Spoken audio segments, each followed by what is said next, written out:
morning, everyone, and welcome to South Summit 2022.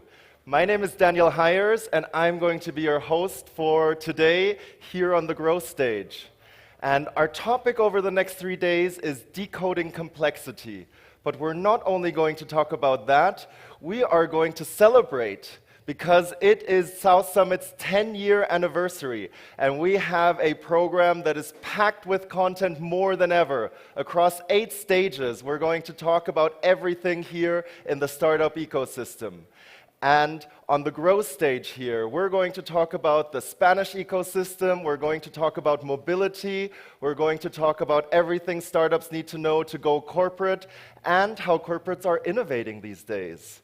And so get ready, because we are having a full program. Take care of yourself, take care of each other, and without any further ado, let's get into the first program. And to start us off, we are going to talk about ports, because ports, for centuries, have been the place to export and import innovation. And we're going to talk with the founder of a unicorn about how ports can be managed more efficiently and how everything can be done in a much greater scale. And to lead this conversation, we have a man here with us who has 25 years of experience in international trade, logistics, and ports. He's the managing director of the Fundación Valencia Port, which is the innovation and training center at the Port of Valencia. Please help me welcome on stage Antonio Torregrosa. Antonio, thanks. Welcome. Thank you very much. So, good morning. As you say, I'm Antonio Torregrosa. I work in the Port of Valencia, and I'm here today because we are presenting a new incubation and acceleration program that is called OpenTop. And for us, it's a pleasure to welcome a person and a firm that has made a lot in a short time in the field of ports. Please, Alfonso de los Rios. Thanks. So nice to be here. Welcome. Well, he's the founder of NowPorts, that is a startup specialized in logistics and technology. And, well, Alfonso was born in Monterrey, and he comes from a logistics family, so he knows a bit about, or quite a lot, about the business. And at a certain point, he saw that the logistics sector was not really digitalized, technology was not an important part, and he decided to create with his partner this NowPorts, that it's a freight forwarder specialized in logistics and technology. Well, he has a long history in these few years. He's operating in 7 countries. Now he will tell us a bit more about that. More than 1,000 customers, and he won last year the El Español de Masi award. That is an important award here in Spain, and he also is in the Forbes list on the 30 under 30 in industry and manufacturing 2022. So a very successful career in a very short term, and maybe some of you are thinking on how such a young person has arrived so fast and so far. So if you want just to introduce a bit your history and how you arrived here. Yeah, it's so nice to be here. I really like Madrid. I was talking with our CTO, who is with us today, that Madrid feels just like home. When you're away of Latin America, Madrid is just the best place to be. And I mean, we started NowPorts 3 years ago. I was studying at Stanford in California, and I met Max Casal, which is the other co-founder of NowPorts. And we saw a lot of opportunity on digitization of logistics, just for importers and exporters in Latin America. And not only to give them visibility or real-time tracking, but also to just like improve their whole processes, right? We wanted to become their full operating system to manage all their product orders, their financing, automated freight insurance policies, etc. And we just started doing that. We started in Mexico around the beginning of 2019. We raised $8.6 million that time as a Series Seed. And right now, just 2 weeks ago, we announced $150 million at $1.1 billion valuation. So I think the product is definitely working. We need to improve at a lot of things when you're trying to move For fast, sure. mostly related to customer service, just more digitization, etc. But Madrid, it's our next step. We are announcing a new office these upcoming days. It's the first office that is outside of Latin America. We already operate in 7 countries in Latin America, including Mexico, Chile, Brazil, Colombia. But I think Spain, it's a whole new challenge, and we are excited to work there. For sure, I will come back to this later. But let's talk a bit about your business model. Why your business model is different for traditional forwarders or traditional logistic operators, or why it is different from other logistic operators that are quite technified. Yeah, there are a lot of really good logistics players in the world. Even Spain has really great freight forwarders across that not only operate on this region, but all Europe or Latin America even. What Nowports tries to do is to be like the first digital and automated freight forwarder in Latin America, right? So that means that all our experience, all the way from booking to tracking to invoicing and payments, are directly into a platform. So our customers always know where's their cargo, how much it's going to cost. We automate more than 15 hours of manual reports for them, etc. So we just try to become like their digital operating system, to call it in that way. That's the first thing that we started doing, right? Digitizing logistics. And once we started doing that, we saw that there was a lot of opportunity on just like improving their whole supply chain experience. And that's why we launched a financing product, right? Right now, we can finance more than $10 million to our customers in less than 3 minutes based on their importing and exporting data that it's in our system, instead of traditional banks information that that banks have been using for a lot of time. And it looks a little bit antiquated for importers and exporters most of the time. I see. Well, it's quite a revolution what we are doing, what you are doing, but you are a very, very small player in the That's arena. true, that's How do you see the sector, where the sector is going? Do you think it's going, because a lot of, I have heard for the last 2 years, no, logistic operators are okay, I'm beginning to be more an IT consultant than a freight forwarder, but still a lot of players and still a lot of big players buying the small players. Yeah. How do you see that? I mean, I do think that right now, like, traditional players haven't played a really good role in terms of customer service. So most of their service is just manual through emails. You need to call your customer representative in order to know where's your cargo, etc. And we really hope that digitization just becomes a commodity in the next 3 to 5 years, right? So we hope that in 3 to 5 years, every like big freight forwarder across the globe like can offer digital services, right? And can give like real-time visibility, connection to ports, terminals, etc. And I think we are moving on that way. So then we will have more competition, like in Latin America and obviously Spain, and we're happy on that. The next step in logistics is not only digitizing logistics, but actually digitizing the whole supply chain, right? Which means warehouse visibility, last mile visibility, PO management, better financing services, and also other things like freight insurance, etc. that not only Nowports, but other players are just digitizing, and that empowers the final customer, right? To have more like certainty of their cargo. So I understand you have a very open vision and collaboration in the sector. For You sure. are working with a lot of players. I read also that you have your own containers, smart containers. Yeah, we are doing a couple of innovation regarding not only software, but actually like hardware things, etc. All the way from opening our own offices in China and India just to improve the customer service and have like visibility all the way from Asia mainly to Latin America, and now to Latin America and Europe, right? A part of Europe, important part, Spain.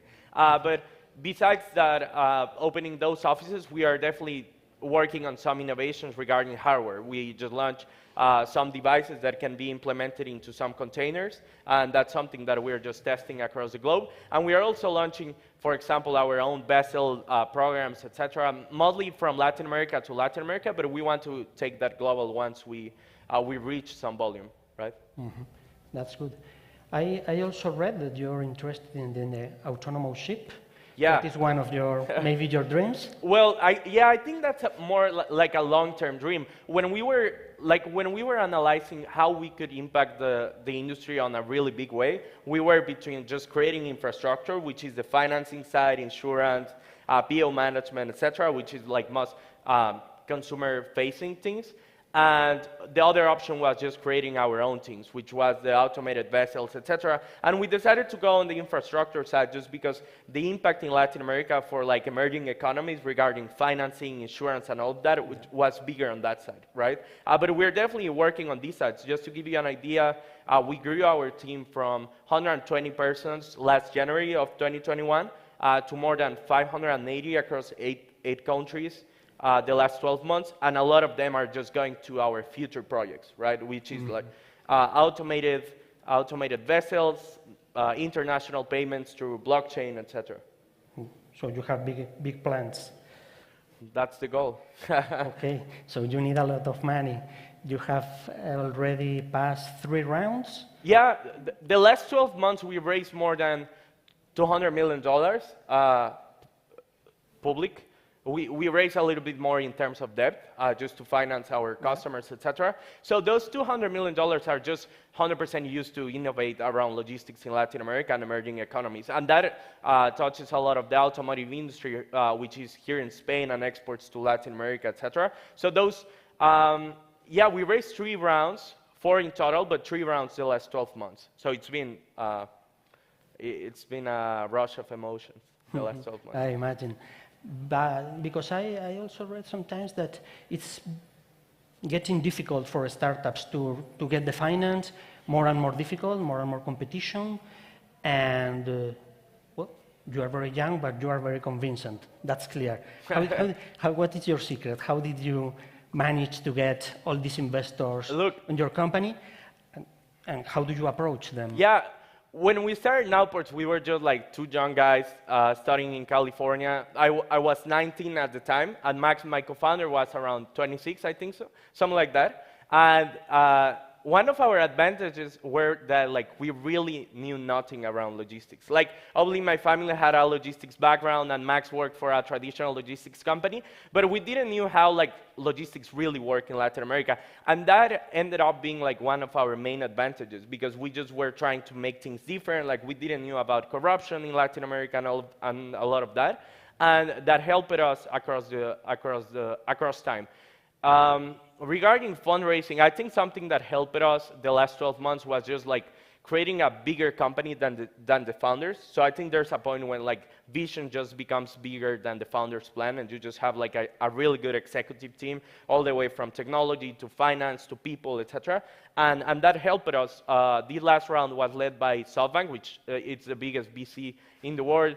But it was also co-led by Tencent, which is the biggest Chinese company that it's operating right now. So they really trusted like that we not only wanted to be the digital logistics player, but the whole like supply chain operating system for emerging markets and Latin America, and that helped us to raise this last round, even on a down market, right? Just as you were saying, like right now financial markets are on a really bad spot globally, but I think good companies that are solving real problems, not only like during good financial times, but during crisis, and can give more certainty to the final customer, will end up raising more capital. Okay, that's great. So keep growing. 8 countries now, all of them in Latin America? Yeah, 8 countries in Latin America. We have 2 offices in Asia, but those are more operative, right? So it's not that we sell to Asian companies, but the first office where we are going to sell like outside of Latin America, well, of America actually, because we're launching in Miami the next couple of weeks, will be Madrid in Spain. So we're excited about that. Our team have come like 6 times for the last 4 months or something like that. Our team has been here for like 6 times the last 4 months. So we've been exploring Madrid and trying to learn as much as possible. Okay, that's good. How about your team? How do you do? Because you have grown very fast. What do you ask your team? Which kind of people is entering Nowports? How do you manage? Because I imagine in the very beginning you were very small, but now you have a big company. Yeah, it's difficult to scale a company when you're trying to keep like a really good culture just at the beginning, right? I think something that helped us when we started was that we moved too fast, right? Because we were just like 6 persons on a house trying to build something and building the go-to-market, etc. And right now we are just like 600 across 8 different countries. So I don't know. The main goal of like me as CEO and obviously the co-founding team and C-level team across Nowports is just to like transmit the vision, which is like a really wide vision, right? You're talking all the way from software to payments to financing, insurance, etc. So we want to be like conquering the world, to call it on that way, on supply chains, but one step at a time, right? So even though I'm talking here about payments and all of that, we're just trying to conquer one single product per time. And also, like, be global proof, to call it in that way. We really want to be a company that works not only in Mexico, but actually Brazil, Nigeria, that we're announcing by the end of the year. We're opening a new office in Nigeria and South Africa. So that will be a really like difficult time at Nowports of just trying to turn like something that was regional in Latin America to global, and that will require changes in our culture, in our people, in our software, etc. Yes, for sure. In fact, you are talking about markets where it's really difficult to enter, even because digitalization there is very low. Yeah. Communications are difficult. So technified company, how are you dealing with this in India or Nigeria or? Most of the time, just as you were saying a few minutes ago, we try to partner with what it's called competitors. I don't think like seeing competitors as a bad term, it's like a good thing. You know, like we really just partner up with a lot of players in Latin America that we compete in some other things, but we complement each other down the way. Just to give you an idea, when the pandemic started, we opened our platform to every single freight forwarder so they could use our digital tools, right, to keep giving a good service, even though it wasn't through Nowports, right? So that's something that excites us, like just opening our software and people improving their overall service, etc. We do the same when we open a new office. Here in Madrid, we're going to partner with different companies just to give a better service, because that's the end goal. We don't want to be the only player in the market, but we actually just want to increase the level of service in terms of logistics, and it's where we're focused right now. So we have open systems. If people want to connect to the Nowports platform, if they want to have access to our data, reports, etc., it's something that we are really open on doing. So you are also doing some kind of open data platform where people can interact, For sure. Yeah, in Latin America, we have a 100% open API where people just can track a lot of things that we are doing.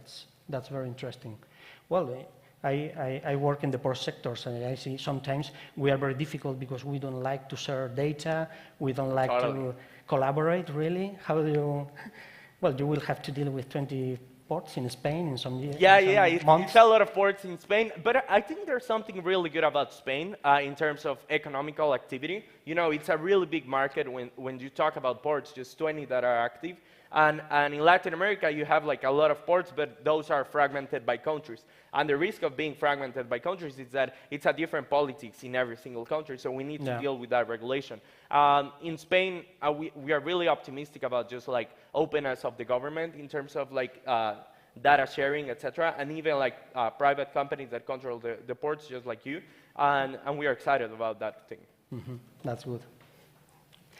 Okay, we are reaching the end of the conversation. So, where will be Nowports in 5 years, and Alfonso in 5 years? Our next goal is to be public. So we just achieved one of the first goals, which was unicorn. The next step is either decacorn or going public. But most importantly than evaluation, we're launching just a lot of tools. Just the next 8 months, we're launching International Payments Gateway. We raised more than $100 million in debt just to finance all our customers' cargo. So the goal is to become the operating system. In 5 years, I hope every like single product that it's imported or exported to an emerging market, it's through Nowports, not only on the logistics side, but financing, insurance, etc. And you will be there? I will be there. I will definitely be there. At least please do not sell it. No, that's a good point. We are not selling Nowports anytime soon at all the next 5 to 7 years. I think our vision is like really wide and really big. That it's just about execution of ourselves, not too much about passing it to another company. Good news. Okay, just to finish, and I told in the very beginning, we are opening our incubation and acceleration program, OpenTop, beginning next month. So just a sentence to encourage our startups to follow your path. Yeah, no, I mean, it's just about creating sexy solutions for unsexy problems. I think logistics was in the background for a lot of years and months, and right now it's on every single newspaper because of disruption and just a lot of supply chain bottlenecks. So that's an unsexy problem to tackle on. Thank you very much. Thank and you. congratulations. Thanks. Okay. Wonderful. Thank you very much, Alfonso and Antonio. Thanks. Brilliant. Yes, a vision bigger than the founders. That's what we're going to be talking about a lot more over the next 3 days. For now, we're going to take a short break because there's the opening ceremony on the arena stage, so we want to give you a little bit of a chance to get there. It's going to start in 10 minutes, and we're going to be back here at 11:15. Also, for all of you online, we'll be back here at 11:15. And don't forget to do a little bit of networking and meet some people. After all, isn't it nice to be at real live events again? My name's Daniel, and see you later.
Good morning, everyone, and welcome to South Summit 2022.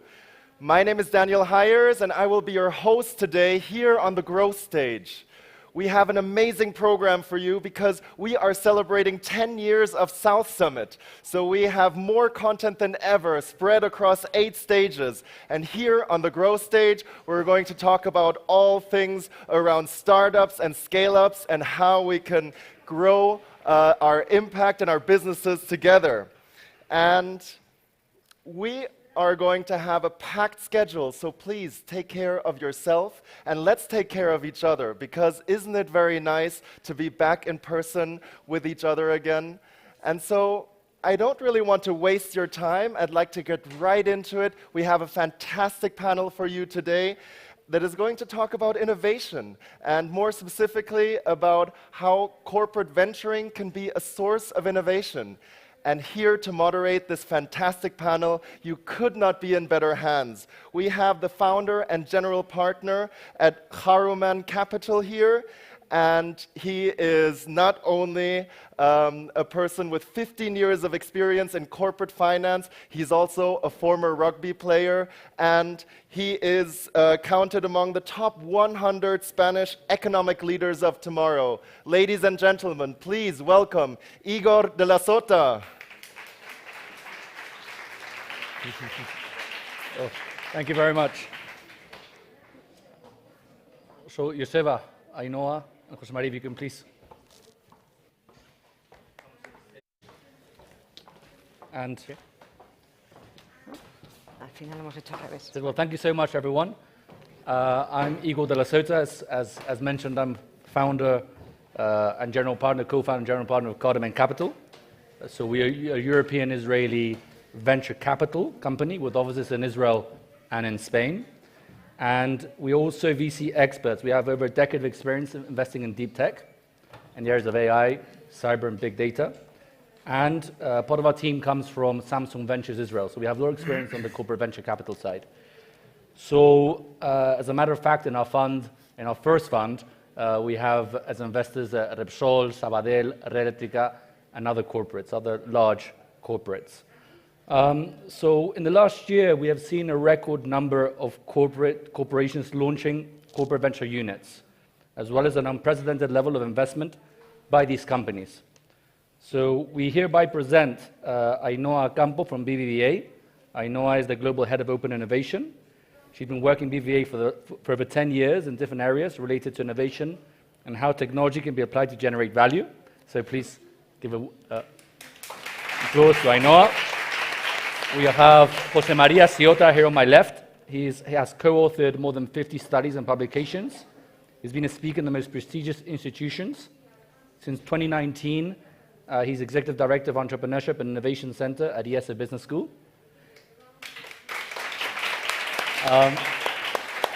And last but not least, Joseba Sagastigordia is the Managing Director of Business Development Center of Grupo Mondragón, where he works to identify and impulse new business opportunities, corporate investing, and strategic partnerships. He's also a board member and advisor in several startups and entrepreneurship platforms in the Basque Country. So, first question, could you describe how was 2021 for the industry in your eyes, and how it differs from what we currently see in the market? Ainhoa, then if you'd like to start, please. Well, I think that we've been talking about that for this last couple of months or this year, that last year was an amazing year in investment, in the side of the viewing of investment, in all the corporate and investment side. Here in Spain, the investment has been more than 4 billion euros in startups. And this year, as we have had these different troubles or problems with the war, with the different height in prices and all this stuff, we are lowering the level of investments, no? And all of us are talking about maybe there is a change in the mindset of investment and in the mindset of the people trying to develop new businesses and new ideas and new ventures. But our view is that, well, this is a little stop or little pause, a little standby in the view and in the investments that we want to do. But the trend is that our entrepreneurial basement is very mature. Nowadays we are like more set up and more professionalized in developing new startups. So our idea is that there is a trend in improving for the next year the level of investments and the level of development in the different sectors that are now taking part of this ecosystem. Thank you. Thank you, Ainhoa.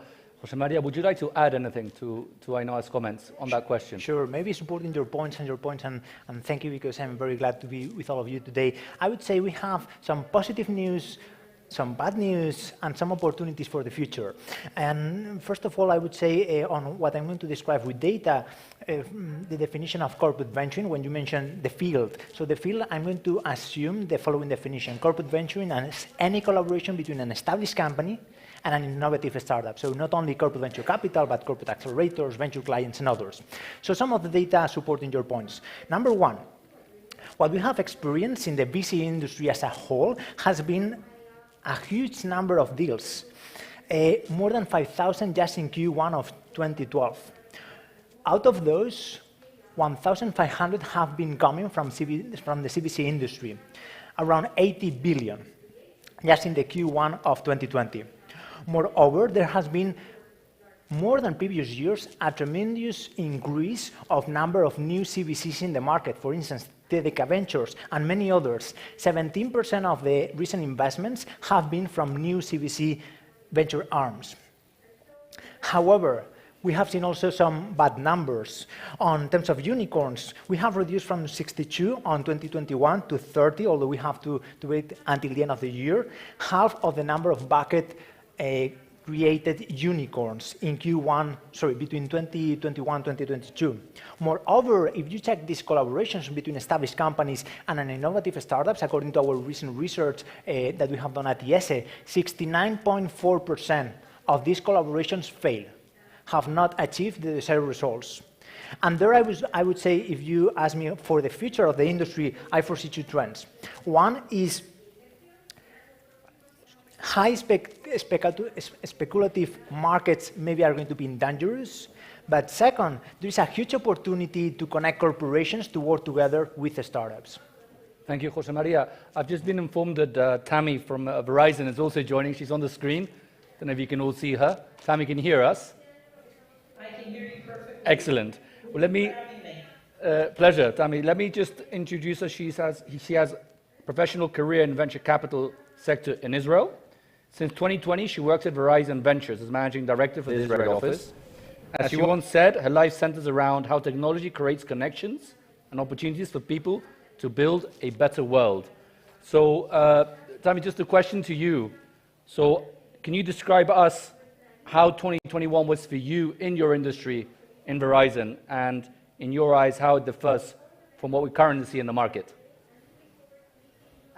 So I think, like everyone else, we were kind of looking at the market at a disbelief initially, because we saw the valuations increasing and all these companies raising money. Some of them are portfolio companies of ours. I think we tried not to get carried away with this, with everything that was going on, and kind of go back to basics. Look at what the numbers mean, what they tell us, what the ARR means about the future growth. And I think for us, because we do invest in things that are strategic, we were kind of less impacted by everything that was going on. So we didn't really get carried away. Apologies for the background noise. It's here in Tel Aviv. So I think for us, 2021 has been, I'm not going to say our average year, because it was better than average, because we saw a lot of increase in the portfolio, but I don't think we got carried away in terms of investing that not in our strategy. Thank you, Tammy. Josef, a quick question for you. So can you tell us a bit more about Mondragon and tell us a bit how this upcoming crisis has changed or will change your focus internally in terms of open innovation? Thank you. Well, I mean, Mondragon is a conglomerate of different cooperatives, and itself is an ecosystem working historically in entrepreneurship and also in diversification of new activities. We are 260 companies right now, and among those we have a university and 15 technological centers. So internally we massage our activities and our opportunities. And we are taking the balance in between exploitation, which is the situation of our current cooperatives, and the exploration, which has been historically one of our strategical steps. No? During the last years, I would say that this industry, what is corporate venturing, is becoming very interesting. It's being accepted gradually, I would say, optimistically. It was something new for us to keep and to capture, let's say, value outside of our capacities. So we are learning from all of you. And I would say during the last 3 years, the statistics are something around 30 new activities. So for us, it's historical number. It's a good number. So I would say that apart from the crisis and the current situation, internally, we feel more confident now than what we were before. Excellent, thank you. So a quick question, there are a lot of startups here at the South Summit. So how can a corporation add value to an early stage startup? And how can you help them in these uncertain times? So I'll start with Ainhoa, and then please, everyone else, follow Ainhoa's lead on this one. Well, we as a corporation, we have been working with startups and early stage for a long time. We have been developing a relationship with them. And our main goal has been not only to be their partner or maybe to be their bank, but to be their client, no? And to develop things strategically with them. So from BBVA, from Open Innovation, what we have done is try to develop an internal process that help us and help them to make things happen, no? Because we think that give them business is, as they are the first, for them, the first goal is to have clients. So we want to be their client. We want to develop their product with them.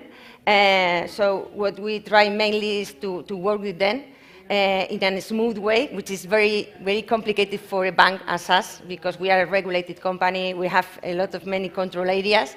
But what we try to do is to put together all the different pieces to make this business go alive. Thank you. So Maria, please. So I would say, how many corporations are in the room? Please raise your hand. Okay. Thank you very much. How many entrepreneurs are in the room? Okay, thank you. How many investors are in the room? Okay, now let's do the following exercise to answer your question. So, entrepreneurs, what do you prefer? 1 corporation or 5 corporations? 1 distribution channel or 5 distribution channels? 1 technical expertise or 5 technical expertise?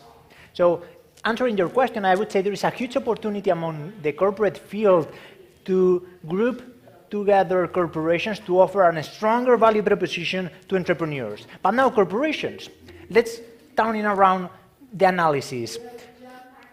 What do you prefer? Do you prefer to do a proof of concept alone with the associated budget of the POC, of the proof of concept, or do you want to share that cost with other corporations, reducing your cost? Second, what do you prefer? To have maybe 10 scouters to anticipate deal flow, to identify successful top-tier entrepreneurs, or to get the scouters of all the corporations? In short, answering your question, I would say there is a huge opportunity for all the people who is in the room right now to team up corporations in small groups between 4 to 6 to team up to do innovation with the startups together to reduce the cost of proof of concept, increase the anticipation of deal flow, and strengthening the value proposition offered to those entrepreneurs. Good answer, Jose Maria. Sorry, Tammy, would you like to add anything to Jose Maria's and Ainhoa's comments? No, I think I echo what my friends said, but I think for us, we really focused on making the startup's journey easier at Verizon, saving them a lot of time and effort and connecting them to the right people. And they can hear firsthand what a top-tier telco is actually looking for.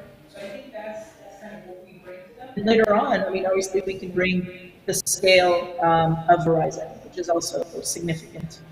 Excellent. Joseba, would you like to add anything to that? Yeah. Simply, in our case, we try to fit the triangle, means that we have the fund, the internal fund, the venture capital fund, but also we add a cooperative, a business unit. In our case, is one of our businesses should be, let's say, accepting to have a relationship with that business opportunity, with that startup, no? So the triangle is for a long-term relationship. This is one of our clear aims, is trying to give channels, trying to reach the market with our capacities, of course, the industrial capacities. We like to say every time that we have the opportunity that we like the industrial entrepreneurship, so we like to develop products and to develop industrial processes, because we feel confident on that. So if the mixture in between those relationships is interesting, we will be fluent and we will be following this trend in the future as well. Excellent, thank you. What do you think, and it's an open question to the four of you, what do you think about the recent trend of corporate ventures becoming purely financial, invest in a startup and only start working with them, once they start maturing? So this is a trend that we're seeing more and more often. So what are your thoughts about this trend that's it's heightening with time? Again, open to any of you that want to answer. Jose Maria, would you like to start? So 3 weeks ago, I was in a gathering in the Bay Area where there were around 60 investors, and I was trying to figure out your question. And I've seen that although there are maybe more CVCs that are working on purely financial KPIs, still there are a lot that are working, many corporations, on strategic KPIs, more long-term. And I'm going to provide the example of Intel. For instance, if you have followed the news, you have seen how Intel have developed this Open Innovation Unit in Munich, Tel Aviv, and also is going to be a new release in Boston in the forthcoming months. And how, for instance, what they are doing is they are investing and they are working with the startups with a double perspective. On the one hand, you have the financial KPIs, so you're going to invest in startups that are going to give you returns, but then on the other hand, they are investing in startups that they are using their products. And then since those startups are going to grow, they're also going to get some strategic KPIs. So I would say, although maybe there has been an increase, I still see a lot of opportunities in combining both the strategic and the financial KPIs, such as the example of Intel. Yeah, for me, it makes sense to have both views, no? Financial and strategic. But I understand the view of not, let's say, mainly financial. Why? Because as I've been working in open innovation and trying to make things happen between startups and BBVA or the corporations, it's quite difficult. And to have involved the business unit that is always thinking in their P&L and the channels and the strategic roadmap that they have, then to jump into how to collaborate with another startup is quite difficult, no? So, and maybe maybe the strategy of the corporation changed or wherever, and maybe suddenly you invest in something that is not maybe interesting anymore for the bank in this case, for the corporation. And if you keep this path of firstly financial investment, you keep at least this investment that you did with these KPIs, and then you work on this part of the strategy part. But I think that having this top of mind of financial investment is quite good for this group of people that is working in the CVC and then trying to try to catch all this knowledge into the corporation. No? Thank you. Joseba, Tammy, any comments from your side? I think from our side, and we're almost purely strategic. I think, like my colleague said, it's always tied. I think if you think about financial metrics, I mean, if the company is going to be written off, I mean, you're not going to get any strategic value, right? If the company dies, the startup, there's nothing for you. I think the reason we sort of focus on strategic is really because that's where we can really add value and we stand out versus everyone else in the market. So in that case, our dollar is different from other funds' dollars. And I think, again, also for us, I think it's a matter of timeline. So obviously, we want to make sure that our unit, as the corporate venture, is financially, making money and we're making a profit. But at the same time, it's really to fuel the internal innovation. And hopefully, when we make the investments, it could be in earlier stages, but 2-3 years down the line, hopefully that business unit, will catch up with us. Yusef, would you like to add anything? In our case, like Tammy, I would say purely strategic. This is the leitmotif of our investments nowadays. I would say also that the return of investment will come, and we hope it will come, but statistically and even thinking the next funds that we are now trying to think about that, we don't use the financial metrics or economics just to take the decisions. Basically, is how that value can impact in our organization, how our mature businesses can survive in the future, and from that speech is where we build the connections. Excellent. Thank you for that. So we at Cardamon, we believe in investing in those companies, develop technologies, and artificial intelligence, semiconductors, big data, and then we help them transform existing industries. So, in your case, what technologies excite you most about, and what technologies do you find are going to help you transform your businesses in the coming year? So maybe you can name 1 or 2 each for the floor. That'd be great. In my case, well, I would say we are not disruptive in terms of technologies. We, internally. I mean, what we have been doing the last 2 years, the 15-20 investments that we have made are the traditional ones during the last decade, I would say. Of course, computing is there. Of course, the AI is there, the traditional, but of course, including the blockchain and the rest of the technologies, no? But not disruptive. I would say each of them are solutions that we have already taken, let's say, the advantage from the market, from any of the different channels that we have in the market. And I mean, the further is the disruption, the more difficult it is for us to convince internally to go ahead with those. No? In terms of a specific tool, as you mentioned, I would say, I mean, cloud computing is for us interesting. It's very transversal. It's using for many of our industries. So we are putting a lot of attention on those specific, I would say, technology right now. Thank you. Tammy, would you like to add to that? Yeah, we look at different technologies, kind of thinking communication and connectivity as the backbone. So I would say anything that supports either robotics, Industry 4.0, energy management, or cyber is definitely key for us. Thank you so much. Yep. Ainhoa. Yeah, you said AI, no? I think that AI is like the king or the queen, but the important point is what for, no? So we use artificial intelligence for improve internal processes, to improve our customer experience, to know better our customers in order to give them better products. So we try to use this technology to do something that is a use case, a real use case, no? So this would be like the first pillar.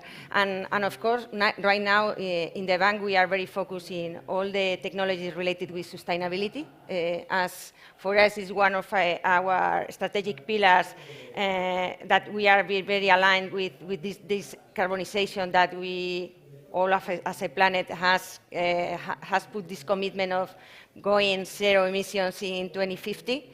And then we, again, we are very focused in something that is going to, everybody talking about disrupting this, the financial sector, that is all related with crypto, blockchain, and DeFi, no?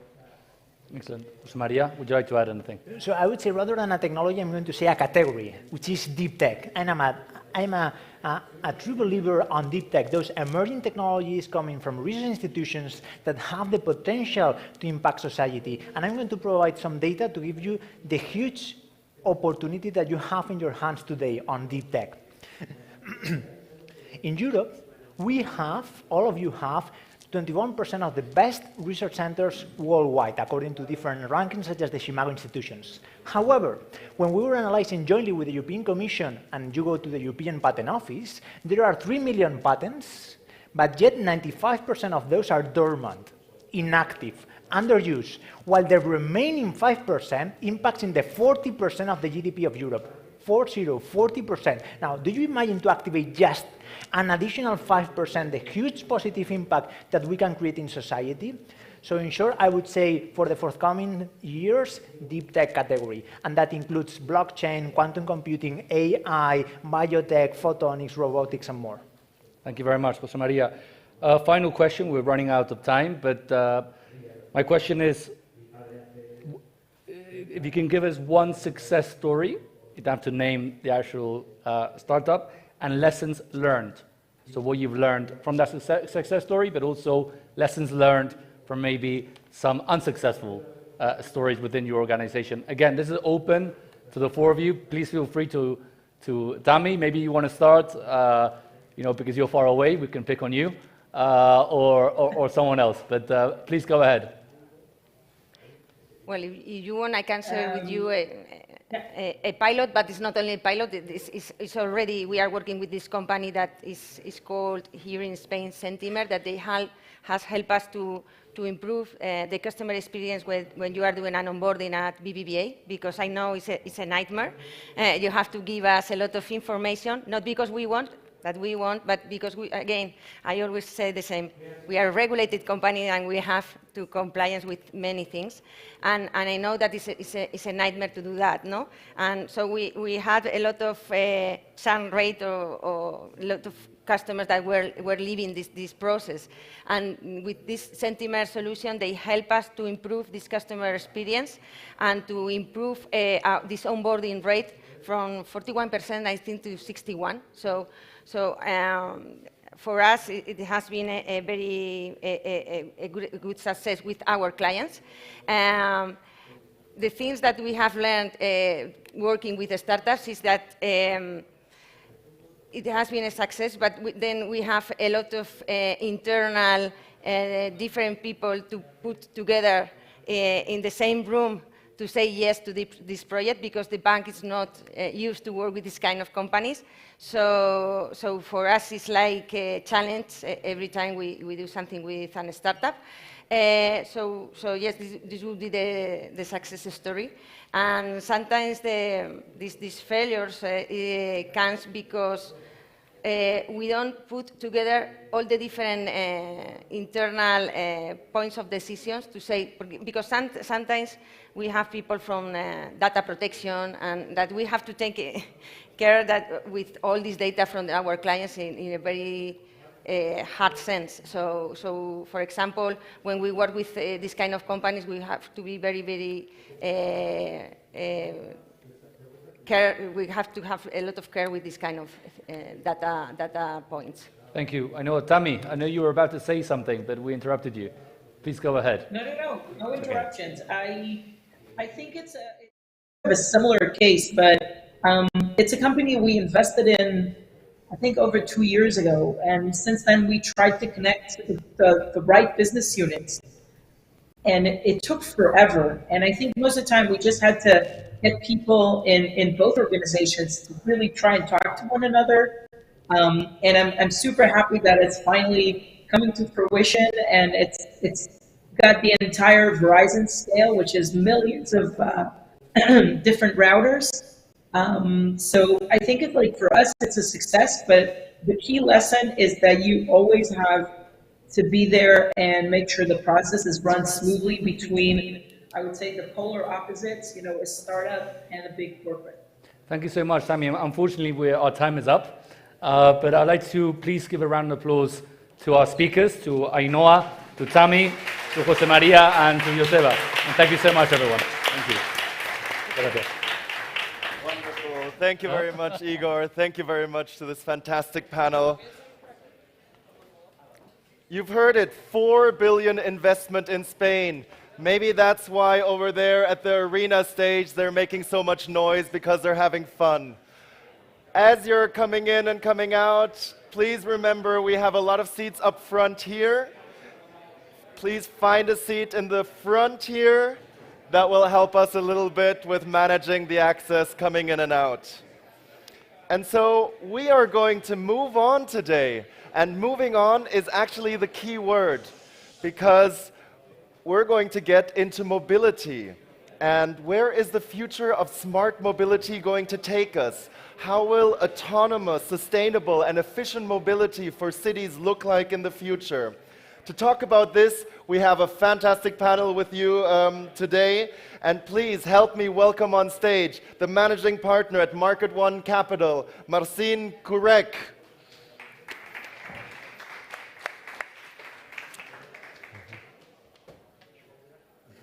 Your stage.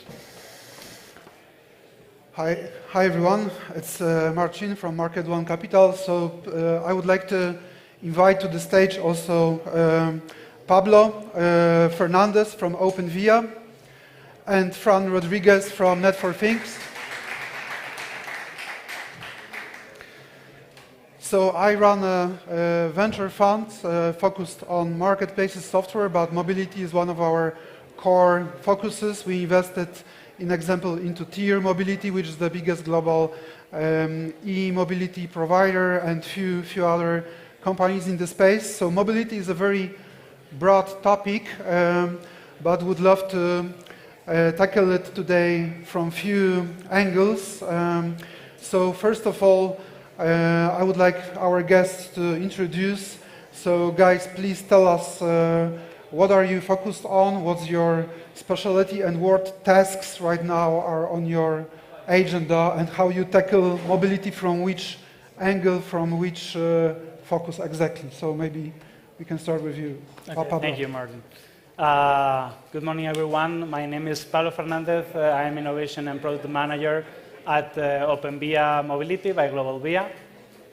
And the point we are focused is in building our OpenVia platform for mobility. And on the top of that, we are developing vertical services in order to foster mobility in very multiple ways. For example, from low emission zones management to microservices in a smartphone app for all the end users of our roads and our cities, EMB payments in metro and railway, urban railway, and a suite of software for the road operators. Mm-hmm. Thank you. Okay. Okay, thank you, Marcin. Hi, everyone. My name is Fran Rodriguez. I am the responsible of the incomes in a startup, something very difficult. I am the responsible of the incomes in Net4Things. Net4Things is a small company. It's a B2B software company. We are a software development company.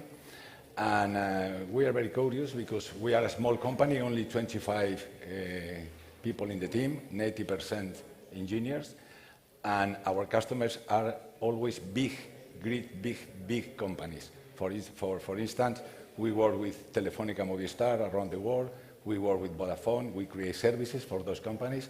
And we work with companies in different sectors, in telecommunication, in infrastructure companies, in insurance companies. And we create, our asset is a platform. We create services in mobility. We create services like Movistar Car, something for Vodafone, for the digital asset broker. And we are focused on an e-customer. We create services for big companies, and we create services in mobility for those big companies. And it's not easy for a small company to work with these big companies. Mm-hmm. Thanks, Fran. Okay, so let's start. Like we want to talk mainly about the city's mobility because we all affected every day. So, guys, what's in your opinion really broken in current city mobility? and what issues, what things are first to address and first to cure? It's a very broad question, but let's try to focus on the main aspects. So maybe, Fran, let's start with you. Okay, thank you. For me, the main problem in the cities is that everything who moves in the city is not connected. And this is a great problem because if everything is connected, the solutions are very easy. But everything is not connected, and then we need to invest, the cities need to invest in heavy structures in order to control the low emission zones, low emission areas, in order to control the traffic inside the cities. And the big problem is, the big problem is that the companies need to install heavy structure for cameras, for control the car, for control the assets, and this is a big problem from my point of view, because at the end of the day, if you need to control the traffic inside the city, it's better to a control panel, it's better software, not hardware. This is my point of view. Of course, I represent a software company, but I strongly believe that if you are thinking in something green, in something friendly with the look and feel of the city, you can put an iron structure with cameras, with infrastructure who needs maintenance, who is the focus of the vandalism in the cities. And we believe that if all the assets are connected, it's more easy to control and to configure the areas, the zones, and you will do something flexible because the structures are very, very solid, very isolated, and you will use the data directly from the assets to control these areas. Mm-hmm. Do you, Pablo, what's your opinion? My point of view. I want to elaborate with, over the top of what Francisco has mentioned.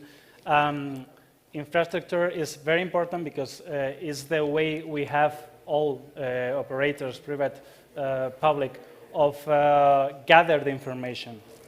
Without hardware and without deployments, we are blind of what is happening in our cities. And I think that something to, I don't know, to add to the comments of Francisco is that we still have no much seamless experience in mobility for the citizens. It is true that there are mobility as a service platforms like me, for example, that are taking a big effort in get a solution for that. But there are still silos. One operator has their own information, one operator has their own infrastructure and information and data, but the sharing in real time with a minimum value of this information that is passing through one to another is still a little bit low. Everyone, I depict this like everyone puts the citizen in the center. All the operators, all we for us, or I mean, local administration or whatever, are putting the citizen in the center, but no one is holding her hands. So you have some kind of circle, but not really a circle. So it sounds like a really almost maybe not mission impossible, but like a very huge challenge to cure it, because it requires the participation of all the members of the market, also municipality, jurisdiction, companies, right? Am I right? That's the point. Okay. Guys, I also would like to ask you about the cars and the role of the cars and the future of the cars, because like we all see that it changes rapidly, and cars are pretty controversial part of the whole ecosystem because they take lots of space, they pollute, but in my opinion, what's also super important is apart from the pollution, they in fact kill the commerce in the city. So according to many studies, pedestrians, cyclists, they produce much more GDP within the city. They make the city alive because they spend money in the city, they go to the shops, they meet with friends, they buy beer, and with the car, usually go from A to B, from your home to the office, and you don't really interact with the city. You, in fact, kill it. There are many examples in US where the cities in US are almost dead because the cars are the core, the most prominent part of the whole ecosystem. So how do you see the future of the cars? Will the ownership of the individual car will be prohibited or limited. So what's your thinking about it, how to cure it, and in which direction it will go? So Pablo, maybe let's start with you. In my opinion, that the role of the vehicle and the cars is going to be fundamental in the long term. The most of this importance will be in the interurban trips between cities or between the suburbs and the downtown of the cities. It is true that in the downtowns and in the center of the cities, there are problems with, you mentioned, with the cars.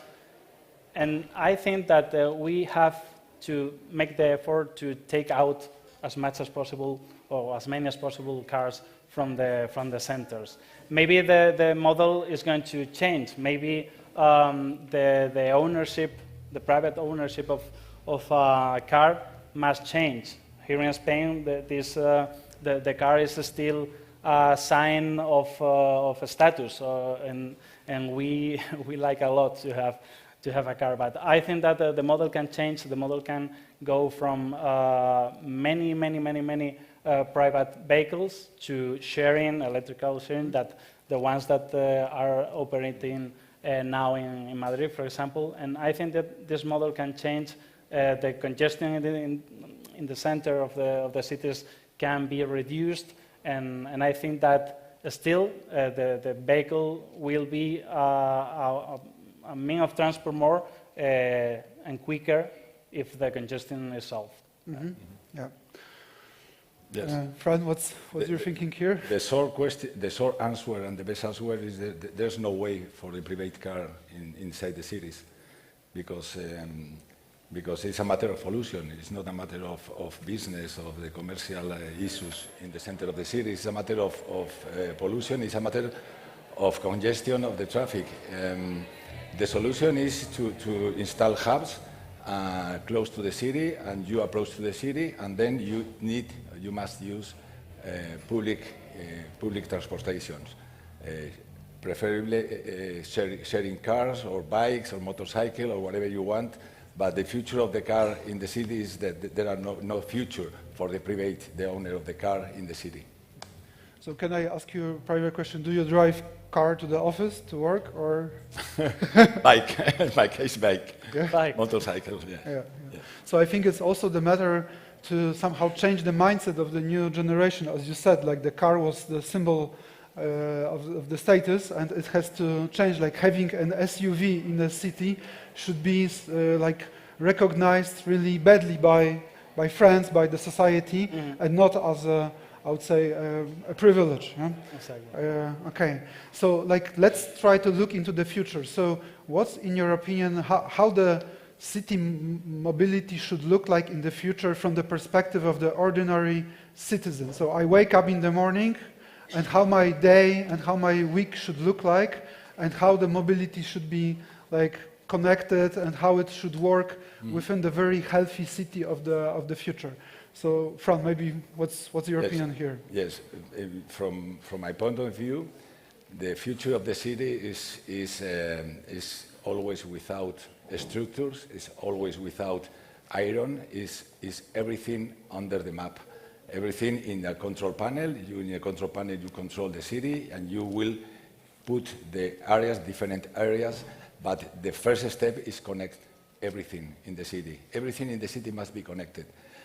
And this is a perfect forum to share my opinion with the startups who work in hardware, in the hardware space. If you are a B2C company, as a hardware startup, it's very easy because you need to create a perfect user experience for your customer. You need to create something special, a good application, a nice packaging. Everything must be Apple show us the way for the B2C. For the B2C companies, but in the B2B hardware companies, it's very important to focus on different assets close to the platforms companies, close to the infrastructure companies, in order to create a specific hardware for a specific use case. Because at the end of the day, it's a matter of price. It's very important the cost of the hardware, but everything needs to be connected. And it's very important to be very close to infrastructure company, to public institutions, and to power platforms, because at the end of the day, it's a matter of software, and you don't need to incorporate structures and many other hardware, hardware in the cities. What's your opinion, Pablo? My opinion is that I think that in order to envision this city of the future, we have to touch two layers. The physical layer, in order to all that cities that are already built must suffer an adaptation, urbanism adaptation, in order to accommodate the new trends of mobility, for example, more active and personal mobility, etc., etc. And the other touch point is complementing what Francesca has said, that we need a digital layer, and a digital layer that the first layer of that, or sub-layer of that, is all the sensorization, all the hardware, and all the connectivity in order to make everything works properly. And I think that we should to work with this and get ready for every terrain. Actually, being an entrepreneur in 2010 was very, very rocky. The thing is that things have changed, and we wanted to see a change in the public. So as an entrepreneur, I said, okay, if nobody is going to fulfill that promise, we need to make a step forward and start making this. That's why in 2017, I started my political adventure, but in 2020, thanks to the president of government, we decided to create the High Commissioner for Spain Entrepreneurial Nation. So we are basically creating a startup in the presidency of government. We have presented a strategy for the country about what needs to be done in the next 10 coming years. We have introduced in that strategy 50 measures, and we have a budget of 4.2 billion euros, not to talk about the startup law. So we have this new body in the presidency of government who is perfect to interact with the ecosystem. And we started meeting tons and tons of people. And we met Pablo, but we also met Irene, and we met many other many other people who were saying, we need to do something about entrepreneurs. We need to support them better. And I said, okay, this is great. We shared that. We already published a strategy. But if we are going to start working together, one of the things that was told to me is that in politics, you need to do everything with everybody. The problem with that motto is that the day has 24 hours, and there's so many people and so many projects that the same way that the government and the public finally crystallize in one. Any person that knows an entrepreneurship super organization to get in touch with us. So is the PowerPoint working? Otherwise, I'm going to. I cannot see anything. Okay, so I'm going to invite the speakers of today. So we're going to have, let's come here to the stage, Irene Milleiro from Ashoka, Sara Simon from Youth Business Spain, and Antonio Gonzalez from Impact Hub Madrid. Yep. Perfect. Thank you for being here. It's really a privilege to have you here, and I'm really excited to share the study. So let's go. Irene, you're going to start to talk about the ESOs, the private ESOs, and the word is yours. Thank you, Pablo. Well, as Pablo said, the first step was to try to understand better this ecosystem of private entrepreneurship support organizations. So what we did was to conduct a survey and a pilot study to try to understand the similarities and the differences, and to be able to talk about this ecosystem through data. And this is what the highlights of what the data says about these 31 organizations that responded. The first thing is that all the directors and the CEOs of these organizations have been in the ecosystem for more than 7 years. The second thing is that between the organizations that have responded to the study, they have historically supported 25,000 entrepreneurs, and 3,000 of them only in 2021. Apparently it's a lot. So I'll let you think if 25,000 is a lot or not too many. I think that's something to be discussed. The other highlight is like, what are the types of organizations? So out of these 31, 15 of them are limited liability companies, 12 of them have a non-profit status, and 2 of them were venture capital firms. And then one of the other headlines is that their main focus right now of these organizations is the acceleration phase. 48% of them work in particular on the acceleration phase. The scope of action of the organizations continues to be mostly Spain, different regions in Spain, but many of them are starting to work at the European level, followed by Latin America. And through this data, we also could observe 2 important gaps. The first one was the gender gap.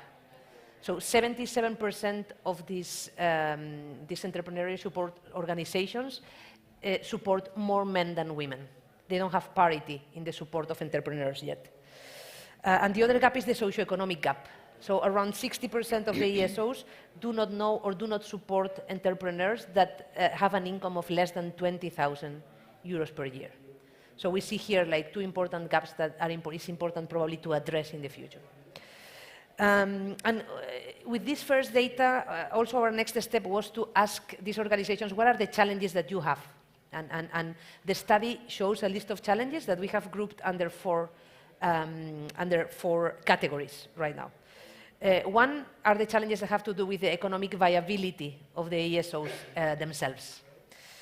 The second challenge is related, but it's like limited capital to support entrepreneurs, which we know is a challenge in the Spanish ecosystem. The third one is the difficulty for people that want to be entrepreneurs to actually have information and understanding about the system that is there, the systems that is there to support them. So there's no clear, organized organization. People don't have access to that information, sorry. And then the fourth category is like operational and logistical and programmatic challenges of different sorts. You probably will be able to see more in the data of the study. I'm going to leave it there. Oh, it's right here. You can see the study on the screen. Thank you so much, Irene. Welcome. So now I'm going to give the word to Sarah, who is going to talk about the petitions, the requests that we, as the 31 members of the 62 private ESOs that we've identified, what we agreed and consensuated. So thank you so much. Thank you, Pablo. Thank you, everybody, for being here today. As you say, we have ended up turning all this data into a series of petitions to look for a change in the ecosystem, because even if different than 10 years ago when Paco started his adventure as an entrepreneur, we believe that there are still some challenges. And we are trying to group this data into this serious petition to promote an ecosystem that facilitates a real support of the public sector and also to attract investors. We have grouped this in 3 main areas with the order of priority of these 31 organizations that Irene mentioned. One is improve incentives to entrepreneurs to feel them support when they start their business ideas. Also to the investors to facilitate an ecosystem that promote a national and foreign investor, and also for this entrepreneur support organization to make us feel supported and recognized in the ecosystem and with the public sector. This is one of the areas. The other one is a straight alliance dissemination. As Paco mentioned, agreement with the public administration is essential to us in this petition. Also, support of the dissemination, what we are doing, our program, who we are and what we do, what we offer to these entrepreneurs who are starting their business idea, and also a single channel of communication with the public sector to detect opportunities in these fields we have in common. And third is to generate a legal framework that adapts to the current market. We know we are working in this startup law, and we think we have to recognize this EOS, the Entrepreneur Support Organization, be in this law that everybody is citing, and there are a lot of people waiting his approval, but we want to be there in this law too. And the legal figure for social companies and the company who has a purpose. So these are the three main areas where we classify our petitions. Thank you so much, Sarah. So as you can see, lots of petitions, lots of work ahead, but we're not alone. We know that together we're stronger. So I'm going to give the word to Antonio, that he's going to tell us a bit more about what's next. Who are we meeting with? Thank you, Antonio. Yes, thank you, Pablo. We wouldn't like to end up this event just asking and demanding from others. So let us share with you some of the actions that we are planning to get involved in the coming months. And finally, to make a call to action. Okay. The first thing is that we are already working on the second edition of this study. We need to gather more information. We need to gather more organization to complete the picture of the sector. And we are very happy to have the support of the Global Entrepreneurship Monitor in this task. They have validated this first edition, and we are going to work together. We are craving for that, and thank you very much, Anna, for being here with us today. Okay. Well, the second thing that we are thinking is that we will open conversations and meet with administration representatives of all the administration in the three levels, at national, regional, and local. We want to share with them our proposals and our mission and try to work together to make a stronger entrepreneurship ecosystem in our country. We have already started. We have here the High Commissioner that has been with us in this event, and we are planning to start other conversation in these three levels of the administration. And third, we would also like to appeal to the private sector. We think that it is important to start conversation not only with corporations, but also with associations, with professional associations, with foundations also, in order to share this vision and try to work together with the same aim of getting a stronger ecosystem. And last but not least, we make a call for anyone who feels identified with the proposal that we are doing with Emprendes, that feel that this could be its house, his house or her house, just to call us, because we have the door open, and the hand and the arms open as well, just to join forces, to work together, just to develop the ecosystem in our country for the entrepreneurs. Okay, thank you very much. Thank you so much, Antonio. So that's it. We know that together we're stronger. The pie today is this big. If we all get together, we will make the pie bigger. This is the startup law. And yeah, so this is just the beginning. I really want to thank all the Emprendes members that are here with us today. It's really a privilege to have you. And thank you to all of you. Once again, if you know of any entrepreneurship support organization, private, that will feel that this is the place, get in touch with us. And thank you once again for coming with us this morning. Thank you. And before, I'm going to ask the Emprendes members to come really quickly. The Emprendes members. Yes, can the Emprendes members come that are here? We're going to take a photo really quickly. The ones that came to the event, we are 31 already. Paco, la foto, porfa. Te puedes ir sin una foto. Venga, al centro, al centro. Al centro.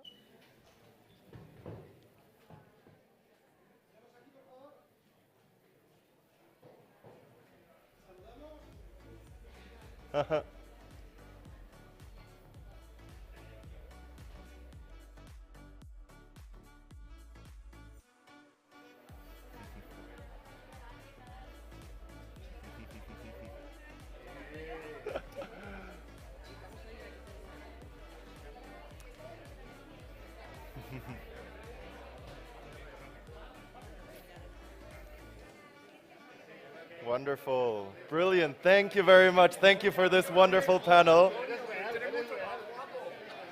This is the first time I see a panel actually ending 2 minutes before their time is up. So thank you very much for being on time, bringing all your messages in just 30 minutes. That was brilliant. Thank you very much. All right. I see a few people coming in and out of the stage.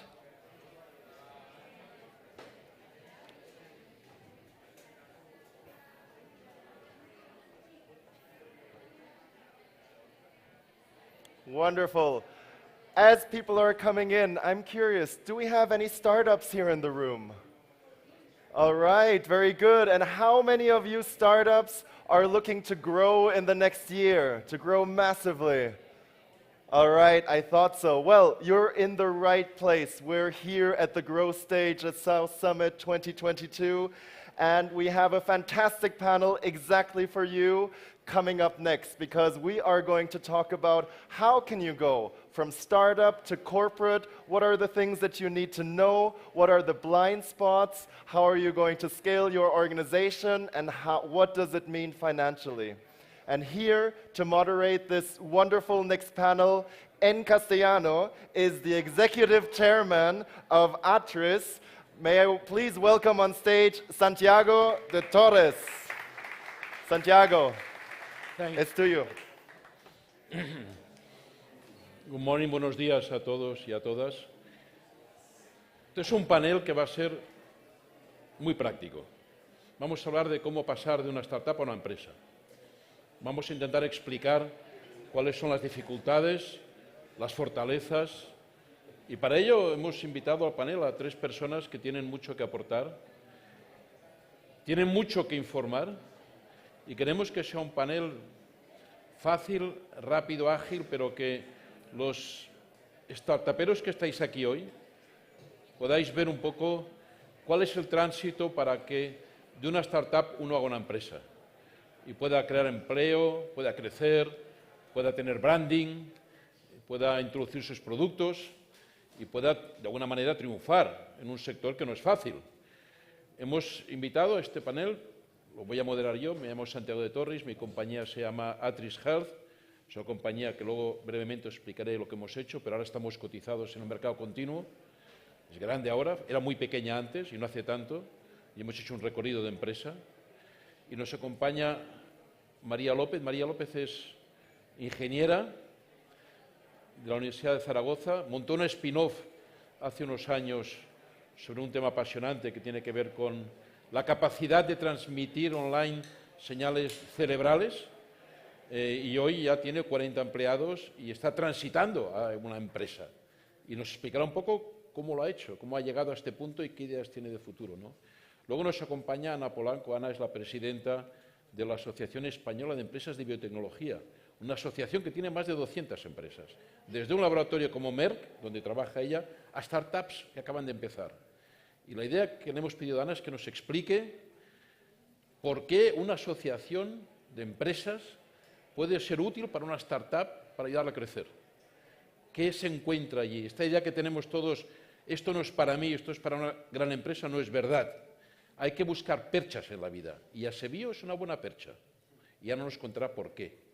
Y la tercera percha que traemos hoy es Jesús González Nieto, director general del BM Growth, que es el banco, es la bolsa, digamos, del mercado secundario. En el mercado de la bolsa tenemos al BM Growth y el mercado principal o continuo. Es donde van las startups a empezar a cotizar. Empiezan pequeñas y en el BM Growth van creciendo. Y algunas, como es mi caso, pasamos de BM Growth al continuo después. Pero hay empresas pequeñas y es muy interesante y es un mercado muy desconocido para el mundo de las startups. Por tanto, la idea que hemos estructurado en este panel es decir, Una persona que ha montado una startup desde una spin-off universitaria, que es una forma bastante común de montar una startup, cómo ha transitado y cómo está transitando todavía, cómo una asociación empresarial puede ayudar a una startup a buscar herramientas para crecer y por qué en el BM Growth puede una empresa pequeña empezar a cotizar, ir al mercado de capitales, levantar dinero y seguir creciendo. Es, por tanto, un panel muy práctico, un panel de experiencias personales de cada uno de nosotros. Nos sentamos, María, Ana, Jesús, bienvenidos. La primera, vamos a la palabra a María, que nos cuente en 5 minutos, bueno, su experiencia. Ella es ingeniera, sale de la universidad, monta un spin-off con 4, hoy son 40, venden en todo el mundo sus soluciones, pero ellos van pensando todo el rato, ¿y cómo voy a seguir creciendo? ¿Cómo voy a conseguir que cuando yo tenga break-even o empiece a dar beneficios, la empresa siga siendo mía, o al menos la mayoría? Que no me encuentre que cuando llego ya a break-even, resulta que entre los convertibles, los participativos que me han dejado, los fondos que han invertido, saco la cabeza y la empresa ya no es mía. Muy frecuente, muy frecuente. Y hay que explicar por qué pasa eso y hay que entender cómo uno puede prevenirse de que no le pase eso. De que cuando ya llegues a break-even o des algo de beneficio, sigas controlando tu compañía. Y esos convertibles que te dejaron diciendo no te preocupes, me lo devolverás con dinero, lo devuelves con acciones, no te preocupes que seguro que me lo devuelves, no lo puedes devolver. Y la empresa se va troceando y como una pata de jamón van cogiendo lonchas. Y cuando la empresa va bien, tienes el hueso. Eso hay que impedirlo, eso hay que hacerlo bien. Y vamos a preguntar a María cómo lo está haciendo. María. Gracias, Santiago. Bueno, básicamente os cuento, nosotros nacimos como spin-off de la Universidad de Zaragoza. Lo que hacemos es neurotecnología. Somos capaces de medir las señales eléctricas del cerebro con dispositivos que se colocan en la cabeza y traducir estas señales en información emocional, cognitiva, también en biomarcadores para temas de salud, etcétera. Y cuando nosotros montamos la empresa hace 10 años, sería lo que a día de hoy se llama una deep tech. Es decir, una tecnología que puede cambiar la manera que tenemos de vivir, de relacionarnos y de trabajar, pero que todavía no tiene un caso práctico y un mercado para esa tecnología, ¿no? Entonces, en ese momento, hace 10 años, nos planteamos pues, alternativas para poder crecer, para poder hacer viable la empresa. Una era lo que habitualmente se suele hacer en el mundo de startups, es voy a buscar inversión, voy a escribir un pitch deck, voy a valorar la empresa, voy a valorar este PowerPoint en lo que sea, voy a vender una historia que ni yo misma me creo porque la tecnología no estaba madura en aquel entonces y bueno, y voy a empezar a vender trozos, a lonchear BitBrain para poder sobrevivir. Nosotros decidimos que ese no era el camino que queríamos tomar. Y no era el camino que queríamos tomar porque teníamos claro que la tecnología no estaba lo suficientemente madura. Nuestra visión siempre ha sido llevar la neurotecnología a casa de la gente. Esto es hace 10 años. ¿Cuántos de vosotros tenéis un dispositivo neurotecnológico en vuestra casa? Ninguno. Todos, mira qué cara tienen, todos. ¿Vale? Entonces, la realidad es que nosotros, conociendo el estado del arte de la tecnología, daba igual que nos metieran 10, 100 o 1000 millones, no lo hubiéramos conseguido. Tenemos colegas que levantaron 10 y 100 millones después, con prototipos nuestros, y ahora ya no están haciendo neurotecnología, están haciendo realidad virtual. Nosotros teníamos muy claro a dónde queríamos ir. Y siempre, en todos estos años, hemos ido con las luces largas de quiero llevar la neurotecnología a casa de la gente y con las luces cortas de tengo que sobrevivir y tengo que dar de comer a mi gente y tengo que ir creciendo y creando empleo. ¿Cómo lo hemos hecho? Pues por un lado, para invertir en I+D, porque una Deep Tech es intensiva en I+D, hemos aplicado a muchas ayudas públicas que existen para la I+D y hemos tenido suerte de conseguir mucha financiación pública. Lo que pasa es que la financiación pública tenéis que tener un poco de cuidado porque la financiación pública realmente no te cubre el 100% de los costes y no te dan el dinero por adelantado, por mucho que lo ponga la convocatoria. Entonces tienes que buscar una forma de cofinanciar esa I+D. ¿Cómo lo hicimos nosotros? Pues buscando nichos de mercado, por ejemplo, vendiendo tecnología a universidades, vendiendo tecnología a empresas para estudios concretos, que no solamente nos permitieran mantener la compañía, generar revenues que nos permitieran invertir en I+D, coinvertir en I+D con esas ayudas públicas, sino además nos permitieran aprender del mercado. Como nuestra visión era llevar la neurotecnología a la sociedad, llevarla a vuestra casa, pues lo que hemos hecho ha sido vender productos para que investigadores puedan hacer investigación en neurociencias en contextos reales, y también hemos hecho, por ejemplo, una solución para empresas de investigación de mercados que no saben nada de neurociencia, para que aprendan a ver cómo son las reacciones no conscientes de los consumidores. Esta ha sido nuestra estrategia a corto, siempre con la estrategia larga. Ahora mismo estamos en un momento muy bonito en el que hemos ido creciendo y que además hemos desarrollado una tecnología que sí que ya tiene una aplicación directa que vamos a poder mandar a casa, y es ahora donde vemos que vamos a poder tener un crecimiento exponencial. Pero María, la empresa sigue siendo vuestra todavía. 100% nuestra. Han llegado 10 años después con 40 empleados manteniendo la propiedad de la compañía. Y con muchos novios, tengo que decir. Ha habido muchos inversores que se han acercado a BitBrain queriendo invertir, tú lo sabes bien, Santiago, y siempre hemos dicho que no era el momento. Yo creo que, yo no estoy en contra del Venture Capital, pero creo que hay que introducirlo en el momento adecuado. Creo que es una herramienta válida, pero no debes introducirlo si no tienes una empresa invertible. Por mucho que puedas a lo mejor vender que lo es, la realidad es que tienes que ser sincero contigo mismo, y si realmente quieres conseguir una empresa que cree valor, y tu objetivo no sea levantar una ronda, sino crear valor, ten en cuenta cuándo es el momento adecuado de meter a un inversor. Muchas gracias, María. Ana, cuéntanos un poco, ¿cómo una asociación de empresas puede ayudar a una startup que se afilia a la misma y piensa que no es para ella, que esto es para empresas ya consolidadas? ¿Y qué puede ofrecer, en este caso Sevio, pero hay otras en el mundo, a las empresas que empiezan? Sí, bueno, muchas gracias, Santiago. Buenos días a todos. Yo represento a Sevio, es la asociación del sector biotecnológico español. Aglutinamos a 300 socios que operan en la biotecnología, ya bien sea en el área de salud o en el área agroalimentaria, medioambiental, industrial, etcétera. La primera pregunta se responde rápido. Más de la mitad de los socios de Asebio son startups y pequeñas y medianas empresas, pero no son las únicas. Tenemos en torno a un 15% que son grandes compañías multinacionales, y lo que es más importante, tenemos entre nuestros socios no solamente el sector empresarial, sino también el sector público. Forman parte de Asebio hospitales, centros de investigación,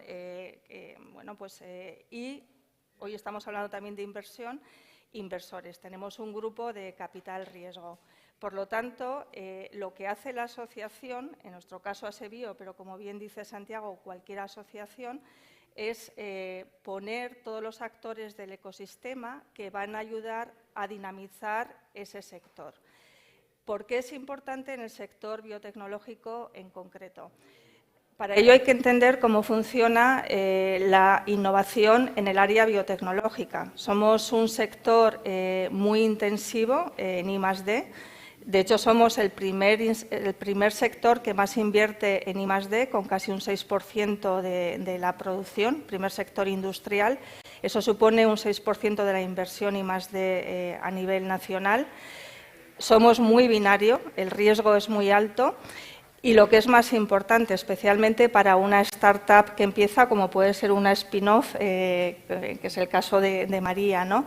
Tenemos ciclos de maduración muy largos, es decir, que desde que empieza la I+D, la innovación, hasta que llega al usuario final, al paciente, al ciudadano, pueden transcurrir, y de hecho transcurren en el sector biotecnológico de 10 a 12 años.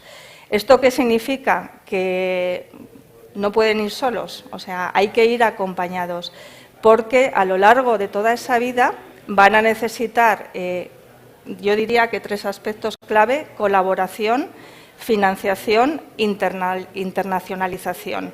Colaboración fundamental, porque puede suceder que tengan que, y de hecho sucede, que acudan a rondas de financiación, por lo tanto van a estar los inversores presentes.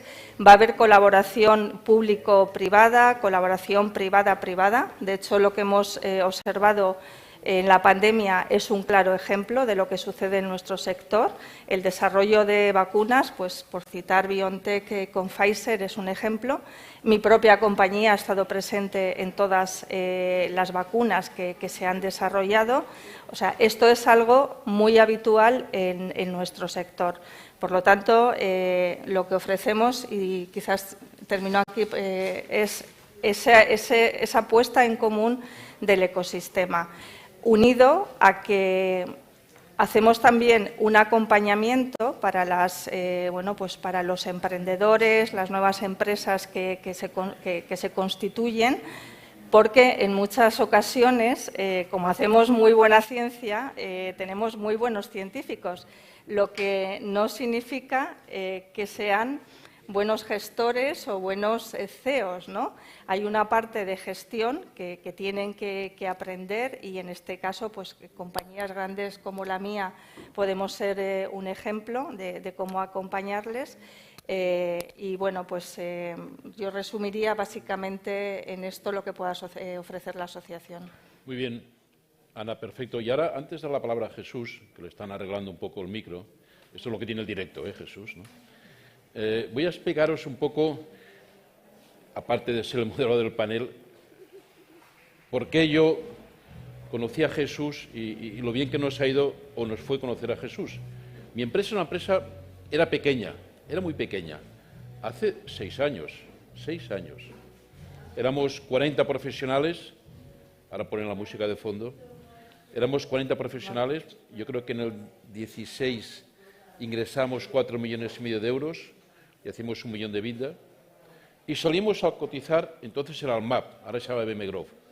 Salimos a los 6 meses de crear la empresa, porque pensamos que una forma de conseguir liquidez sin tener que ir a los mercados de private equity, a los fondos, era salir a cotizar al MAP. Y en el MAP, con ese tamaño, lo digo para que veáis también cómo a veces uno se imagina unas dimensiones que no se compadecen con la realidad. Con ese tamaño empezamos a cotizar en el MAP en julio del 16. Éramos 40, hoy somos 2.300 empleados.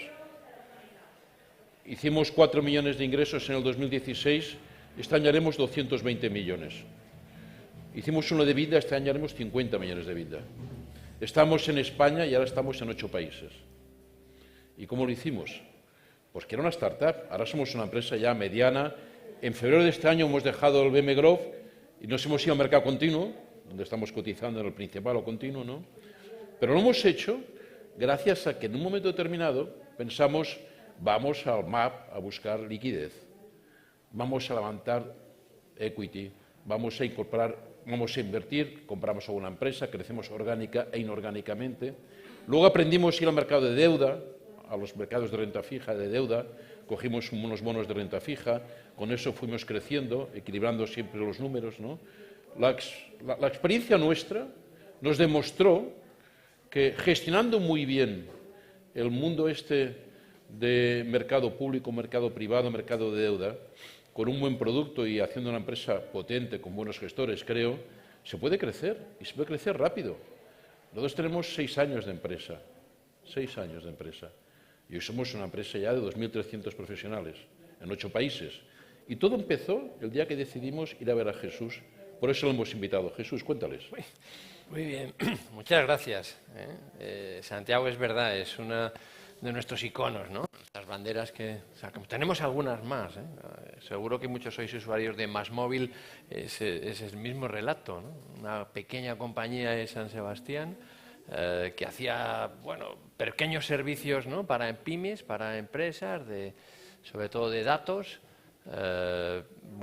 Aquello empieza a crecer, empiezan a fusionarse, una fusión inversa, empiezan a hacer ampliaciones en el mercado. Bueno, pasan a la bolsa grande, terminan en el IBEX 35, y bueno, luego viene un fondo monstruosamente grande y se lo compra por 2.5 billion. Bueno, es un círculo, ¿no? La verdad es que cuando uno piensa en bolsa, piensa en lo que ve en el telediario, en lo que ve en las noticias, en el Wall Street Journal, es decir, en otra galaxia que no tiene nada que ver con la galaxia de la startup. Y es un error. Yo creo que muchas de las startups que nosotros vemos cuando piensan en grande, como ha hecho Atris, como ha hecho Mosmobile, como ha hecho muchas otras compañías, ¿no?, tienen un carril rápido, un fast track, para acelerar su crecimiento, impulsando no solo el elemento financiero, que esto hay que subrayarlo. Yo entiendo que muchos de vosotros lo que os obsesiona es cómo llego a fin de mes y cómo me financio en el próximo ciclo, ¿no? Pero es que hay una serie de elementos intangibles muy potentes para hacer crecer a las empresas. Entonces, el primer mensaje es la bolsa de las pymes, como nos gusta llamarnos, ¿no?, el BM Growth. En definitiva, los mercados de capitales están mucho más cerca de las empresas pequeñas y de las startups de lo que ellas creen. Pero es verdad, hay que prepararse en ese camino, ¿no?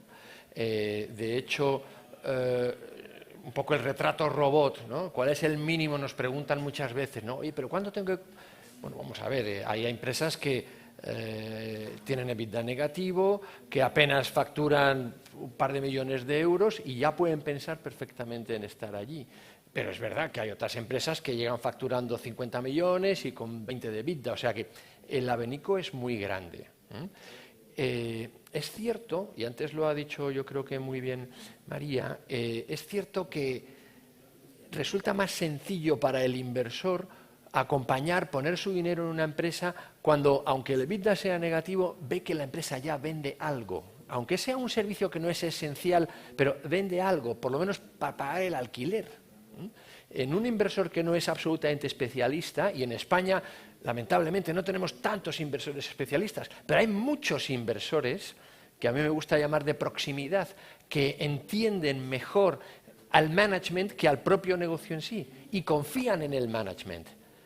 Y después de tener el management, profundizan en el negocio y a partir de ahí aportan capital y además lo aportan de modo atomizado. Es decir, tú no tienes que confiar en que ese inversor financiero, private equity o venture capital, va a tomar un 25, un 30 o un 40 y cuando él se salga te va a arrastrar y tengo que vender.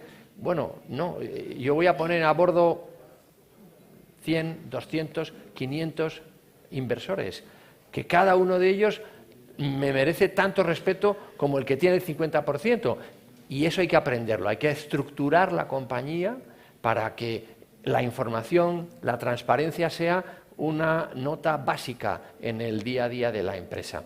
Y eso hay que estructurarlo, no se puede improvisar. No conozco ninguna empresa que no diga que no es transparente, todas son muy transparentes, como el agua, transparente. Pero luego resulta que la estructura y el día a día no les permite o no les ofrece, digamos, esa información que los inversores necesitan. Nosotros ayudamos a eso. Tenemos una iniciativa, precisamente que llamamos entorno premercado, que es muy práctica y que consiste en que las compañías pequeñas entiendan qué van a necesitar hacer cuando dentro de 1, 2, 3 años vayan al mercado. Y lo hacemos a lo largo de un ciclo, insisto, amplio, muy asequible para la empresa. En términos de tiempo me refiero, en términos económicos es insignificante. Y no solamente les ayudamos a entender y les enseñamos cosas, sino que les entrenamos. Hacemos una especie de tutorial permanente, de tutela, digamos, permanente de la compañía, y la compañía ensaya cómo puede hacer eso, cómo conocer a los inversores, cómo le tengo que hablar, qué tengo que... Y, por supuesto, hay un networking permanente, ¿no?, con muchos partners, y colaboramos muchísimo con asociaciones, ¿no?, como Asebio, por supuesto, ¿no?, y otras muchas asociaciones que están muy cerca de las startups. O sea que la bolsa no es un edificio con unas columnas muy grandes, que por supuesto estamos encantados de que vengáis a visitarnos y nos tomamos ahí un café. La bolsa es personas que están cerca y que quieren ayudar a acelerar a las compañías y a tener casos de éxito como el que mencionaba Santiago. Fíjate que, escuchando a Jesús, uno de los elementos que nos determinó a nosotros más a iniciar el proceso de salir a cotizar en el BM Growth era que, al estar regulado o siendo público, tienes que tener una buena gobernanza de la empresa. Tienes que hacer una gobernanza que sea transparente. No puedes hacerte trampas en el solitario. Hay que montar un consejo, invitar a unos independientes, oye, y pasar allí las cuentas y hacer las cosas bien, porque si lo haces bien, lo haces con ortodoxia, la empresa tiene recorrido, pero si no tienes un control, tú mismo te dices, bueno, esto lo pongo, no, lo voy a activar más de lo que me deja contablemente porque así no entro en pérdidas y al final aquello es pan para hoy, hambre para mañana. Y la gobernanza de las compañías forma parte de algo sustancial para el futuro, ¿no? Yo creo que en ese sentido lo de poder salir a cotizar y estar en un mercado público de esas características te obliga, pero te ayuda muchísimo, pero muchísimo. En ese sentido, yo creo que es bueno que os acerquéis un día al BMG Group porque hay compañías, como dice, este año han entrado bastantes además, ¿no? Este año. Sí. El año pasado entraron 16, este año, bueno, 4, la semana que viene otras 2 más, o sea que vamos con un buen ritmo. Sí. Y hay buenos inversores que se dedican al BMG Group, que buscan empresas pequeñas que tienen recorrido. Y otra cosa que decía Jesús fundamental, el relato. El relato. Cuando tú vas a buscar dinero, sea público o privado, si no te entienden y no entienden lo que quieres hacer, es que no saben qué hacer contigo. El relato, explicar muy bien lo que quieres hacer con la compañía. Luego ya hablarás de business plan, y hablarás de EBITDA, y hablarás lo que quieras, pero si no entiendes bien qué quiere hacer esa persona con esa empresa, qué quiere dedicarse, es difícil que te animes a invertir en ella, ¿no? Y creo que el relato es muy importante, ¿no? María, y hablando un poco de vuestra experiencia también, vosotros habéis hecho una opción de ir a buscar dinero público y hacer gestiones, digamos, para entrar en mercados, si quieres, más mercantiles, que os ha permitido cofinanciar la parte que teníais que cofinanciar. ¿Cómo ves el futuro? ¿Cómo pensáis ahora seguir creciendo? Pues a ver, nos planteamos distintas alternativas. Por un lado, yo creo que ahora ya estamos en un momento de madurez tecnológica lo suficientemente interesante como plantear una entrada de capital, ya sea por venture capital o bueno, explorar otras alternativas. Pero sobre todo yo lo que quiero no es una venta inmediata de la compañía. O sea, para mí BitBrain no es un boleto de lotería que a ver si se lo vendo a alguien, toca y me hago rico, sino que quiero que la compañía crezca, que la compañía aporte valor y para ello, bueno, pues utilizar las herramientas de financiación necesarias, pero a poder ser sin perder el control de la compañía, a poderla llevar donde yo quiero. Ana, y sobre Asebio, pero lo que Asebio hace para las compañías pequeñas, ¿no? El elemento de ESG, que es un elemento cada vez más importante en el mundo nuestro, ¿no? Todo el mundo, lo que es el tema de medio ambiente, lo que tiene que ver con la parte de social, lo que tiene que ver con la parte de gobernanza, ¿no? Tú, desde tu perspectiva de gran compañía, pero presidiendo una asociación de estas donde hay mucha pequeña compañía, ¿qué indicación darías tú para que las pequeñas empresas empiecen a entender que esto forma parte ya del core business de la compañía, que no es una cosa a más, sino que forma parte de lo que hoy se exige a una empresa? Pues tú lo acabas de decir. Los ODS forman parte no de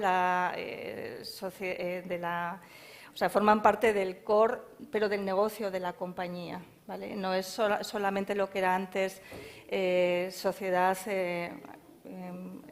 perdón, se me ha ido la... nosotros en el sector biotecnológico, en la asociación, siempre trabajamos con los 17 ODS, damos respuesta a 13 de ellos. Ahora mismo estamos enfocados en la parte de salud, todas las empresas que trabajamos en salud, pero también en la transición verde, todo el desarrollo biotecnológico para el desarrollo sostenible ambiental, la agricultura, ODS 2 para paliar el hambre en el mundo, con, como digo, alimentos seguros y cultivos seguros. Todo ello tiene que formar parte de lo que tú decías, ¿no? Del relato, pero más allá del relato, de lo que es el core business de la propia compañía, incluyendo, yo diría, el ODS 5, ¿no? Ahora se está hablando en la mayoría de las compañías, las grandes también. Merck tiene un comité de diversidad, equidad e inclusión, el D&I que se llama, y trabajamos mucho en este área, ¿no? Creo que además cada vez tiene más relevancia. De hecho, lo estamos viendo también a nivel del sector público, cuando, por ejemplo, en contratación pública se incluyen ya estos requisitos para poder acceder, ¿no? O sea, los requisitos medioambientales o de igualdad de género. Muchas gracias. Para acabar, solo yo quería transmitiros una imagen, ¿no? Que primero espero que haya sido útil, eso es lo más importante de toda la sesión, que haya sido práctico, que veáis que se pueden hacer muchas cosas y que hay muchas perchas desde donde colgar la camisa de tu idea. Y la imagen es un árbol. Un árbol es una imagen donde tú tienes una estructura con raíces, las raíces son profundas, las raíces son tu negocio, lo que tú sabes hacer. Estás en el mundo de la ingeniería, lo que sabes hacer, microchips, en el mundo del medio ambiente, ese es tu negocio, las raíces. Y luego tienes un tronco y una copa. El tronco y la copa es lo que vemos los demás. El tronco y la copa son qué accionistas tienes, cuánto capitalizas, qué EBITDA das, eso está bien. Pero si no tienes raíces potentes y el tronco y la copa son pequeños, cuando viene una pandemia sales disparado y desapareces del mundo. Hay que tener un buen tronco y una buena copa, tienen que verte, tienen que entender que eres un proyecto donde se puede invertir, lo gestionas bien, tienes un buen management, vendes bien lo que haces, pero tienes que tener raíces, ¿no? ¿Cuántas veces hemos visto proyectos espectaculares con raíces francamente débiles que a la mínima de cambio han salido volando? Y al revés, hay negocios con raíces inmensas, con unas potencialidades inmensas, con un tronco muy pequeño y una copa muy pequeña. No saben explicar, vender, transmitir la potencialidad de ese producto. El negocio son las raíces. El negocio es el tronco y la copa. Solo os recomendaría que cuidarais las dos partes del negocio, las raíces, el tronco y la copa. Y nada más, hemos acabado el tiempo, encantados y espero que haya sido útiles. Gracias Jesús, Ana y María y hasta la próxima.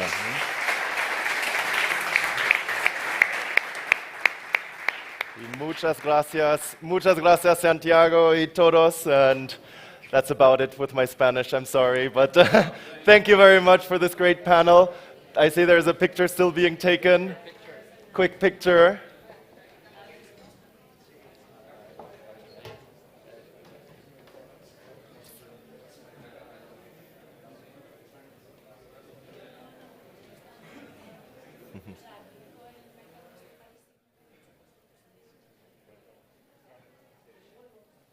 Wonderful. I think that looks very nice. Okay. Thanks a lot. Yeah, you can.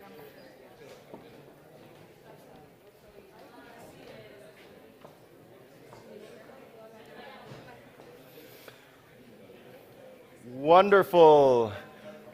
I hope the startups among you could really take some practical advice from this panel and really know everything you need to know about growing your business into a larger corporate. We are going to switch gears a little bit again, and we are going to move back to the topic of mobility. And for that, we have a wonderful panel with us today that is going to talk about how mobility is being shaped by technology, by regulation, by sustainability aspects, and by consumer behavior. And here, to moderate this fantastic panel, please help me welcome on stage the Head of Corporate Development at Mutua Madrileña, Alberto Izquierdo. Alberto, the stage is yours.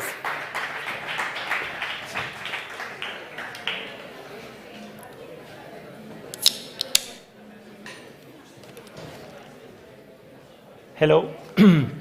First of all, I would like to thank you, South Summit, to allow us to give us the opportunity to be here talking today with all of you, and also with some colleagues of successful startups. We are going to talk, as you were commenting, about mobility, about the new paradigm and the way the mobility, the new mobility is changing the cities, and the way Mutua is trying to adapt with the help of startups to this change. For that, we're gonna have here Jose from which is CEO of Imbric.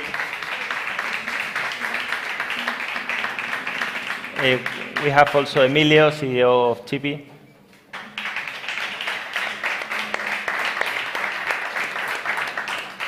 And we have Enrique, CEO of El Parking.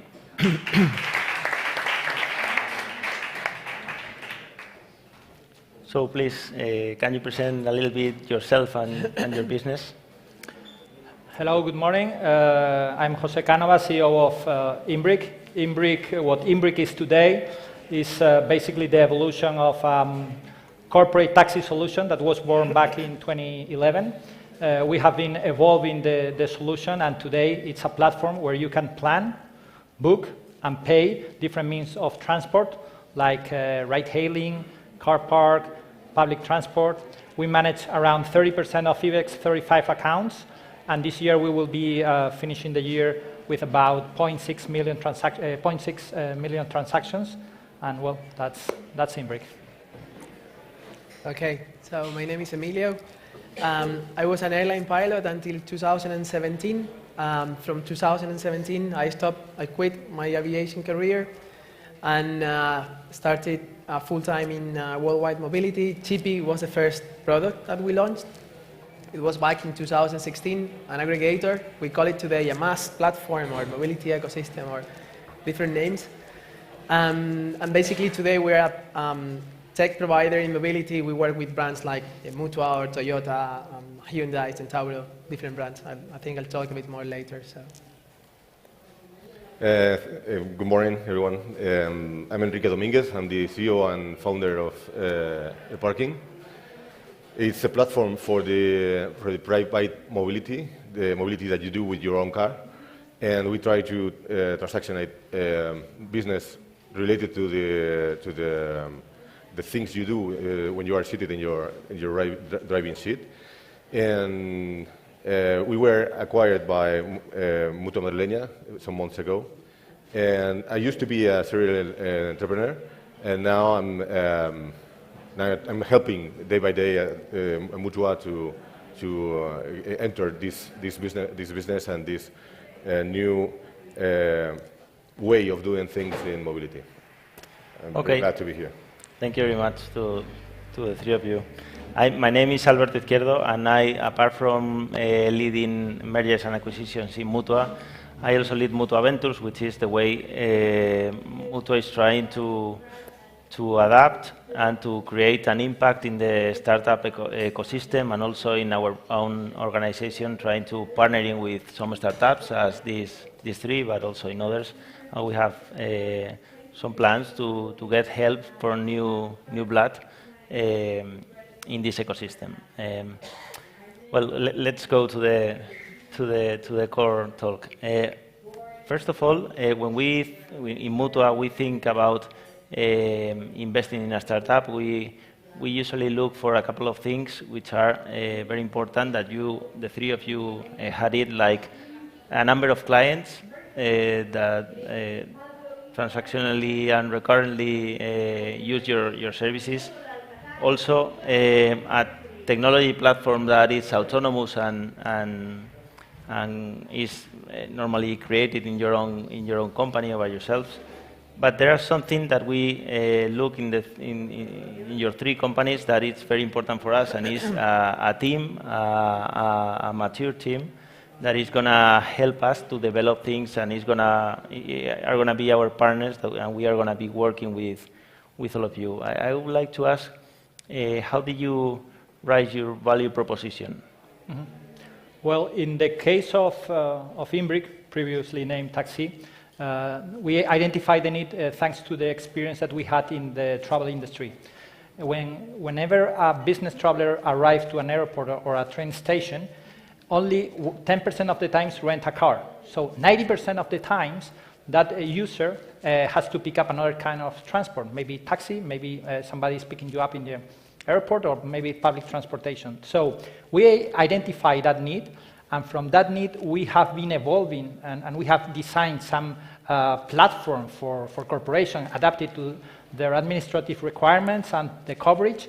And so that was the way that we told the corporate clients, if you have an unmanaged expense, it's an opportunity of fraud, of very expensive process of the expenses, and it's a way that you don't deduce the VAT. So we identify one solution and one need for the corporate, but also we have to convince the user. And what were the needs of the users? Basically, they were not. They were advancing its own money to do some professional trip. They were doing the expense report. This takes time and it is very noisy. And finally, sometimes they lost their tickets. So we had to convince the corporate traveler by adding these benefits. And finally, we also had to convince the supplier, the taxi drivers. And for them, we offered something that they were not able to reach. Basically, if you have a taxi company in Valencia, you are not going to be talking with the headquarters of a large IBEX 35 company in Barcelona or in Madrid. So we aggregate this, our platform and our commercial vision to talk with large corporations and give these value-added rights to the taxi drivers. So they were willing to collaborate with us and to pay us a commission because we were adding high-value transactions. The B2B transaction is, in average, double than the B2C transaction. The corporate client doesn't do no-shows, so they remain still the taxi is arriving.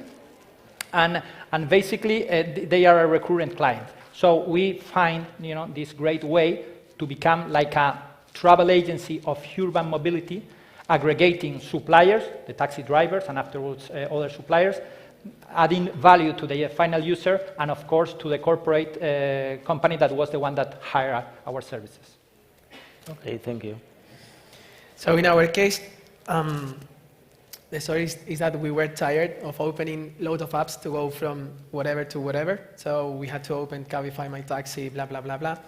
And back in 2016, we said, hey, why, it should exist one app. And from this one app, we should be able to compare and book. That's how we started, very naive. Being honest, we didn't know the market, but we started integrating providers. It was a wild ride, especially first year and a half. Fast forward 2 years later, we had already 150 mobility providers integrated, 15 cities. So we were growing, but users started to request transactions. So it's great that you can compare from one app. We know this, but they wanted to actually book inside the app. They didn't want to go to whatever was the provider. So we have this thing on the one hand, but on the other one, we had most of the providers when we would tell them like, hey, we would need this, blah, blah. In general, they would say, no, you are doing exactly what we want to do, so we are not going to give you access to the APIs. But then on the other hand, several providers started requesting technology. They said, hey, we would like to have your aggregator, but with our own brand, or we would like to have technology in order to be in the aggregator. So we said, hey, if we start providing technology, maybe it makes sense that one day, if we are the providers, then they will be in here with transactions and everything included. So basically, we opened, and 2018-19, we started providing technology, not only so we aggregator is still in there, or the mass platform chip, if you know, but we focus on providing technology. The first project we launched was Hispano Suiza. Maybe you know, Hispano Suiza is the Spanish brand that relaunched a €2 million vehicle, 2019, electric, no physical key. And we were the providers doing the hardware and the software for this vehicle. This was the first project we launched. And after, I want to be fast, otherwise we're going to run out of time. But after that, we started working with several companies, including Toyota, for example. We provide the technology to Quinto Share and Quinto Flex. Quinto Share is the corporate car sharing solution for Toyota. Quinto Flex is a flexible subscription, so we provide that. We work with Hyundai as well, providing rental software technology and subscription technology. We work with car rentals like Centauro. There is a car in there. We work with Avis as well. We work with the biggest importers in Europe. We have projects now in Portugal, Africa, Switzerland. And now the latest partners, I would say, are Rentings. So we've been basically in these 5 years changing a lot. Yeah. Okay, the value proposition of El Parking nowadays is to give easy ways to do things in your car, to park, to pay the tolling systems, to pay the gasoline, to pay for electric charging, to pay for ITVs, the inspections of the vehicle. At the end, I think what we do well is to make difficult things easier to the user. And this has been our focus in the last 6 years. It has been my focus in all my career, in every business I have been involved. And nowadays, with Mutua, we're trying to propagate this behavior with the users that are now customers of Mutua. For parking, as the history is the same way they have been saying, we started with the on-street parking, the parking that you do in the streets of Spain. Once we became leaders, we opened the off-street parking, the parking that you do in the underground, underground of the cities. Then we attacked the tolling systems, then we attacked the gas stations, and then we attacked the rest of the services related with mobility. At the end, the important thing is not the business that you are working with. The main thing is to make everything easier and to remove from the journey of the user the bad things, the things that the bad moments that you find when you are at the beginning, for example, getting the ticket on street parking. You have to go to the parking meter, you have to have coins.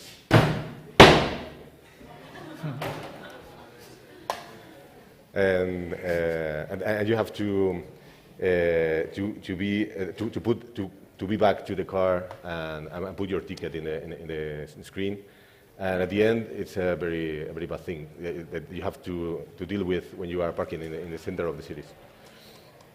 So in that case, we make everything possible using only your mobile, and we added some new features like extending tickets or unparking, that is ending your ticket if you are ending your meeting or whatever sooner than you think. We attacked the off-street parking also, and in that case we found that the user has to go to the cashier machine with a credit card or with coins. In some places you didn't have the coins available for paying, other places you don't have the credit card available for paying. Other places they don't have cashier machines overall some years ago, and you have to look for the guy who is there getting the money for your ticket. At the end, it's an inconvenient way of doing things, and our focus always has been looking for convenient ways to do things. If you think from the user point of view, you will find that your user is getting more time with you. They are doing more transactions with you. And at the end, the retention, that is like an objective that we all have in our companies, is the consequence of giving a convenient service. And you don't have to look for the retention. You don't have to think in terms of retention. You have to give good services, to give them conveniently, and wait for the good numbers to come. This is my...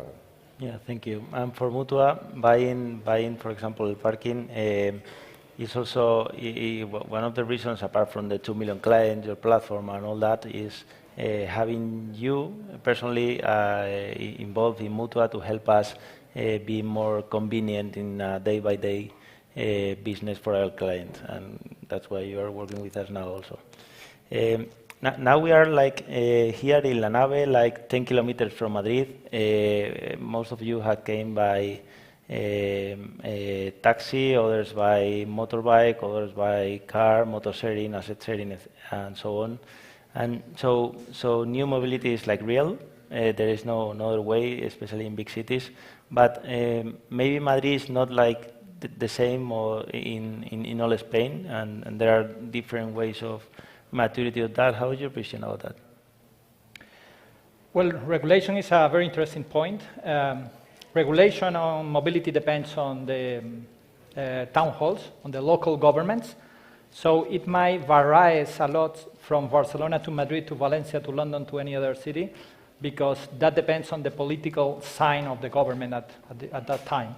So there are some cities that are much more flexible for sharing, scooter, mopeds, cars, or even how it lives together, taxis with PHVs or VTC, as is our name in Spanish. But more important than that regulation is the big picture of Europe. what is Europe telling us about mobility? Basically, the objective of all the European mobility policies is that by 2030, so in almost tomorrow, to reduce by 50% all the emissions of the traditional powered cars in our cities, in the city environment. So this is a lot. And by 2015, they want to eliminate the traditional cars that we are driving today. So to get this objective, there are different policies that are being implemented, but right now, and one of them is the Spanish Sustainable Law for transport, and this law says that almost 200 cities with more than 50,000 inhabitants that are in Spain are obliged to implement a low emission zone. So this will make harder for a driver to drive and to park in that area. So I think that it's a good opportunity for the mobility industry or for startups like ours to deliver additional options for them. So this is one point, to implement low emission zone. The other measure that I want to point out is that, as maybe we all know, in London there is a congestion charge, and if you drive today to London, it will cost you around 28 euros for the congestion charge and for the ultra low emission charge. So both together makes around 28 euros per day. So that's very hard, and that measure has been implemented in Stockholm, Milan, and in other cities around the world. And 2-3 weeks ago, the government enacted a law that allows local Spanish government to implement the access toll. So we will be having tolls to access to the center of the towns, and well, that will be a right that the local government could implement or not. And finally, regarding this whole regulation, and focusing in our core target, that is the B2B segment, corporations with more than 500 employees will have to implement a sustainable policy to make employees come in daily basis to work. So the commuting, they have to take measures and establish policies and rules and means in which the employees, in every day that they come to the office, they can come in a more sustainable way. For that, we have shuttle buses, or we can have carpooling, and we can have different options. But at the end, I think it's a good period for us, for startups, for developing new ideas. The regulation are forcing corporations to take them. For me, it's a great news. I don't have to evangelize anymore. So the government tells them what to do. I'm here. I'm already ready to implement those measures. So I think it's a good future is coming ahead. Good. Yeah, I agree 100%. From our point of view, of course, Madrid is a referent in Spain, then maybe Barcelona. We analyzed the taxi industry. So we went back to, I think it was the 16th century with Philip II. Taxis started in Madrid. Because this is the typical question, like, hey, what is going to happen after, Madrid is growing, it's great, but small cities and medium cities, but the story is always the same. So if you go to the taxi market, back 16th century, it started in Madrid, and then it slowly started to grow, of course, outside of Madrid, depending on needs. If you analyze the public transport, it's quite similar. If you analyze the aviation industry, airports, quite similar. So, and with this industry, we think it's still super immature. Of course, a lot of people talking and a lot of smoke, I would say, in the air. But super immature, it's growing, it's clear. But we are in a transition, and the real disruption will come, of course, and we all know this, with the autonomous driving and autonomous drones. And this is the real disruption, of course, and this is the transition towards that. So users, we're all getting used to order everything from a phone. And of course, in maybe 5-10 years, I would say, we will order for sure the autonomous driving. This is, of course, the real disruption. This is where we are kind of focusing on. So that's our view on this. Yeah, once the disruption has occurred, and when the business is opened, and it's one of the most difficult steps, is the first one. Once it has been done, the next step is to make everything collaborate. So the creation of an ecosystem is very important, and to create the platforms where you, for example, can aggregate services, where we can operate with the different players in the business, and where at the end the user can move easily between different companies using their services, again, in a convenient way, is the key. So now that the mobility is now more mature than 5 years ago, when it was being born, at least in a digital way, now that the digital businesses are mature enough, the next step is to create an ecosystem where they can move and where the user can change between the different ecosystems, the different services, with at the end in a convenient way, easily, where the payment systems are easy. You don't have to put your credit card again in every service, where your user is the same one or compatible between different services, and where all the players can give their value easily without having to invent the wheel again and to integrate with the systems again and to get the users again and to do everything again once and once again every business. So now that it's mature as it had happened in other business lines, in mobility, now is the moment to create the ecosystems and to open the doors between all the players to give the user the best services together. Yeah, Point of view. Yeah, for sure. Thank you.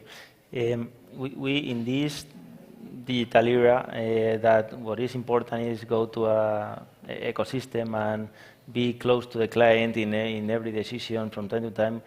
We part some years ago from an insurance company that we just call our clients when they have, our clients call us when they have a car accident from time to time, or some problem at home, or don't talk about life insurance or some others.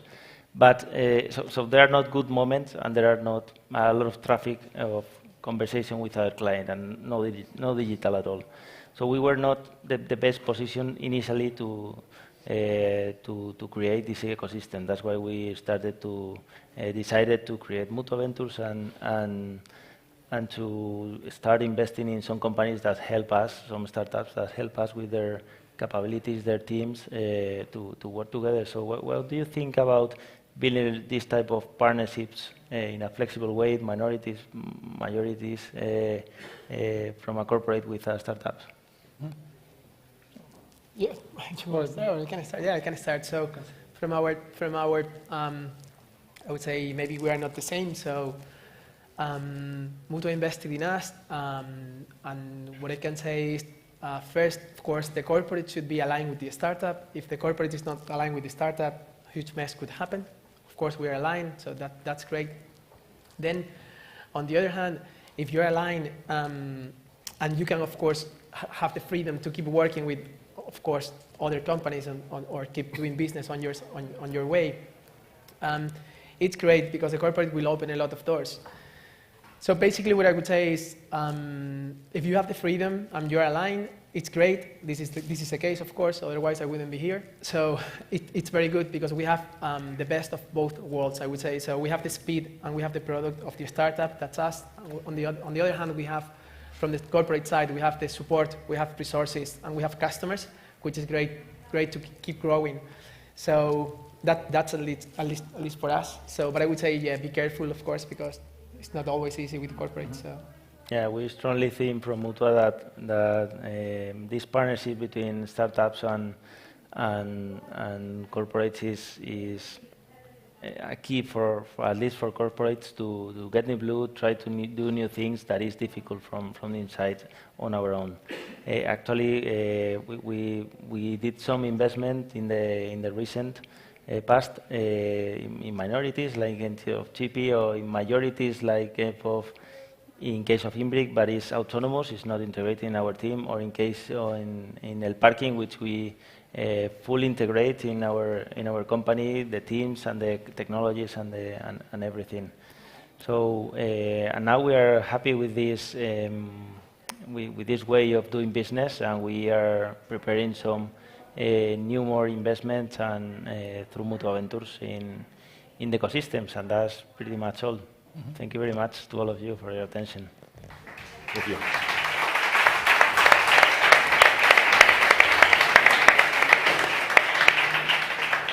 Thank you very much. Thank Thank you you very much. Wonderful panel on the future of mobility. Really looking forward. Thank you. Thank you. Yeah, you can exit. Thank you. I see people are moving a little bit here in the room. I'll just give everyone a few seconds to breathe, find a new seat, find where they want to go.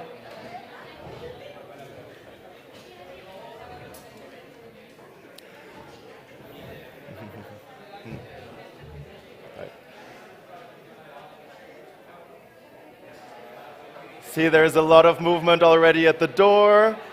Look forward to welcoming new people into the room for the last panel on the stage for this morning. We have everything set. Wonderful. I am really glad nobody got hurt. This fell down, right? Good.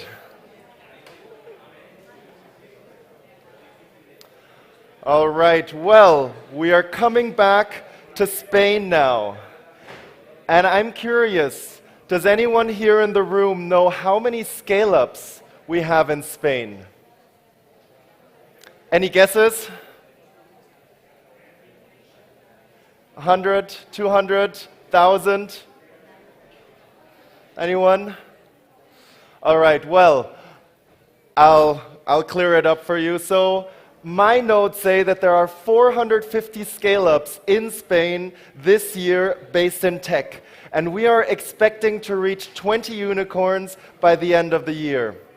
And in our next panel, you're going to hear about how Spain is creating the conditions to create a new IBEX 35 based in tech, and how companies, investors, and public institutions can come together, can work together on creating an ecosystem that is going to really boost innovation and startups here in Spain. And here to present this wonderful panel, we have someone here who could not be better positioned to talk about this. Please help me welcome here on stage. They're still fixing this. I would still already welcome on stage the director at ESTEC and the director of strategy and public policy at Ad Digital, Miguel Ferrer. Miguel, welcome to stage. Yes, this is yours. Sorry, they're still building a little bit behind you, but it looks like the job is over. So, Miguel, now the stage is all yours. Thank you. Thank you very much. I will say also to please welcome Karina Spilza, who is the chairman, president of Ad Digital, and also partner of CAFAN, the Spanish venture capital. Javier Mejías, part of the startup initiative of Fundación Bankinter, leading the conversation about the scale-ups, and Ana Maikes, CEO and co-founder of Neuroelectrics and also president of ESTEC. So thanks a lot for having the chance to be here today. There was like a movement of audience that we expect to recover. Lunchtime. Yeah. And the main goal of this panel today is having the chance to give visibility and explain how is the startup and scale-up ecosystem in Spain doing, especially because after 10, 15 years of growth and creation of the startup ecosystem, we could say that nowadays we have a good ecosystem of mid-size, middle market companies with the particularities that the tech and innovation have. As previously we heard that nowadays we have more than 450 scale-ups. When we say scale-ups, is this kind of company that has internationalization, talent acquisition, innovation, technology, Series B, C exits regarding the investment. And I think that today is a good opportunity to talk about this because we have a very interesting panel.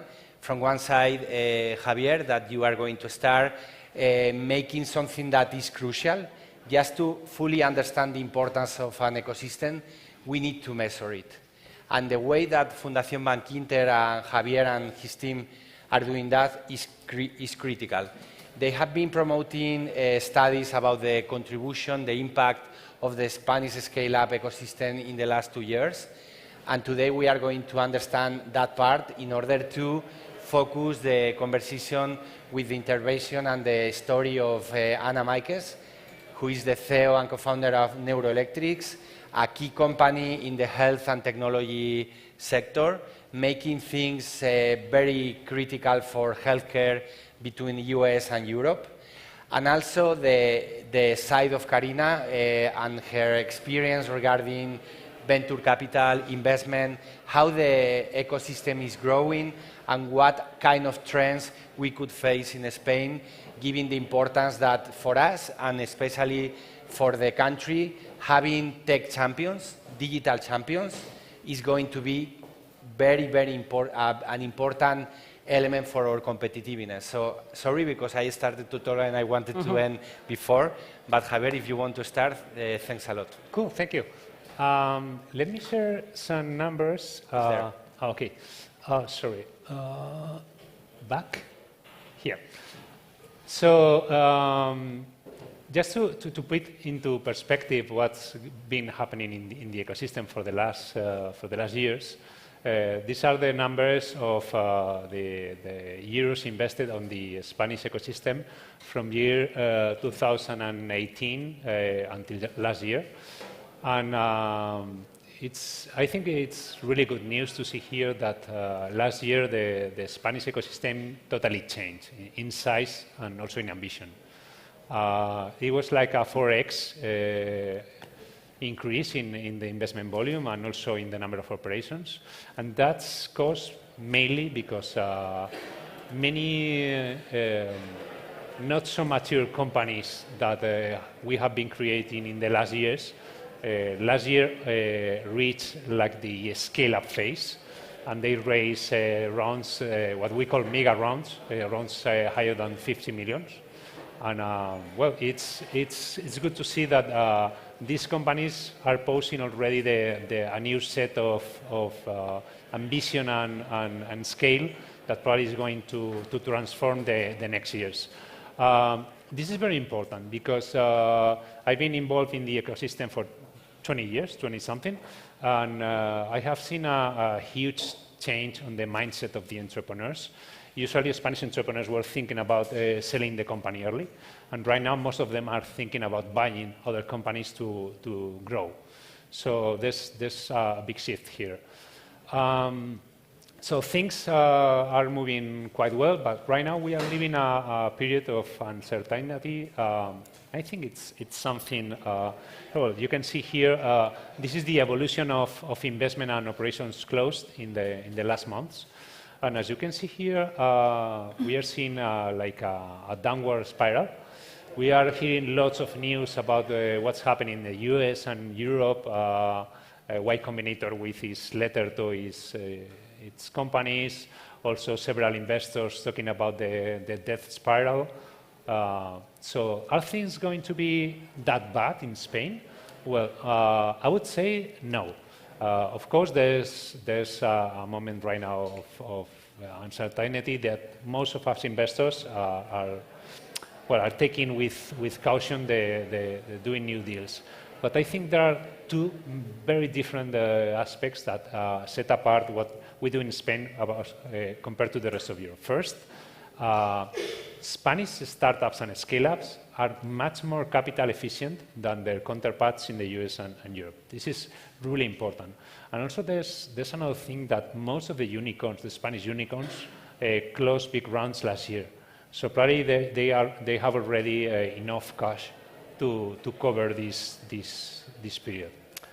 And also, I would like to share with you some numbers we got. Last year, we made a really interesting study with our partners of Wayra and Endeavor to try to summarize and understand the impact of the scale-ups. Miguel told you that there are 450 scale-ups in Spain. We surveyed almost 100% of them, and we discovered several interesting things. Well, oops, it seems it's not easy to read. Well, interesting things here. The Spanish scale-ups, even in the worst part of the pandemic, were growing like at 10%. But the nice thing is that on average, those companies were creating last year 13,000 employments, only 91 companies. This is an important number, but for me the shocking number, and we were quite shocked to see it, is that each of these companies creates lots of indirect jobs, which means those 13,000 direct employees help to get 658,000 indirect employees, which means, and we'll see later, that for each direct employee we have 300 indirect employees, which is crazy. Also, on the revenue side, those companies were aiming, just 91 companies, to have a combined revenue of 3,000 millions, just 91 companies, which for me it's a good way to understand the impact of this company. So finally, oops, well, you can see here anything. We have released this report, so you can download this information from scaleupspain.es. What this slide is trying to say is that we have seen that we try to group into buckets those companies. We call them scaler, companies with a combined revenue in the last 3 years of less than 10 millions. Growth companies, less than 50, and what we call rockets of more than 50.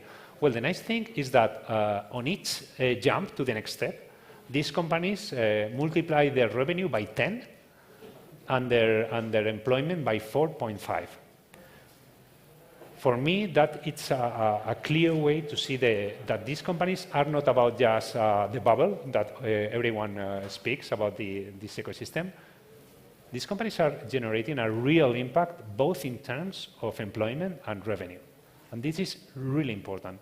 And also, it's key with these numbers that all of us should be supporting these companies, because probably these companies are going to be the lever of change.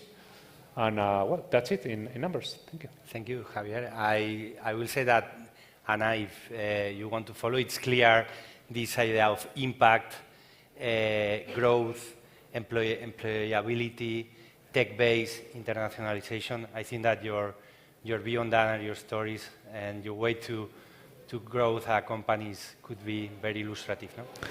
Yes, so, oh my God. So, hello everybody. So now, wake up time. So my name is Anna Maikes. I'm the CEO and founder of Neuroelectrics, which is this company. I think they only invite me so I can wear the cap. So this is the technology that we have developed at my company. As you can see, this is a non-invasive brain monitoring, but also brain stimulation device. So we can inject currents into the brain. And we think this has the potential to treat diseases like epilepsy. We are showing that we can reduce seizures, improve depression, or help with Alzheimer's. So from Barcelona, from Spain, we believe we have the power to change medicine, to change therapy, and instead of taking a pill, you will be prescribed stimulation at your home. So one of the interesting things that Javier has mentioned is that startups like mine, we were incorporated 10 years ago in Barcelona, but I moved to Boston 7 years ago. And why? Is it because I wanted to become rich? No. Why? The reason is because, you know, if you have a technology as an entrepreneur that can have impacts in millions of patients, why should I only help Spanish patients with epilepsy? No, my goal is to help patients in the US, in Asia, everywhere, right? So it's not only Neuroelectrics. There is a bunch of Spanish companies, and I always say that talent doesn't have gender or geography or color, and there are some female startup leaders here. So talent is everywhere, right? So how do you scale up talent and make this amazing change the world companies. And I think that my quest is to make sure that here in Spain, we shout out. Listen, I live in the US and in Spain, and the Americans, they're excellent, salespeople. They really sell themselves very well. And we Spaniards, sorry to say, we undersell ourselves. So one of the reasons to join STEC is to shout out to the world that from Spain, from anywhere in the world, you can scale up fantastic companies. And examples at the STEC are Wallbox. Let me tell you, Wallbox, when I left to the US 6 years ago, didn't exist. Today, 1,000 employees, factories in China, in Texas, and revolutionizing the electric car, right, the plug. So I think it's important for everyone in the room to be aware that there is a new economy emerging. And in Spain, we have fantastic companies. Globo, Redpoint, Filmin, Job and Talent, Cabify. They're all members of STEC. So I just wanted to give you some words of encouragement. And just, as Obama used to say, yes, we can. No, it's not only that we can, we are doing it. And I think that through STEC, it is our goal to really make sure we are on the map of the scale-ups. Thank you. Thank you, Anna. This is precisely what we need. We need people like Anna with this energy. And I'd like to send just a very simple message. As they did in France, they had an objective, 25 scale-ups in a period of time that I think it was 3 years. And they achieved it earlier. And this is, for me, what we have to do in Spain, to have this goal and try to understand the impact of having scale-ups like Neuroelectrics and like Anna's company. And the reason why I'm saying this is not as the president of Adigital, is not as an investor, is like a Spanish citizen. Because the impact that this company have, the scale-ups have, as Javier said, is in the employment, is in the economical activity, but is furthermore on the innovation. In Spain, we are lacking innovation. I think that the percentage of the GDP that is devoted to R&D or to innovative projects is one of the lowest in Europe. And we really need to change that image, and we really need to change that figure. And we really need to believe in ourselves.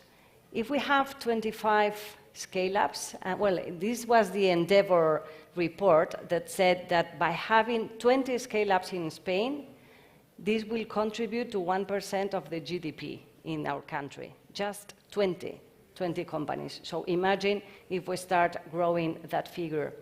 And it's about believing in our capacity. It's about creating global companies, and it's not about creating 100 million companies and just selling it and go home. It's about really having the ambition to build global leaders.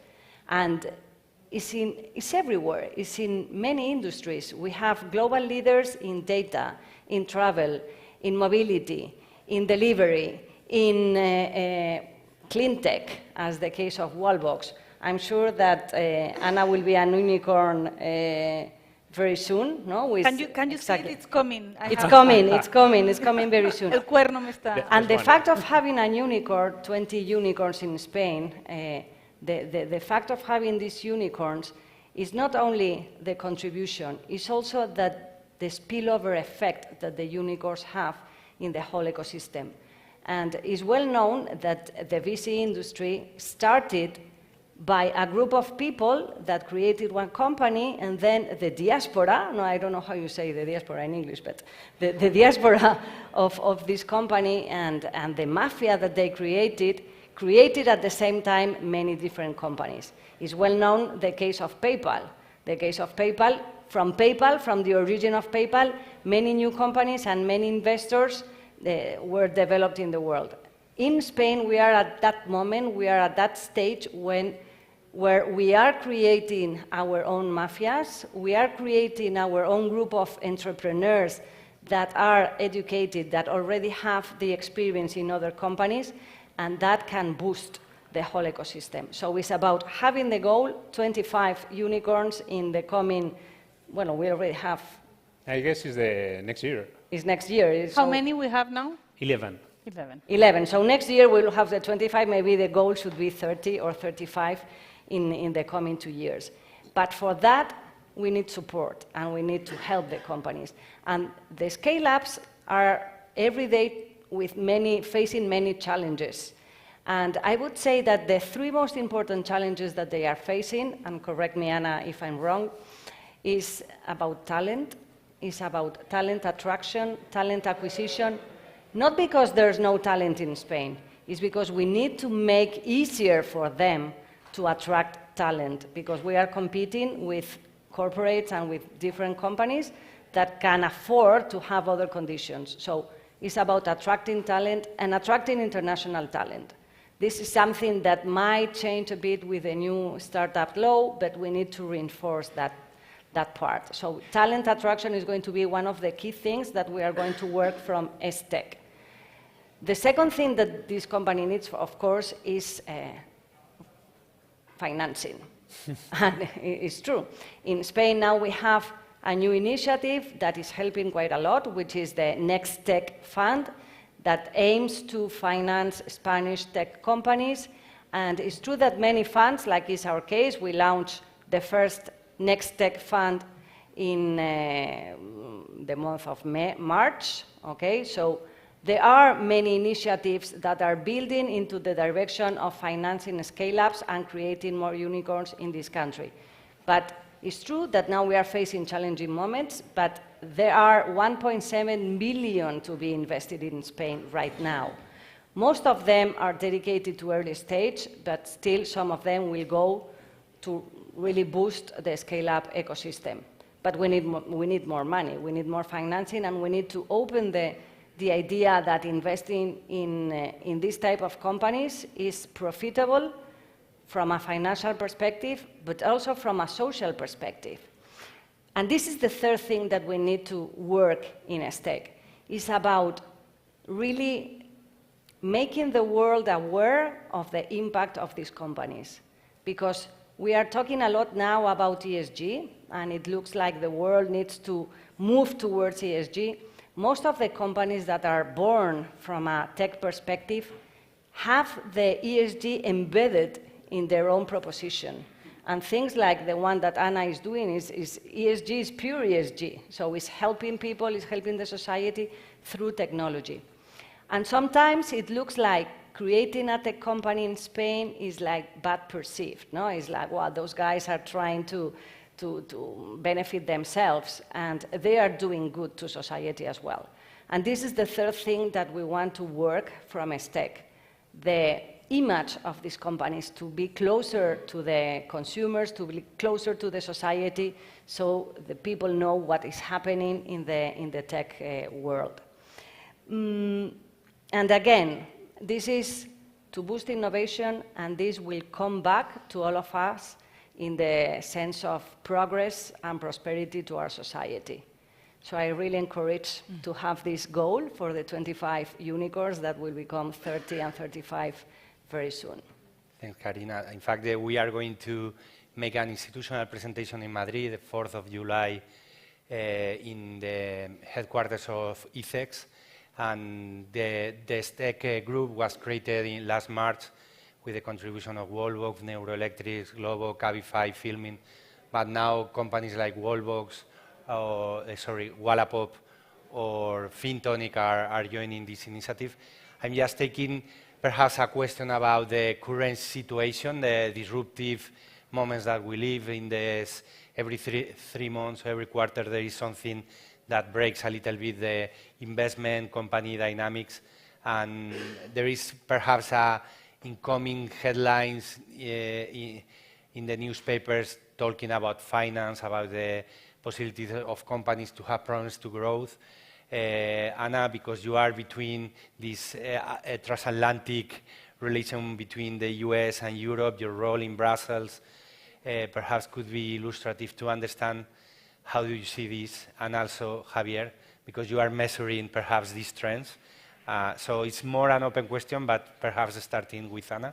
So I think it's right, and in the US you can feel the markets crashing. A lot of companies that used to raise money with a PowerPoint, I think those times are over for the moment. But I think in Europe, the beauty is that we have this public system. This morning, I don't know who of you saw Mariah Gabriel. She's the Commissioner for Innovation in Brussels. I sit on an advisory board that she manages, and there is 10 billion euros to be invested in startups the next 10 years. So this is something the US doesn't have. So it's going to be super positive for European startups to reach out to NextGen, to the European Innovation Council. I encourage you to apply. There is a lot of money. And I think that can help us pass this time until the markets recover. But I still believe if you have a good company with good data, even my American investors, if you have good data, if you have solid technology, you'll still get funding. So I think that there is no reason to be scared. I think speculation may be over in some parts, but for people that have worked hard to develop a technology with impact, I think there's still going to be money involved. So, you know, when I raised money, so many people told me in the US, Anna, you'll never raise money. You're a woman from Spain. You didn't go to MIT. You didn't go to Harvard with that accent. You are no one in Boston. And I'm like, shoot. And doors were closing. And at the end, I raised almost $20 million from American investors. So don't tell people, you know, don't listen to people who tell you that you cannot do it. It's just persevere and go the extra mile, and you'll make it. So I'm optimistic.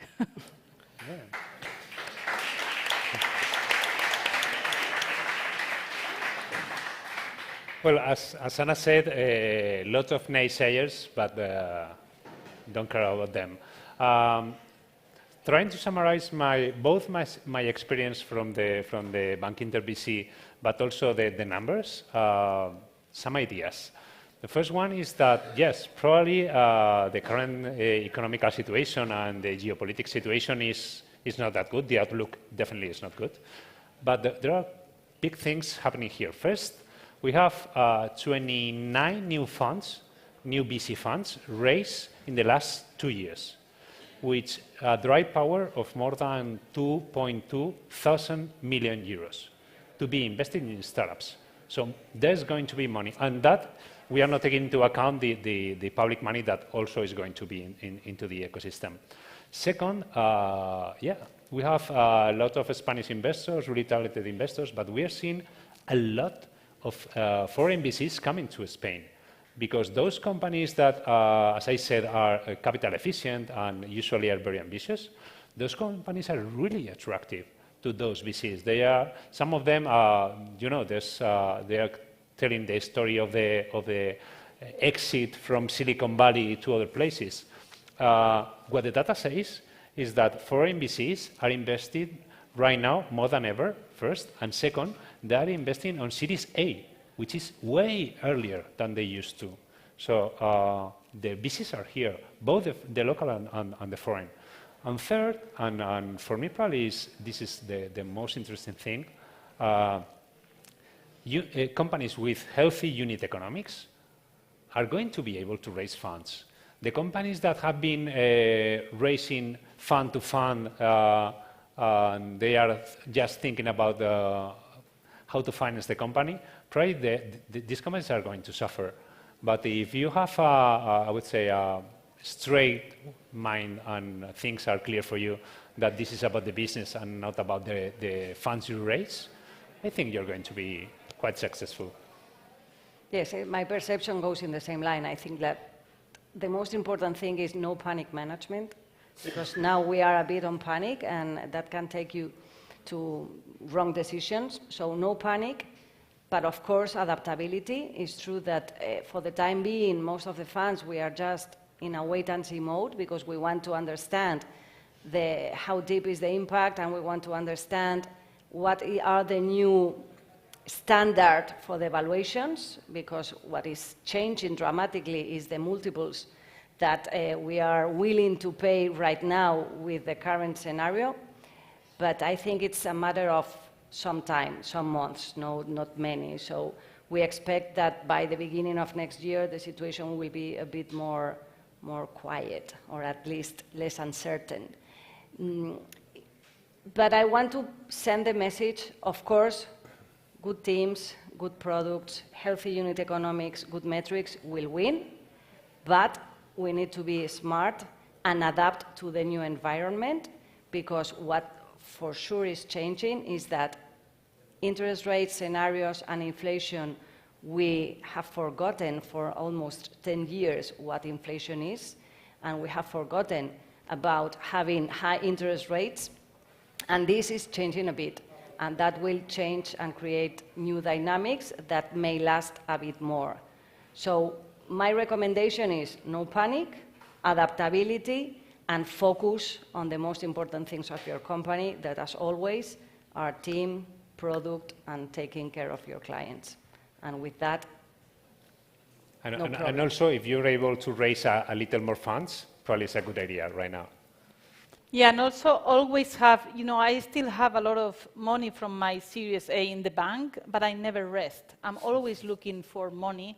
I'm always looking for options. So I'm always talking to a pharma to see if I can have a licensing deal, to public money. I'm warming up new investors for Series B. So, I love this pivoting and optionality that they say in the US, and I think it's so right to have options. The more options you have open and you warm up, the better in terms of crisis. So, I never relax, and the bank is full of money. So I think that's kind of a good advice for everyone, because the more cautious you can be, the better. But don't panic. Just keep on fighting. On the other hand, a lot of my competitors are dying, which is good. So exactly, this is the opportunity. Like, oh, shoot.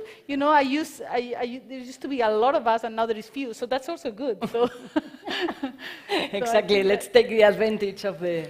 Yeah, so there are opportunities in every crisis. Yeah. So thank you very much. It's the last minute. I think it's good, these 10 years of South Summit, how in 10 years we have a new company culture, founders, people with international investment perspective.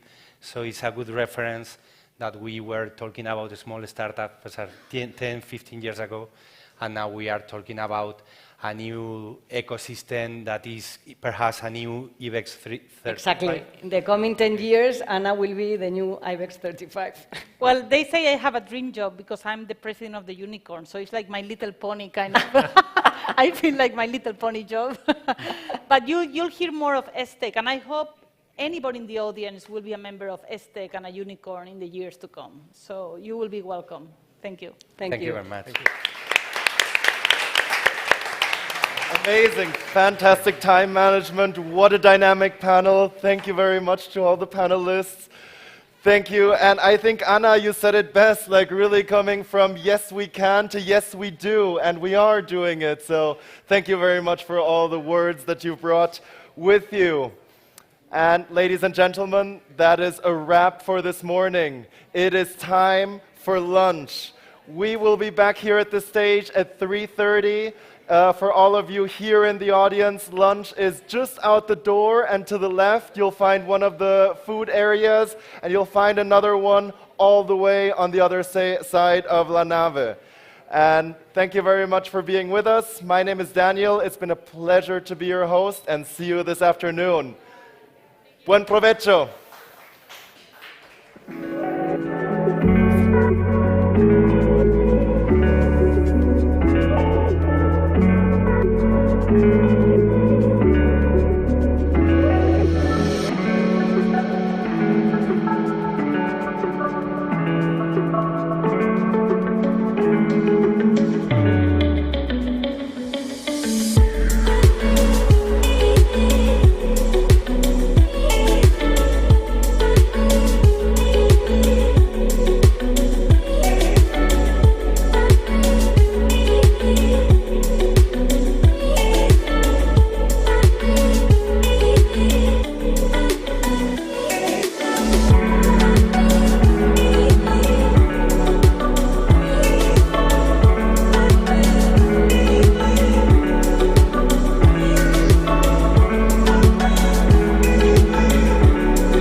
escuchas?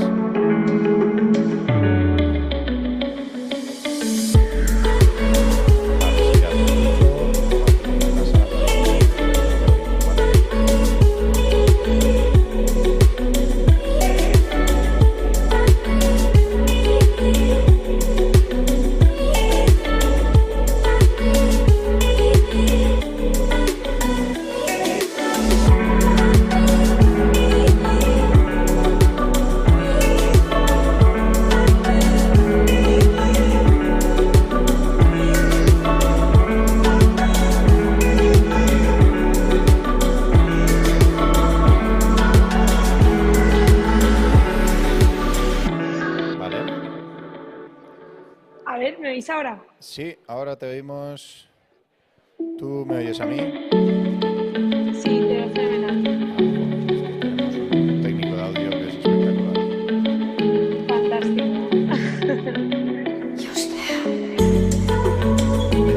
Cuéntanos, Ira, ¿qué planes tienes para el verano? A ver, pues mira, tengo que ir a la playa, hacer un trabajo fácil, así que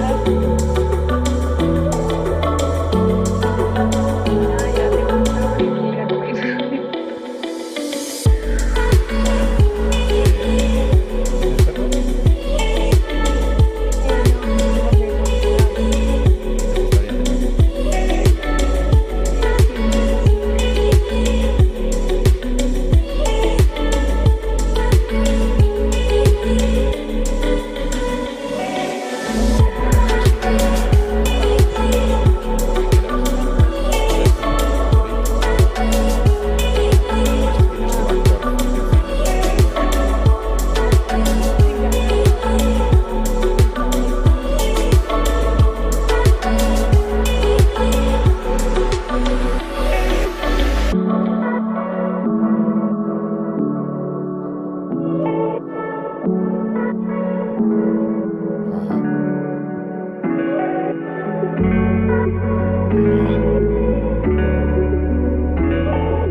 ¿Qué más? A ver, no, mira, muy bien, ¿eh? Es que tenemos que ajustar cositas de audio. Vale, es que tu audio viene aquí, vuelve a irse a tal, vuelve. Pero súper bien. Cuéntanos más. Si fueras millonaria, igual ya lo eres. ¿Qué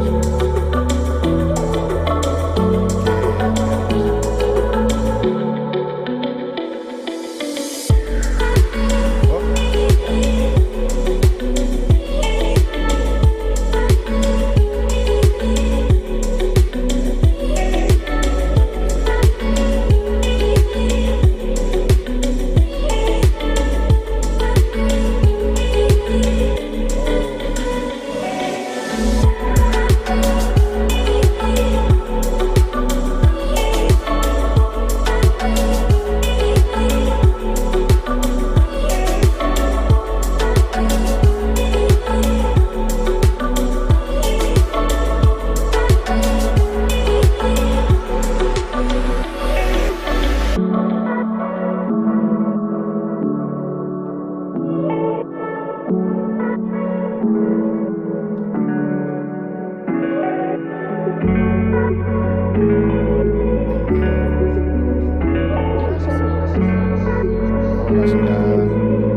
hola, Sira, ¿qué tal? ¿Cómo estás?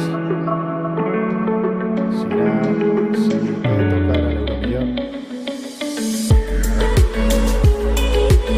Hola, hola, hola, hola, hola, hola.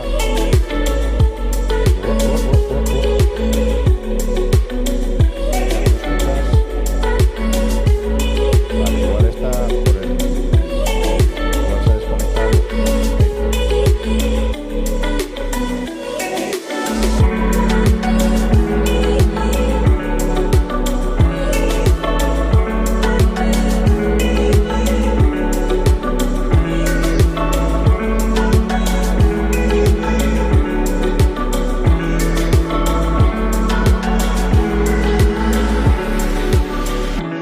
¿Y tú a ti no me escuchas?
Cascos.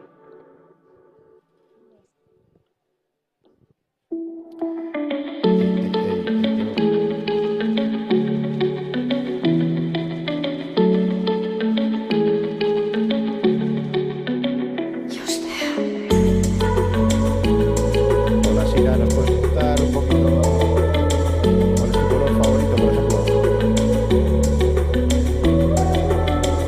Sin miedo, expláyate. Necesitamos que hables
pues, no sé, me voy a sacar algo y os voy a leer un cuento, porque no sé qué me vas a contar.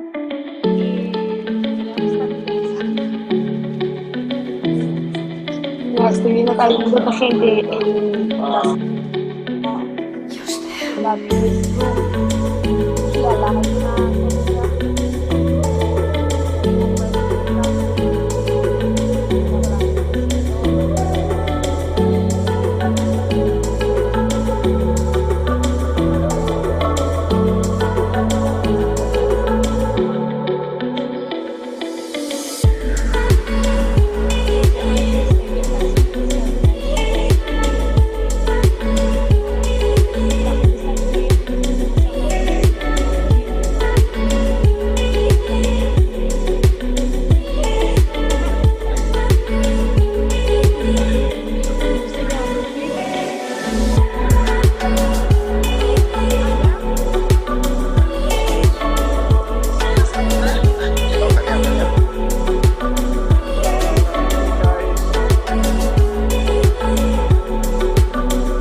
si os cuadra, si lo mejor o no.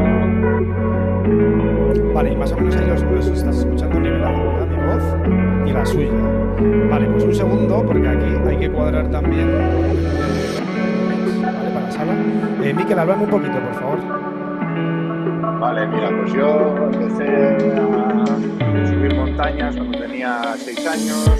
Y bueno, ahora ya me convertí en un gran alpinista que he coronado más de 250.000 picos, diferentes alturas, actividades. La subida alpina sin oxígeno en verano.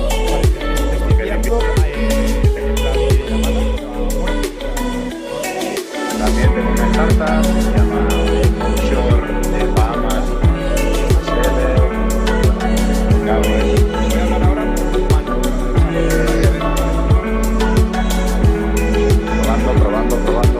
probando, seguimos probando. Aquí también hay ruido, de fondo, entonces no sé si... Ya. Sí, pero bueno, más o menos estaba para nivelarlo. Vale. Voy a salir fuera a ver qué tal. ¿No ruido? Vale, te vamos a hablar de una diadema, ¿vale? Te hablo desde una diadema. Hola, Miquel, ¿me oyes?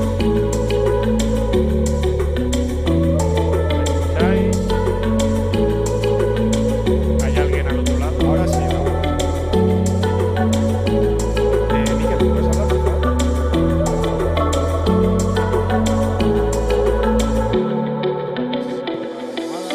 ¿Ha visto cómo se sale fuera?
Back to the afternoon part at the growth stage here at South Summit 2022.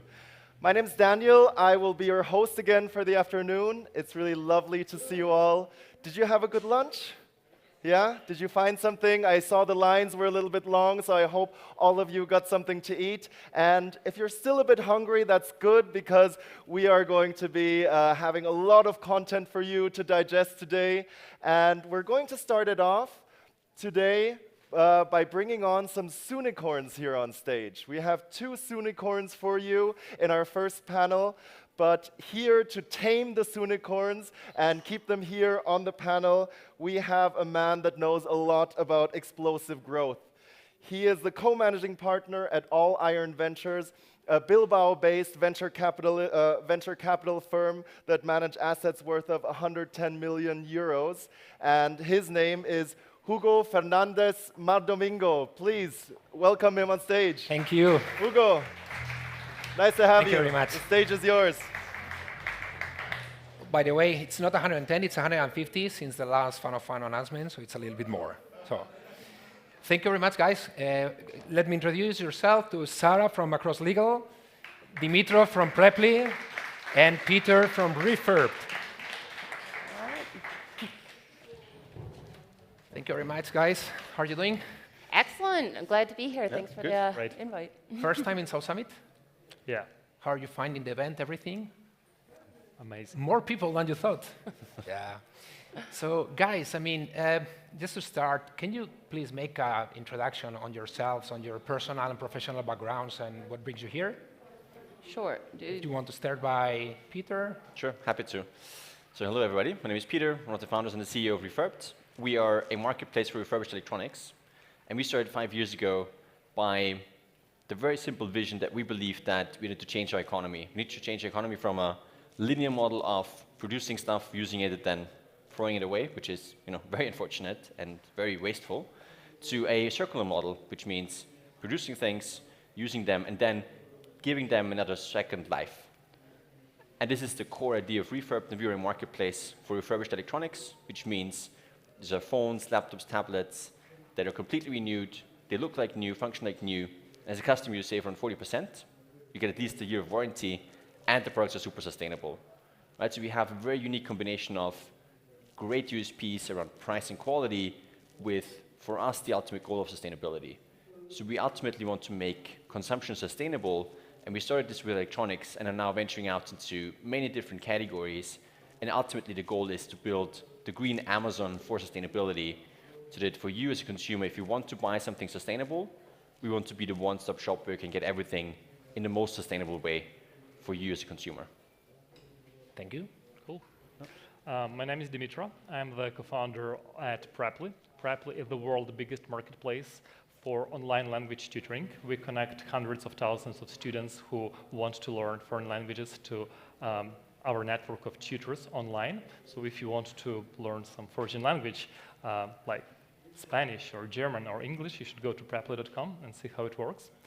We started 9 years ago in Ukraine, grew from 3 people to around 400 right now, and we opened our Barcelona hub 3 years ago. Now it's our main office. We have more than 200 people working in Spain, and it was a fascinating journey for me as a co-founder, so I'll be super happy to share some of learnings that I had.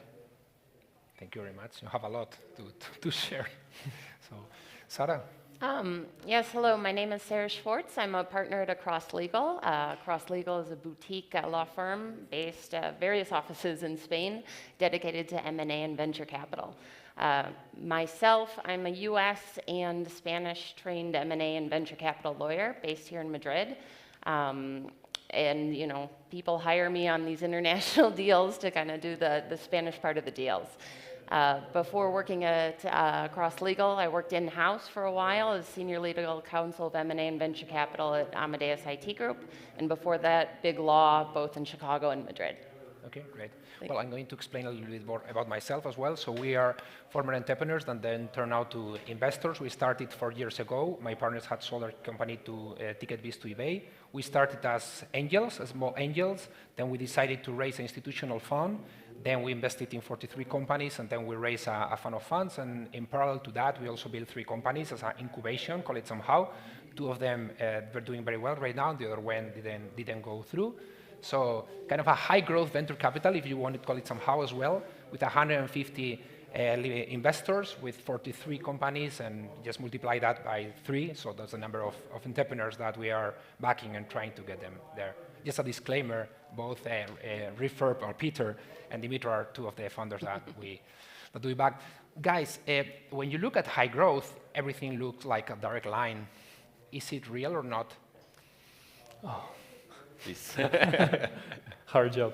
So if you look from far enough, yeah, it's a very high growth, exponential growth that everybody is aiming for. But if you are a founder or like a member of like the early member of the team as a startup, you see it's very bumpy. So everybody has highs and lows, and every business has highs and lows. For Preplim, it was super essential that we had few co-founders and we had very complementary skills.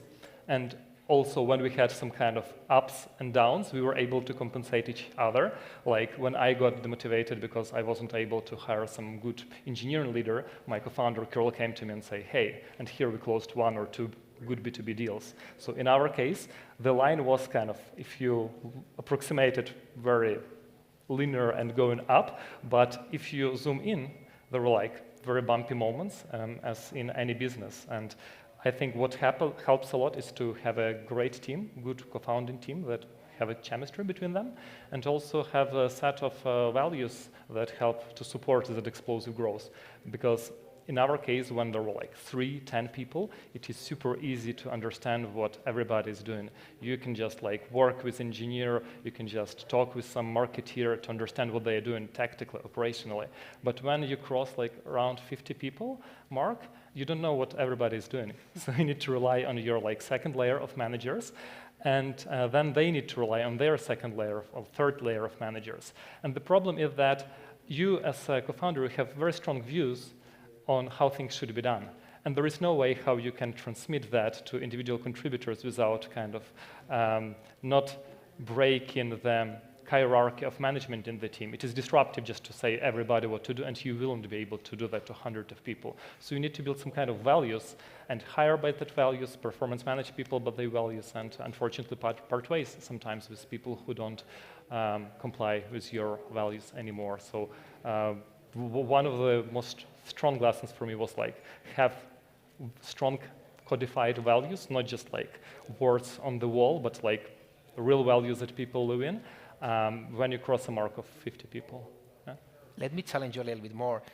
There are some companies that go from starting the company to seed to A round in a defined period of, I don't know, 18 months. Yeah. Boom, boom.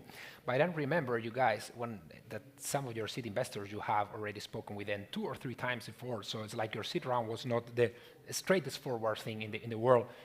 And I guess part of that is because your business is very complex, where you have supply all over the world, demand all over the world. What was not working back then, and what was the basic foundation that you create in order to start growing? Yeah, I think that there are 2 components for hypergrowth for startups. First one is some secret sauce, something about the market that you know and your competitors do not. And the second component is a strong team that is able to execute on that. And when we started the company, our secret sauce was that we were very good at product marketing thing. So we kind of knew some channels that worked best for us, and our competitors were not as fast as we. But over like 2 or 3 years, we understood that only by doing great marketing, you are not able to build a great business. So our secret sauce changed, it evolved. We became a very product-driven organization. We understood that we need to be super learners-obsessed to be successful. And we became very like product-centric organization, and marketing like was on the second role. And then 2 or 3 years more passed, and we understood that, okay, our secret sauce right now is that we need to work with the data more, because we have like now thousands or millions of clients all over the world. So in our case, what helps us like to get that kind of explosive growth was kind of constant process of reinventing ourselves and finding something that we are orders of magnitude better than our competitors. First it was marketing, then it was product, now it is data, and to be honest, I don't know what it will be like in 2 or 3 years. Perhaps we'll go back to marketing, or like launch new product lines. I don't know yet. And the second thing is like you need to have a team that is super strong in these areas that you consider to be your unfair competitive advantage, your secret sauce. Yeah. Yeah, I mean, you said many, many things that are absolutely true. Maybe to reiterate on a few things. One thing that we learned, and you mentioned it briefly, is when you go from 2 employees to 10 to 50 to 250 where we are right now, you need completely different processes. And the values is one thing that is really important, that you have to really instill that into the base of your company from the first day onwards. But the second one is also to think about the processes that you need in a company, right? You cannot build a company without processes, but there's also a thin line to over-engineering processes and making your company too process-heavy. So what always helped us a lot is to really think about where do we need a process now, and where are we taking the decision saying, hey, we do not need a process, we will push this out another 6 months. Because you can just focus on building processes for your company and internally the whole time when you go for this hyper-growth from 0 to 250 people. And that's a very thin line, but it's something that very few people talk about, but we realized it actually helped us a lot to keep our focus on the company without spending too much time internally, because a lot of discussions are going on. If you have 250 people, everybody has an opinion, and if you don't manage that communication and that process-wise in a good way, then building the company for the consumer is getting very hard very quickly. There is, your business is pretty interesting because, I mean, there's not only a growing category, a growing market, and definitely a trend that is over there, but also some underlying basics on the market that enable a very high growth. Because a lot of things you can say, theoretically can be big, but yeah, no company still has conquered that. What is different in your case? I mean, what's making you able, what is enabling you to build such a big businesses in your countries? So one thing that we did different to a lot of our competitors is the business model, right? We are a marketplace. That means we don't actually own anything. Like, I don't know how to repair a phone, right? Which I would be interested in, but I don't have time to learn it. But we as a company do not own any equipment, we don't own any product, but we have a marketplace, which means we have a lot of refurbishers on the one hand side who do a great job, who are the experts in refurbishing equipment, and they are based across Europe. And so what we do is we aggregate the best merchants across Europe on a single platform, build a really good platform. We can really focus on building that and then creating a brand for the consumer that educates the consumer and tells the consumer, hey, don't buy new stuff, buy refurbed electronics. And this model enables us to scale extremely quickly because we don't have to recreate all of that in every market. If we go into a new market, we can utilize everything we built for the previous market and just use it again. And our supply base is also on a European level. So, for example, when we went to Sweden, within 6 months we became the market leader there, although we didn't have a single merchant in Sweden. We could just use our European-based merchant base to deliver the products there. And for that, we actually have very strong network effects that come into play the bigger we get, the more countries we have. And for that, growth basically is coming by itself. Mm-hmm. Sarah, you have been a long time in Amadeus, so you have watched the film from the two sides of the camera. What has been the learning that you took from there, and how are you trying to apply those from your activity at the moment? Yeah, no, so I think Amadeus starts out really well when they start out planning their business plan and their business case and thinking about from the beginning doing their due diligence, not just on the commercial terms, so not just on the competitive environment, the opportunity for the product, et cetera, but also looking at from the legal side, what type of regulations am I going to find there? Are they the same as what I have here, or am I all of a sudden going to be hit with additional types of licensing or labeling or other types of restrictions? And so from the beginning, those type of going in with knowledge makes the ride, I think, a little bit easier because you now know what to expect a bit and the challenges seem a little bit less. In my experience in internationalizing consumer businesses, usually the lawyers are like, you cannot do this, this is forbidden, you cannot disintermediate this. How many situations like this you have faced with entrepreneurs and how did they end up? Yeah, the Department of No, right? Yeah. That's what they want to call the legal department. No, no, we should not be doing that. And this came, we are here to facilitate what the business owners want to do. I mean, you have to come and tell me what your plan is, where do you want to go, and then I can help you design the structure, how to get there. And we talk about internationalization. What does that mean? Well, I mean, you can do it in export strategy. It sounds like that's what you're doing. So, you know, that can be handled with your own sales teams from home. It can be hired with a distributor. You know, these are different type of contractual relationships. Or you can start doing local presence type stuff. And now you're talking about M&A, you're talking about greenfield investment, you're talking about going to a joint venture. So if you take the lawyer along from the beginning, we can take around and you know, hear what you guys want to do and then help put in the structure from the beginning. I think sometimes it comes in where we come in the end and then we freak out and go, no, no. It's better to say, I want to get there, just figure out how to get there, right? Yeah, we'll help you figure out. I mean, we hope to be partners. That's the ultimate goal. You want to be a business partner. They taught me that in Amadeus. So. Definitely. Guys, what is your, to share a little bit more with the people here, is like, what is their basic and the framework to internationalize? Because you have very different models. Yours is, Peter, is super local, super, let's say, hardware-based. Well, hardware-based. I mean, you have a specific device that you need to move from local suppliers, local demand, local marketing. Dimitro, yours is super international. You have I was the other day with a girl in Brazil who was saying, no, I'm working in glasses. Preply. Where are your customers from? One is from South Africa, the other one is from I don't know where. So like, how did you guys build your framework in order to decide what is the internationalization strategy and what are the first countries and what is the order you should follow? Mm-hmm. Yeah, what we did was actually very interesting. We did, as a first step when we decided where we want to go, we actually did this classic macro environmental analysis and looked at GDP and all of these things. From that, we actually reduced the list of countries in Europe from 25 to 12 that we actually found more interesting. And then we actually translated our website into English, launched in all of these markets within a few weeks, and only targeted people speaking English in that country. So we were able to actually compare the results we had with a real-time test and understand the conversion rates, understand the customer acquisition costs, etc., with a real test much better than we could do for research, right? And so for this test, we actually had then a very prioritized list of 6 countries where we said, hey, we know this business is going to work really well in these markets.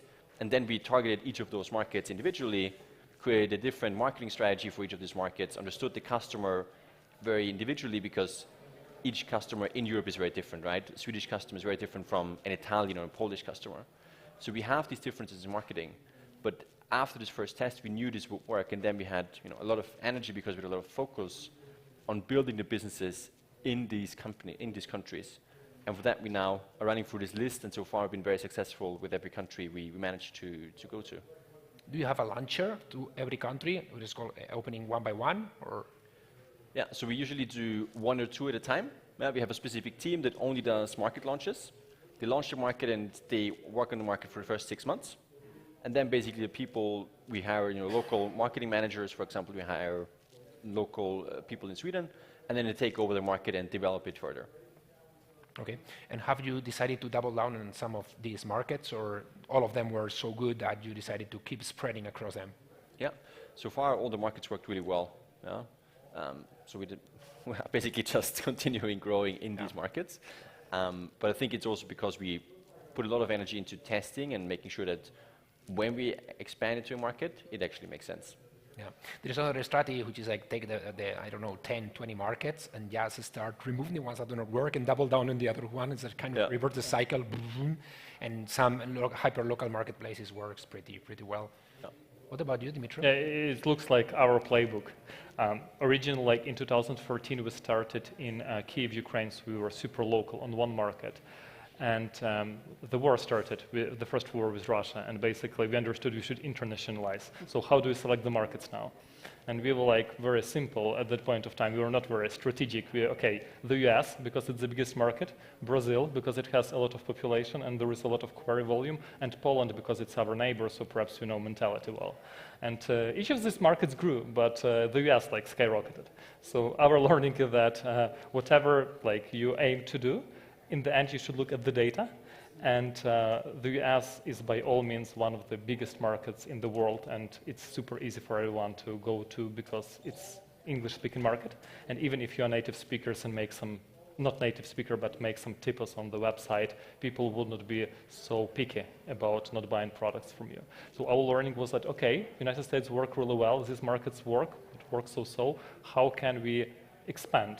And we decided to go with the strategy that you described. We just basically localized our website to different languages and started pouring marketing here and there and see what grows. And we identified that, okay, European markets grow really well, like the UK, France, Germany, Spain, and we didn't put any restrictions on which markets kind of we are operating in. So we even saw like some people from Vatican using Preply. So for us it was like we are launched everywhere. Vatican, Okay. like the Rome, holy city and so on. So for us it was kind of a story, so just offer the product to as much people as possible and see what market grow just to relocate your marketing budget. But we shouldn't put any restrictions for ourselves. There is a legal part that you cannot like launch in some countries or do some things on some markets. And when we communicate with lawyers about our international plans or expansion, we don't have a question, are we allowed to do that or not? Our question is like, okay, how can we do this? How much will it cost? What can we like do to kind of launch this market or launch this product on this market? So business model helps a lot to be in that kind of self-serve for every market. And marketplaces are very intrinsically open to fast internationalization because they have arbitrage opportunities. In our case, what helped a lot was that we were selling teachers from different languages all over the world. But for example, you can sell a teacher of English from Philippines for a super cheap price for European customers, because in Philippines, average hourly rate is much lower than in the US. And by playing with this kind of geographical inequalities, time zone differences, you can find really interesting points of revenue for your business. So what helped us also was our business model. So what could be a limitation in your case is also an advantage, which is that it enables to internationalize and take advantage of our supplier demand in any case. Exactly, but in our case, what we also figured that we need strong people from our core markets to be in-house in the team, and for non-core markets, we just hire freelancers. So playbook is very simple. Like you see that something is growing, you need to get the person from this market on board to understand the mentality of the customer. Easy example, in the United States, they use so-called military time, so they don't like write like 18 o'clock, which is 6 p.m. for them, or vice versa. And we as Ukrainians, we don't know that peculiarity. People from Europe perhaps don't know that peculiarity, but American will notice, the citizen of America. Also, like some people use commas or dots when they separate amounts, numbers on the checkout page. Some languages have grammar rules where they put some marks in the beginning and in the end of the sentence, like Spanish.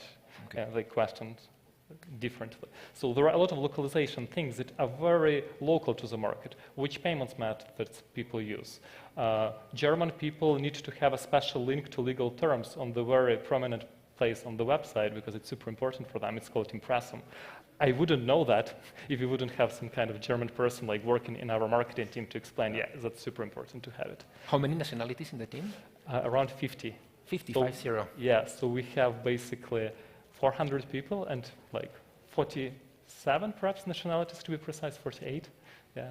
So we have people from all over the world. And being in Barcelona is very helpful because it's a very international city. It's easy to relocate talent, basically from all over Europe, and there are a lot of international talent there. Yeah. Definitely. Peter, what were the biggest bottlenecks that you guys experienced? The biggest challenge and bottlenecks making internationalization? Yeah. In terms of, I mean, in general, for us as a business, it's the supply side, right? We have a lot of demand from consumers. Consumers love our idea, but it's really hard for us to get enough supply on the platform, right? So it means we have to have more and more merchants. And we also need to make sure that these merchants actually have good quality. Because for us as a business, the main focus is to make customers happy. And if you don't have good quality, it's very hard. Right? So the biggest challenge and the biggest bottleneck is get high quality supply. And then on an international level, it's even harder. And so this is the biggest bottleneck for us as a company, but also for us to internationalize. And what is the thing that the VCs understand the least when making a company international? The risk that they understand the least. The risk that they understand the least. Other VCs, not us, I mean. Of course. You guys understand everything. Right? No, so others, I would say, don't appreciate that people are different. For them, Europe is a continent, it's the EU, everybody's the same, and Spanish people are the same as the Germans and the Swedish people, and they don't understand that culturally a lot of things are different. One example is the NPS, Net Promoter Score, which is one of the most important KPIs for us, right? It tracks how happy the customers are. And so we have very different rates across Europe, but it's actually not the case that people are less happy in Sweden than in Germany, but it's just a different culture of rating the service. So we have NPS is 20 points lower, which would be actually a nightmare. However, in Sweden, people are just, have a different custom to answering these questions. And so fine granularities like this is very hard to understand as a VC if you don't actually know how the operational work of a business works. Yeah. And when there are two ways, which is to internationalize, one is organic, the other one is with M&A. What would justify an M&A in your case, guys? What instead of doing that by yourselves? So you can do organic or you can do M&A. I think part of the M&A discussion is how quick you want to go to market. I think it's also how familiar you are with the local culture. Obviously, if you have a local presence of people who are already there with a client base and know the market very well, you get to speed much faster. Greenfield is yours, so the culture issue, you can implant that from the beginning. Obviously, in the integration phase of any M&A, you have the challenges of making them one of you and retaining that and maintaining that within the budget that's been set up from the beginning. So, the advantage there is speed and local presence in my experience. Okay.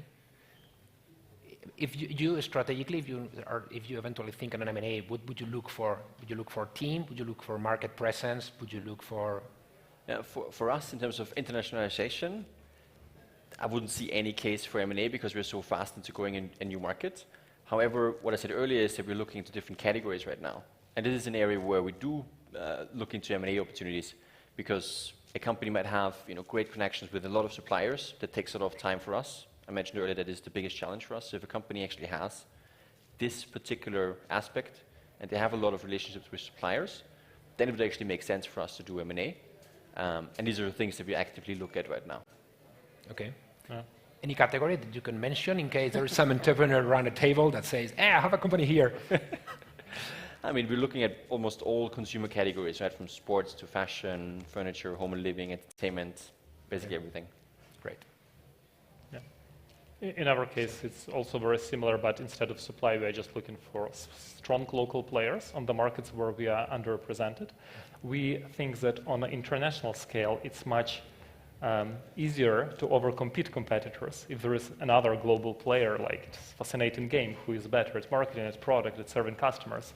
But buying small local player would be one of our playbooks, and also there is more tactical M&As buying content websites, just to build stronger brand and domain authority and expert brand in some niche.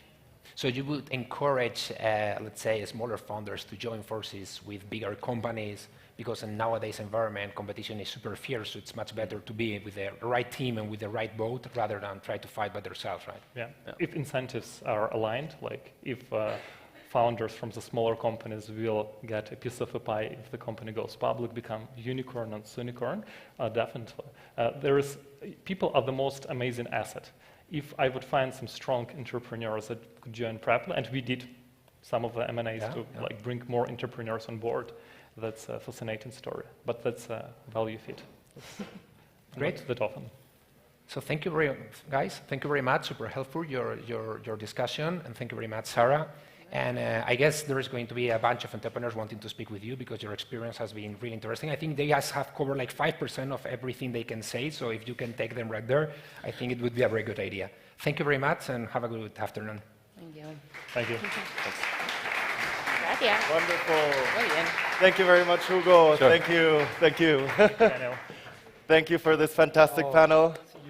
Wonderful, and thanks for staying in time. What a good timing. Everyone here today has been really good with keeping in their time. So, Peter and Dimitro showed that startups can also do good things, and those things can scale up. And that is actually the topic of our next panel. We're going to dive into that a little bit more and talk about companies that are creating shared value. They're creating value to society as well as to their shareholders.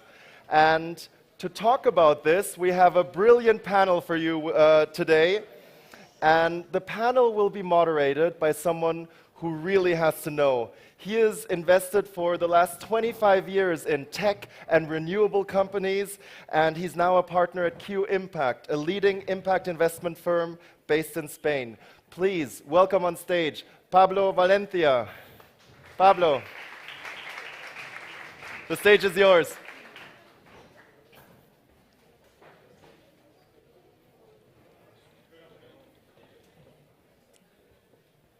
Good afternoon, everyone. We're at South Summit here, surrounded by companies that create a lot of wealth, innovation, and employment. In this panel, we're going to talk about these better companies, companies that do all of that, but at the same time, manage to tackle the most pressing social and environmental issues that we have in front. So we have a very excited panel with 4 companies that are doing a fantastic job addressing these issues while at the same time proposing like a sustainable proposal. So we have with us Juliet from Crowd Farming.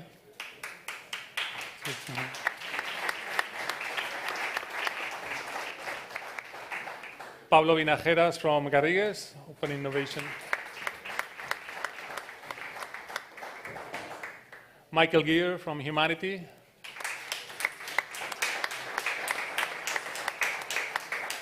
And Margarita Albors from Social Nest.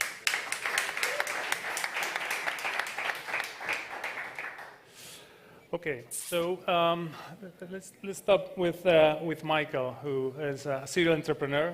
You've created many global companies, one of the first dating apps with presence in 30 countries, more than 3 million users, another privacy VPN with more than 900 million downloads, and now yet again founding a company called Humanity to provide with a better lives for all of us. So can you tell us about your personal journey? Like, how do you come up with Humanity, and how is it different now? Yep. Yeah, first of all, great to be here at South Summit. Great to be here on the panel with everybody else. Yeah, so I kind of took my co-founder, I always say, like, he always wanted to be an entrepreneur. His name's Pete Ward. And he followed his dreams and succeeded. I wanted to be an astronaut. But we'll all buy tickets eventually, so it's going to work out. But that kind of brought me to go over to Moscow, actually, back in the day, and met a guy, and we ended up creating Badu, as you referenced. So learn the power of basically creating something and then having millions of people, use it. I think we got like 12 million users our first year. Like we didn't really know what we were doing. It just happened. But once you get a taste for that, then you start looking around and thinking, like, what else can you do with this power to get millions of people, to join something? And unfortunately, I think, and this is common to a lot of people that get into the health space, is, we have experiences in our life that make us really understand the cliche that, if you don't have your health, you don't have anything. On my side, I had a close relative get stage 4 breast cancer, get diagnosed in stage 4, passed away within about 12 months of that. And my co-founder, his dad had a stroke just out of the blue when he was 61. And so what we, set out to do eventually was, and after doing the consumer VPN, was basically, how can we use our skills that we have to get millions of people to join something and stay active on an app? How can we use those skills to make people healthier? And that's what led to Humanity. We actually figured out that we could monitor people's digital biomarkers, and to be more specific, your movement patterns, your heart rate pattern if you have a wearable, and we could actually give you a concrete feedback loop, to how your health is actually doing, and we compare that to a longitudinal data set, but I won't get into all the details. And so we saw that as we were creating that, and as we were working on the consumer VPN, we saw there was so much good that companies could do as vehicles to actually create, good in the world. And there's, we'll talk about it more on the panel, but like there's so many ways that you can actually, that it makes the company stronger, it makes it easier to, recruit and all these kind of things. So, but I'll leave it there. Thank you, Michael. Juliet, you founded and are the CEO of Crowd Farming. Yes. Pretty much a case study of what a profit-driven social impact business could be, revolutionizing the supply chain of fresh produce all across Europe, dignifying the lives of producers and providing with healthy foods in the tables of consumers. So what challenges do you see as pretty much a social business, and what advantages you see in escalating and getting the critical mass across Europe that you are achieving? Okay, that's an interesting question. First of all, I must say I might be partial because I really do believe we can do good and we can scale up. So I prefer to say so at the beginning. I'll start with the advantages. I think they're the most obvious, and especially you, Michael, you were mentioning recruiting. So I think it's the first thing. I think in terms for a startup, it's always a bit hard to find talent. And when you have a clear purpose and people share that, first of all, you have more people willing to join your company. And then they feel like they're part of the company and that it's theirs, really, because they believe in the purpose of the company. So I think that would be the first advantage for sure. And then it's also the ability, in our case, to innovate. As you were saying, we're trying to change the current food supply chain, which is not working. So we need to invent everything, because if we do the same as others are doing, then it's not going to make sense. So it's hard, because you need to rethink everything, all the processes, all the things you've seen before. But it's also, it makes you stronger in the end, I think, because you need to think out of the box. In terms of customers also, I think we all know it, but it's true, people are not willing to buy anymore from companies they don't share the values from. So it's very important. And if you do what you say, then you have a clear competitive advantage. So that's what we're trying to do. It's not easy to do, but I think it makes a difference, and that's why people then follow you, and you have really clear customers actually talking about you and promoting you without you doing anything, which is like this sense of community, of being part of something. So it's very important. And for us, we are a marketplace, so we put in contact producers and consumers, and it also work on the producer side. Producers at first, they join us because they want to earn a fair living, which is fine, but then they actually stay with us because they believe we're giving a meaning again to their job.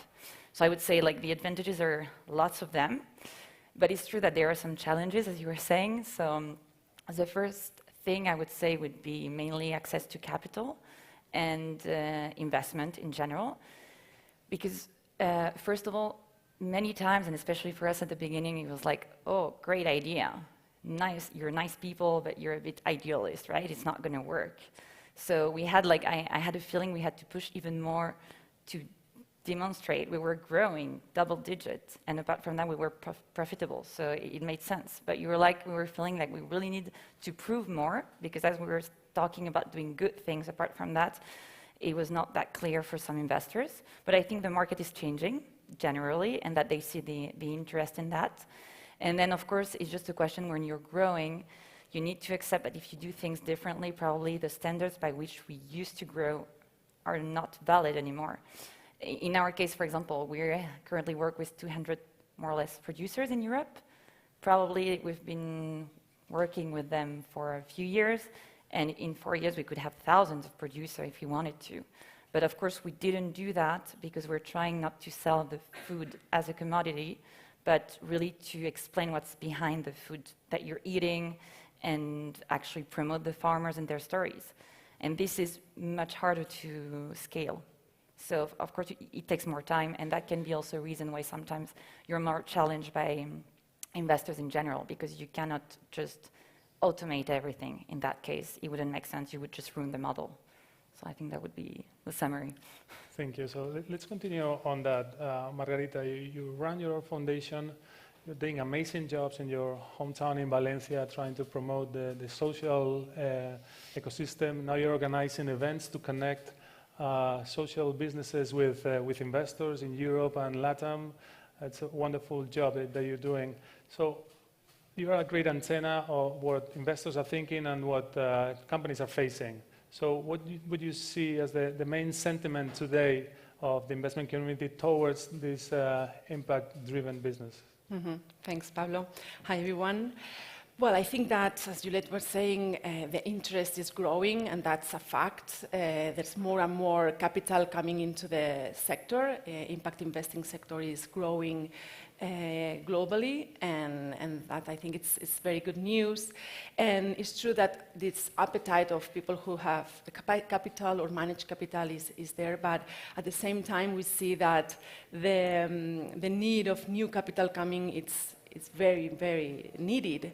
And there's also the need of understanding the diversity of funding that the startups that are looking for or having an impact need along their way, right? As Juliette was saying too, you need to prove as a startup that you can be profitable and have an impact.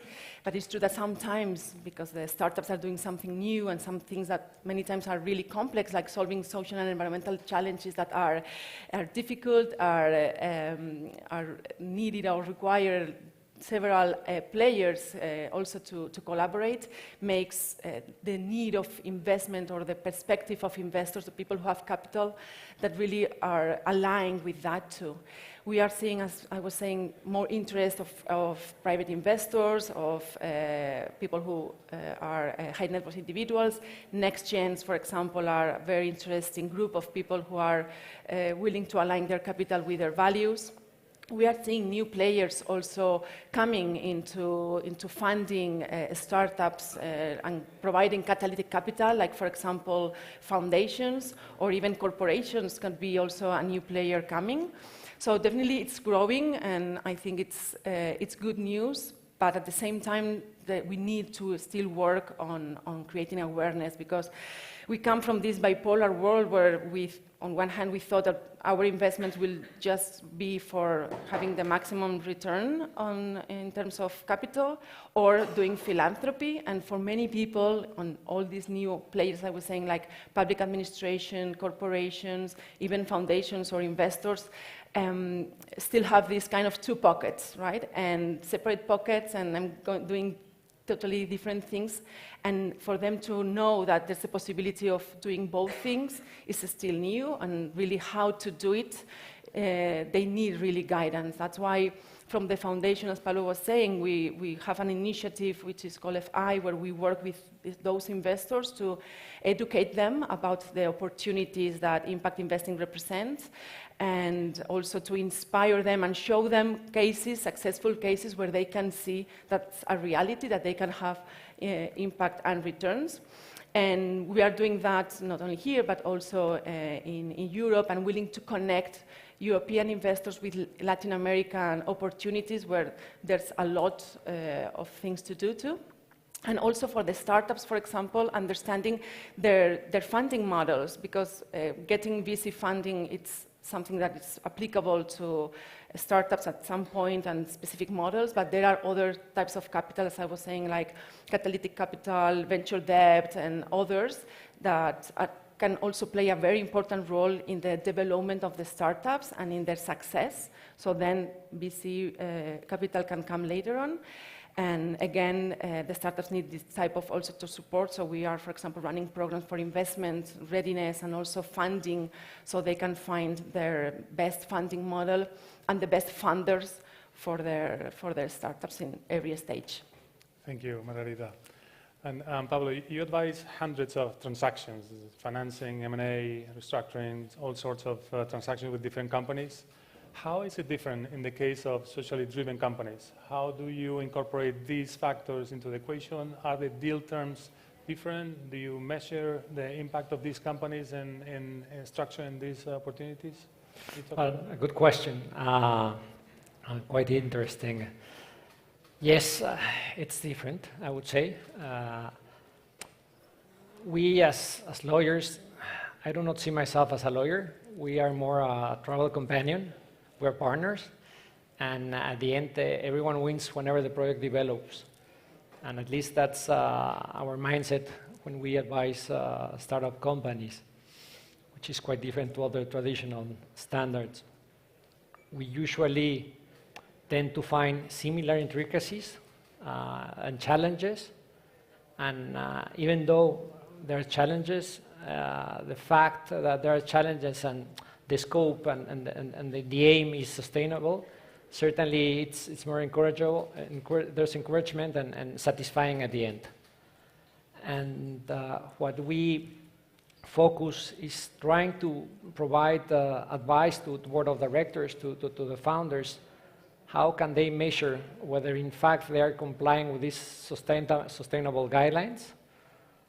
Also try to implement plans, try to focus that in fact there's the proper diversity is challenging, and also that human rights are foreseen. We even have advice and compensation plans by means of which we established variables related to sustainable items, which certainly help.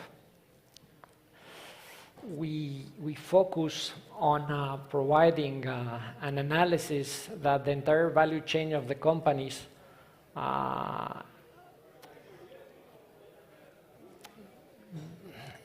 inherits, and taking into account each member. Juliet was explaining that it's just bringing the people and the producers, that everyone has the focus of which is the main aim. And the idea of doing that obviously involves us, but the thresholds and the guidelines are a bit more rigid than usual. And they have to be implemented. And also, when you take that into account towards the VC standards and the diversity of stakeholders, that's something that is challenging, but certainly is good to liaise with, because when you manage to bring projects to the end,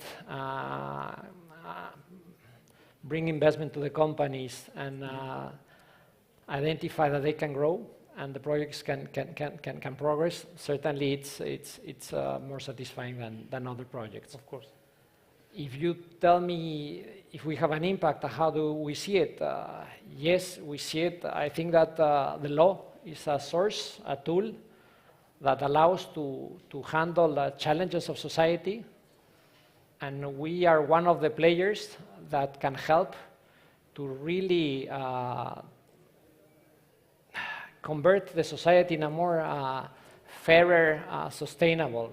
And if we do not do it together, and we as lawyers do not provide our input and our effort, certainly we're not doing our job. So of course we have an impact. It is important, and we believe that it is part of our advice.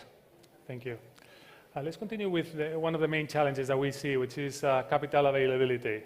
Following what Margarita was saying, Michael, you've been in the market fundraising for like traditional businesses. Yep. Now definitely humanity has a higher purpose. We created a lot of babies with that. So there's people on Earth today.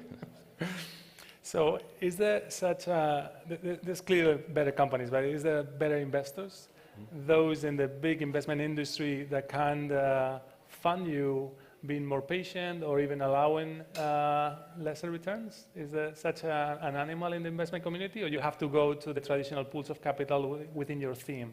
Yeah.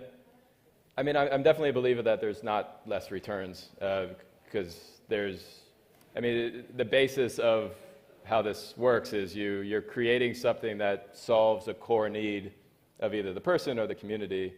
So it's obviously going to create a great business. I think so I see this on both sides, right? So we're raising money. We're actually raising for our Series A now for humanity, so come talk to me. But we basically, so I've raised money for companies, but I also LP into different funds. I'm a horrible angel investor, so I LP so that other people make better decisions for me. But, so just to give you one example, so I LP, the LP is when you're the investor that invests into a fund, and then the VCs divvy out that money. And so I LP'd into lower carbon because I'm very, it's a climate change fund, but I very much did that being like, hey, climate change is a really big problem.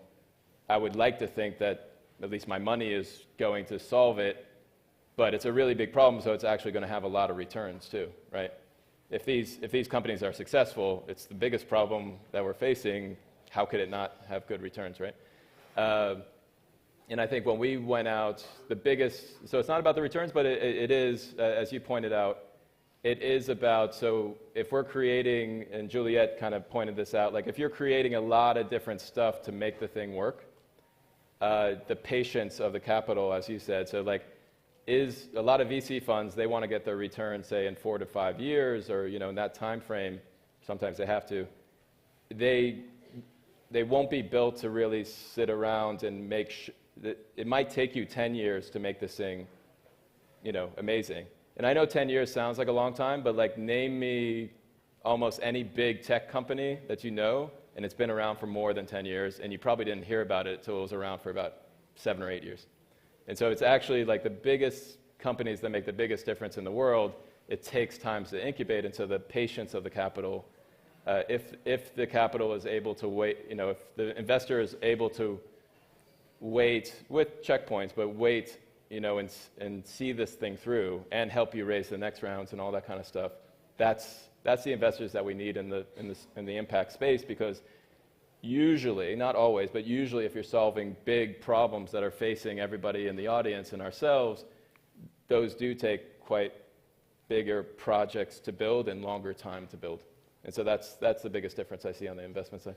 Totally agree. Thank you.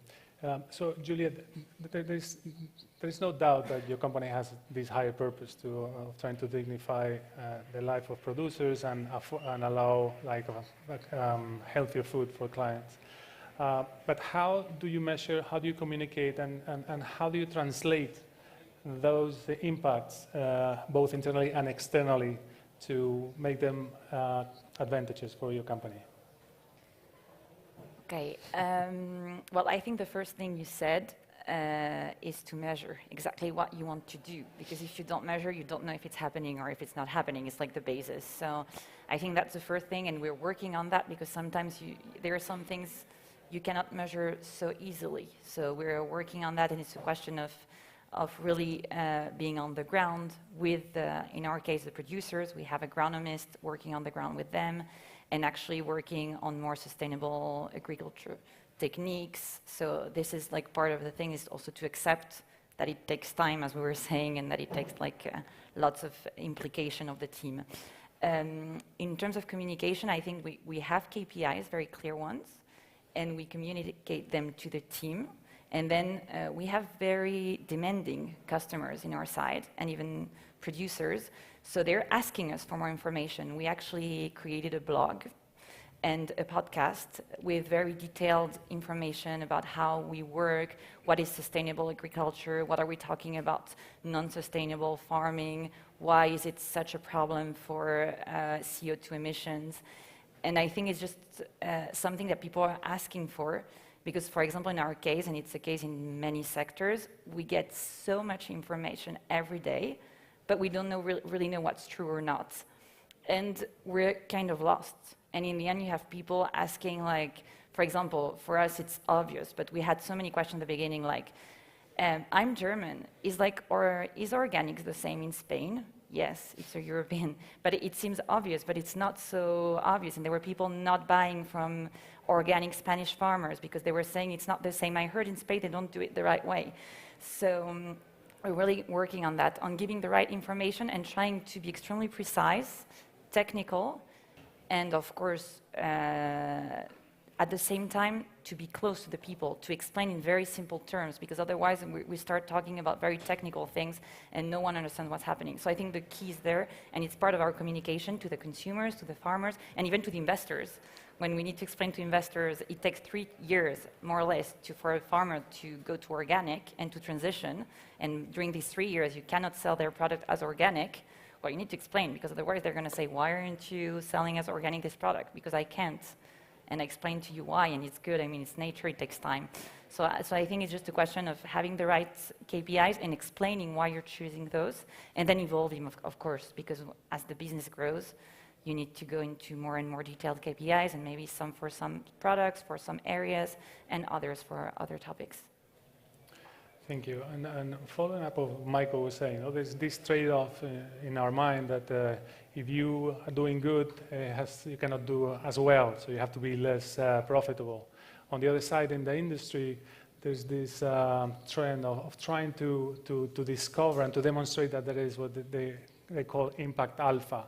The companies with a higher purpose can hire better and retain talent better with these mission-driven companies that can capture and retain consumers as well. They can access more efficient capital and hence create more long-term value. However, the ecosystem is still very young, so there is no historical data to demonstrate this impact alpha. What do you think?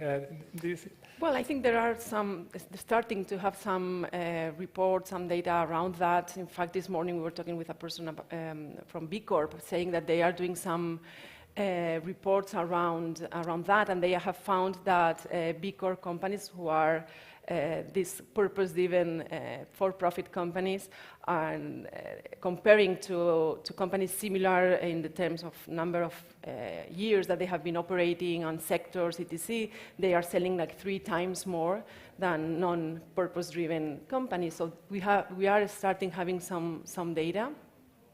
And and apart from that, I think that there's a point that we all need to kind of think about it, which is apart from having the need to prove that they can scale, that they can be impactful, I think that we all need to see what's the world that we want to see in the future and what is our part, the role that we can play in doing that. Where are we going to put our money as investors, or how we want to consume, or how can we innovate within the organizations or the public administration to change things for the better. So sometimes I think that there's a lot of pressure for the startups to prove things, but I think that the thing is that the ecosystem that is the one that needs also to change in order to support the startups to grow. Otherwise, they alone can't change the things. And I think there's a lot to do in our side, in the side of the players that are around to support the solutions that are being created, and try to align that with the challenges, because they really require the best of us to do so. Can you share your experience? You're working with top-notch scientists around the world. Like, how is it different with humanity? Yeah, I mean, I think it's kind of part and parcel of it's easier to hire and retain, but it's when you go, so humanity, we're basically using your biomarkers to then guide you towards actual better health, so being healthy for longer.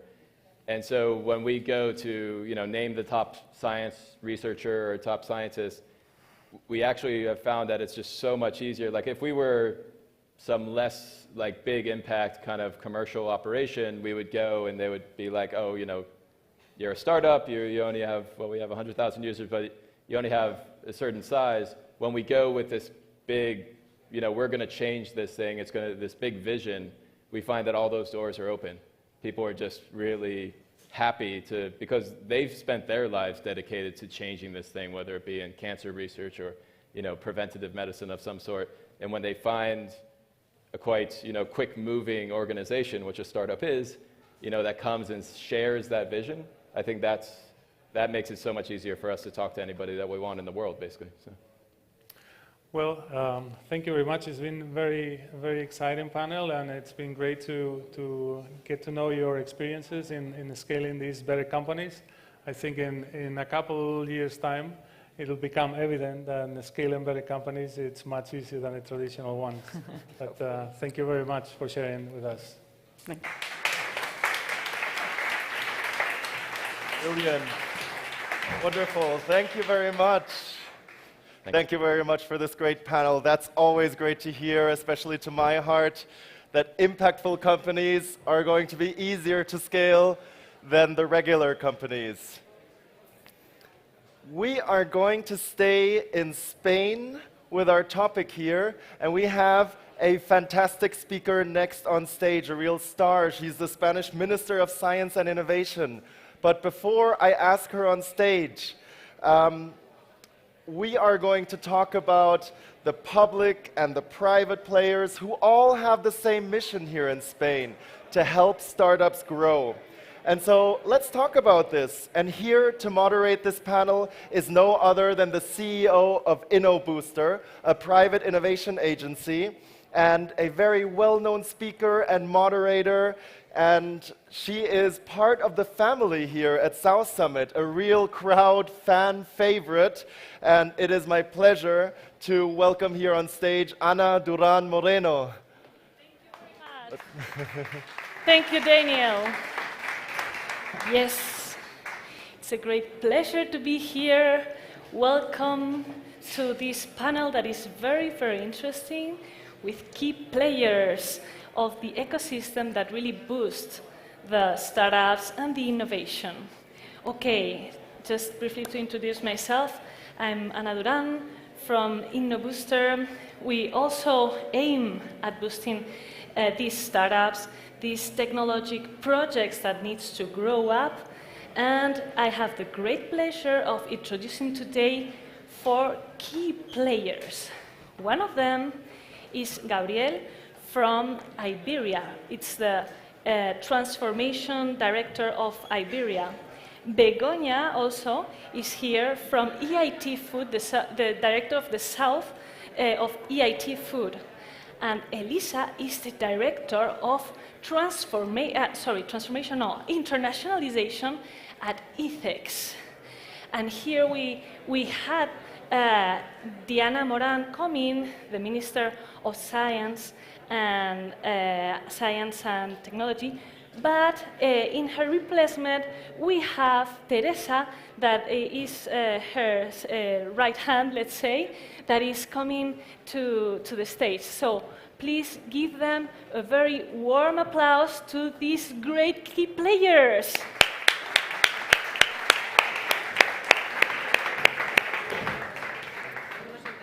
Sí, aquí está bien? Yes. Very welcome. Great. Take a seat. Super. All right.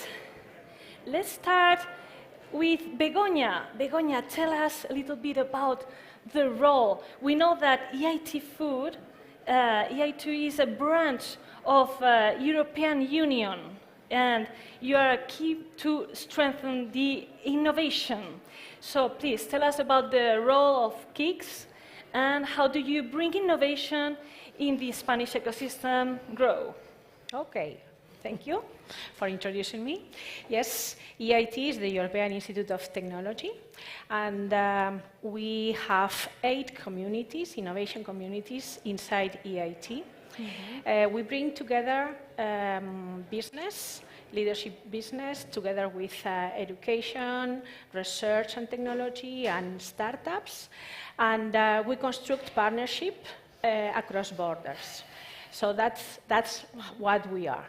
What we do is we collaborate in this triangle between education, research, and business to solve the main problems that we have in our corresponding sectors. So we have, I'm representing here not only our food sector, that they have a quite big challenge, as you can imagine, with food security, with sustainability, and boosting the entrepreneurship sector, area in our sector. But as well, I'm representing EIT Manufacturing, EIT Health, and EIT Urban Mobility. All of them? All of them. Oh, wow. Yes, my colleagues are around here. Great responsibility here. Yeah, the 4 of us, we have hubs, innovation hubs in Spain. And we are extremely active in the south of Europe and in Spain. So we push between ourselves about between 65 and 75 million euros every year we bring into the Spanish ecosystem. constructing new products, new services, boosting the creation of new companies, training the new generations for our sectors. So that's what we are. Great, thank you very much. Great, Begoña, thank you. And I'd like to ask Elisa Carbonell, the Director of Internationalization of ICEX. What an important institution. ICEX is a Spanish organization. I assume you know, but just for reminder, it's a Spanish organization that supports and boosts innovation in Spanish companies and also helps foreign companies to implement their projects, their innovation projects or any other kind of projects in Spain. So tell us, Elisa, which are the topics and the grants that really are in ICEX that where innovation and internationalization come together? Well, first of all, thank you very much. Hello, everybody. Thanks so much for considering me a key player. I was very proud to hear that. You are? Well, I try to be, which means I'm doing my job correctly. Yes, it has been a little bit of confusion between innovation and internationalization. Internationalization is a very complicated word to say in English, but it also, I think, it is a form of innovation. There's something very innovative about becoming international, okay? You have to innovate in the way you attack a market, your distributors, how your branding, marketing, everything. So internationalization comes with innovation, I think, together, okay? And what do?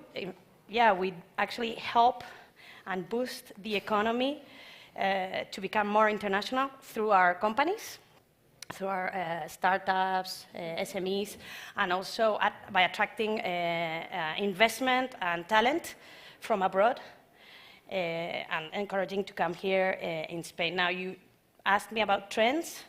I think it's on the ICEX DNA to take into account innovation, technology, digitalization. It's on our strategic plan. Couldn't be otherwise. Exactly. So what we do is, I'm going to try and nail down a little bit all this great talk about internationalization and innovation and everything, which is pretty cool, but I like it a little bit abstract, less abstract.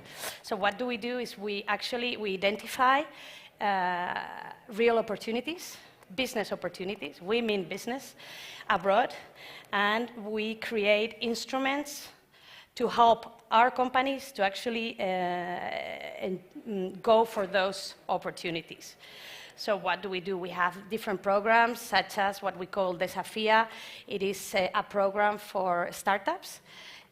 We take them 2 weeks abroad to a main or a leader city on innovation and startups to actually get to really know the ecosystem over there. So we get know-how, we get contacts, we get contacts with all the relevant players abroad. Where have we already done all these Desafías? In San Francisco, in Tel Aviv, in Singapore, in the Netherlands. We're about to go to Berlin, London. So what we do is, sometimes it is horizontal, multi-sectoral, and sometimes, like in the Netherlands, it's a vertical, food tech in this case. So we do that. We also have a very nice program which is called Rising Startups, where we get startups from abroad to come here to add to our ecosystem for a year or so with a program, which means it enriches, right, our ecosystem here. We do a lot of, we boost open innovation. We identify abroad foreign corporates that are looking for solutions through open innovation. And what we do is missions with companies and startups, Spanish startups, that could actually help that corporation. That helps them go international. That, I think, it's a challenge. It's innovation. That's what we do in... I don't know if I answered your question. Great, yes, lots of initiatives going on from ICEX. remember you can apply to the grants of ITHEX and they will help you to go international and to do anything else besides leading the international brand. So you can rely on her. Well, no, the whole ITHEX. Not only me, we are a very good team of people. Yes. Okay, well, Gabriel, tell us, Iberia is really made in Spain leading brands, right? It's just a very young, 95 years old company, very young. It's such an important thing to innovate at this point, right? Yeah, correct. So first of all, thank you very much, Anna. Thank you for being here with my colleagues. Thank you, South Summit, Madrid City, and Maria and her team to organize this. So in 20 seconds, Iberia is an airline nearly 95 years old, but we have a young mindset that I think is what is needed in the innovation world to succeed. I don't know where to start because in Iberia we want, let's say, to make innovation happen. We like PR, but it's not our leitmotiv. Okay, so we make products live for our customers and our team. Okay, so I remember 2019, I was here in the same place doing the unboxing of our WhatsApp channel. Okay, so 3 or 4 years after, our WhatsApp channel in Iberia is the biggest one in Spain and the third one in Europe. Okay, and we started all of that with a startup that joined our program Hangar 51 that we run jointly with British Airways, Aer Lingus, Vueling. So we make things happen. This is our leitmotiv. So best WhatsApp channel. All the things that we have done, we have innovation, internal innovation, where our team and our employees try to promote their ideas and make them happen, and we do so. And as well, working with external talent. We do work a lot with an association of startups that is called Aviation Tech Hub, that is based in Madrid, and we have worked with 4, 5, or 6 of those. So, for example, we just go to the house of our customers, pick up the baggage, and put it in the plane for them, so they can go to the airport without baggage, with their families, kids, or whatever, avoiding that stress point at the airport. And then we do it with Bag on Board, with Felix, which is a great guy. We have another startup from Badajoz, Renaissance, that is helping us with the digitalization and virtual reality of our seats. And when you go to buy and select a seat in our webpage, you can see actually which seat are you going to be sitting on, and they are helping us as well with the NFT wall. Okay, and we have many of these examples. We are working as well because we are an ecosystem with the Minister of Science and Industry and with the ITHEX. In fact, thank you for the money that you're giving us. No, we don't give money. They we have give know-how and information. Yeah. They have helped us in 3 main projects. The omni-channel strategy, you help us to fund that project. The biometrics, so we run a trial that is going to scale in order to allow the customers going through the airport and board just by the face. That is what we call. And the minister has helped us a lot. And as well, in the AI world, we are using AI in customer and commercial. I as well have the honor to lead the technology and customer area within Iberia, apart from transformation. And they are helping us, the AI, in order to predict how many customers are going to go to the airport. That I have to say that the models last year and the previous one were a complete disaster. We have to renew them, all of them. So we are working with many startups, and we are really proud of doing so. Okay. Can I ask him a question? Sure. Yeah. When you said you could see where you were going to be seated, are you going to be able to see who is going to be seated next to you or not? Because I think that would be pretty interesting. Sometimes this is you have something to do there as well. Sometimes you can select who you travel. You know what? There's an interesting topic here. Japan Airlines, do not tell you who is going to fly with you, but they put a small icon with a baby that says, okay, you're flying here, there is a baby here, up to you if you put this. But if you want the seat, Yeah, we are not so brave to do it. 100 euros more, right? Because we love babies. You know, we have a family airline, and we are proud of being Spanish and have this style of warm welcome to our guest, and even if it's a baby or it's a 90 years old guy. But yes, there are some initial movements in that area in the world. Oops, interesting. Super. Great, great. Thank you very much, Gabriel. Okay, Teresa, tell us a little bit more. We know that you are a key transformator in the national level. So tell us, how do you foster innovation in the private sector? Okay, so first of all, thank you very much for inviting us. And sorry, I apologize for the minister who was not able to come today because she has a very crazy agenda, I have to say. So I hope that I will be able to talk to you about a little bit about the things we do with innovation. I mean, we are doing different things in innovation, particularly the big change, I would say, in the government now is that innovation is transversal in all the ministries, in almost all the ministries. Maybe some of them not, but I won't tell you who they are. Which one? So there are some of them that they are very...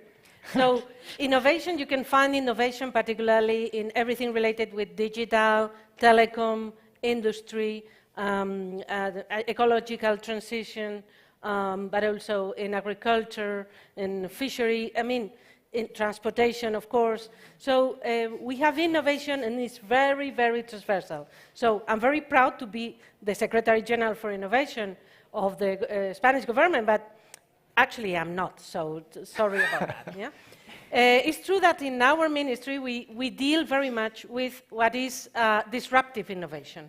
So we don't deal with things that are incremental or things that are very, very, things that are based on new deployments or new business model, things like that, but much more on new technologies.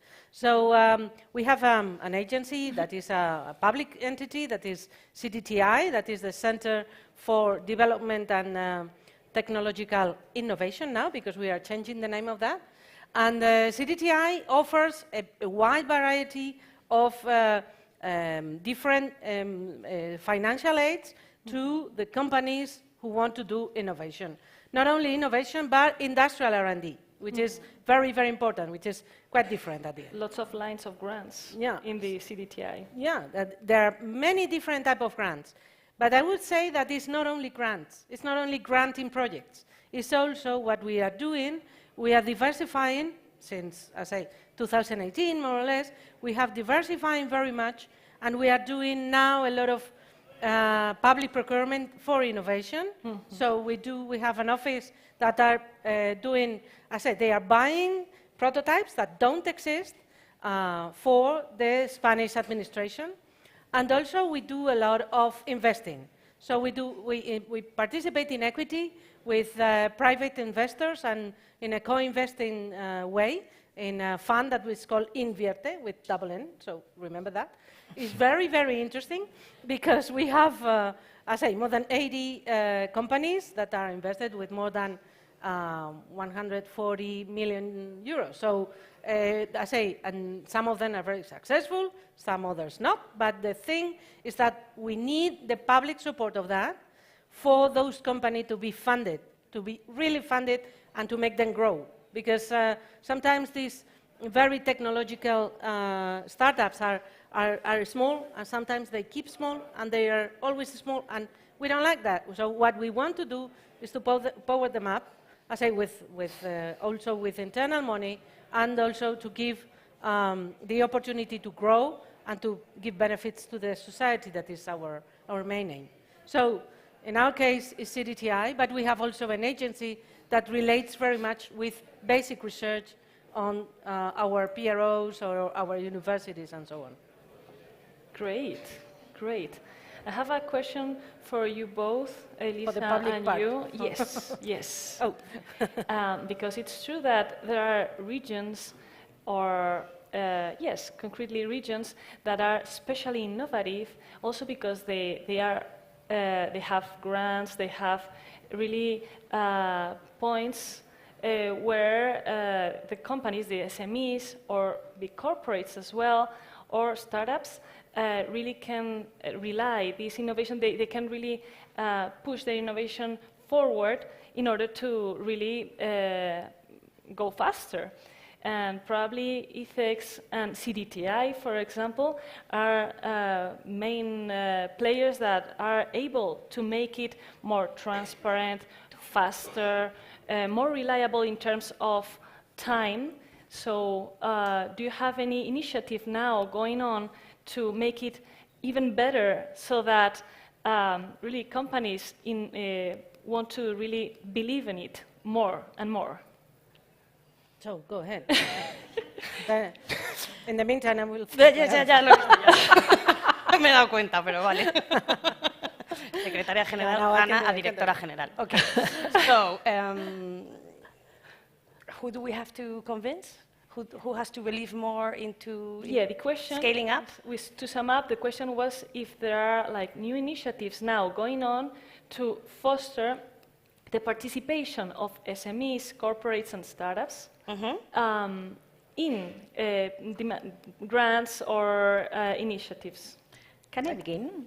I was going to say, you're an accelerator, right? Sure. So, you have noticed we have not such a good gender balance. Yeah, I was going to say, are you okay? Thank you That's thank you good, for but helping. something that should be happening more often. But this is not the common percentage that we have in entrepreneurship, and especially in the VC, in the companies that are investing in startups. So this is something that we realize is only 12% of the senior people in companies that invest that are females.